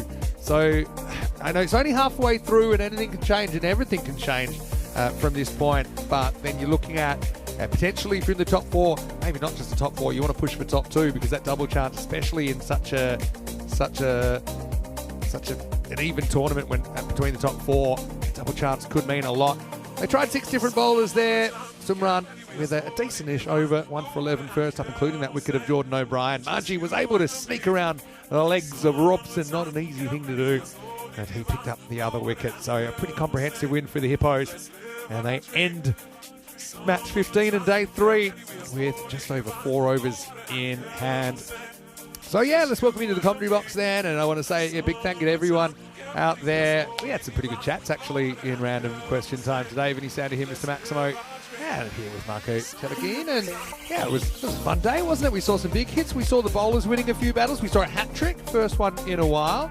And we saw the Hippos come back to form after a bit of a slow start from the Hippos in match 15. They certainly made their presence felt with some brutal hitting in that second innings. Well, as we discussed in the commentary, yeah, the Hippo is the stronger performer against the Wolf. Yeah, it's certainly shaped up to be that way. We can show you one more time what the fixtures look like for tomorrow, with a nice early start once again, 6 a.m. GMT, 8 o'clock in Central Europe, 11:30 in India. Good thing is, even though we have to get up early, the sun's up nice and early this time of year in Estonia, so there's no problem there, as we will see 5 more matches.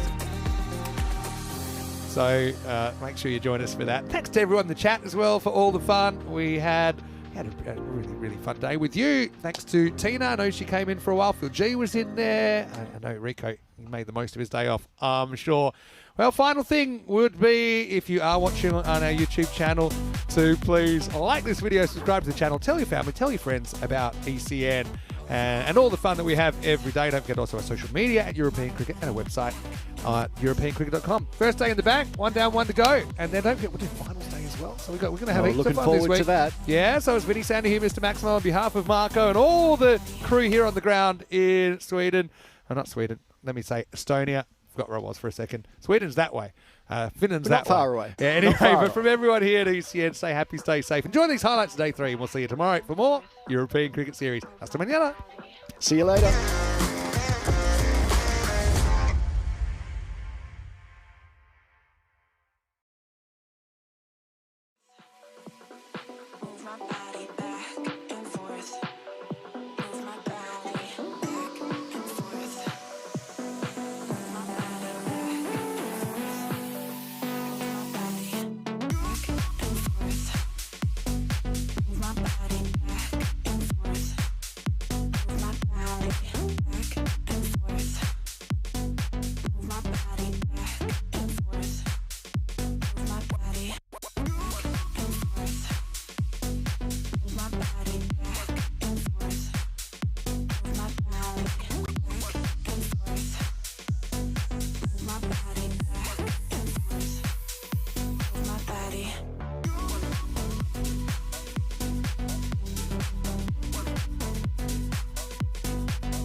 my body back and forth.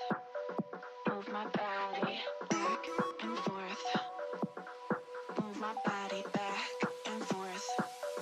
Move my body back and forth. Move my body back and forth. Move my body back and forth.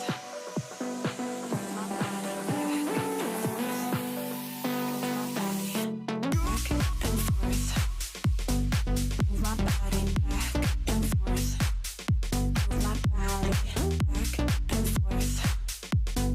Move my body back and forth. Move my body back and forth. Move my body back and forth.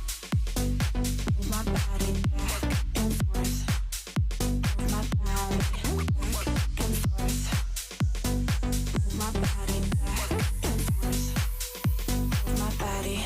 Move my body and forth. Move my body back and forth. Move my body back and forth. Move my body back and forth. Move my body back and forth.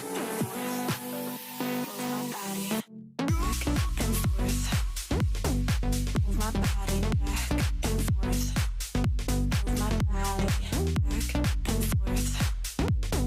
Move my body back and forth. Move my body back and forth.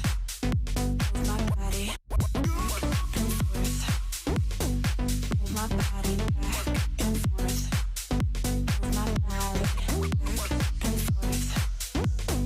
Move my body back and forth. Move my body.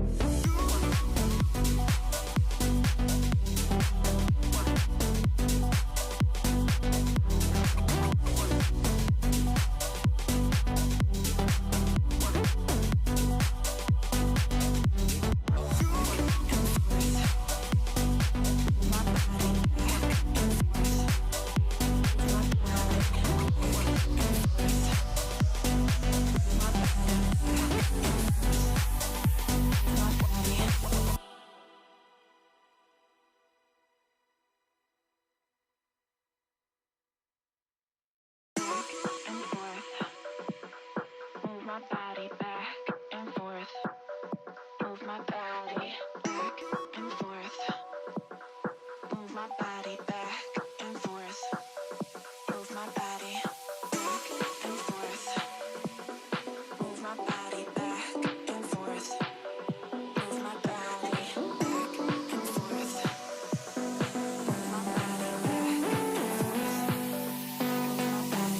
and forth.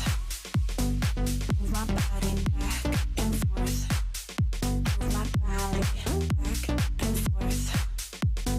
Move my body back and forth. Move my body back and forth. Move my body back and forth.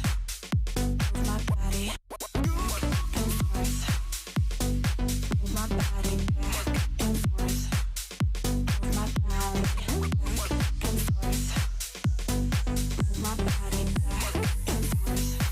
Move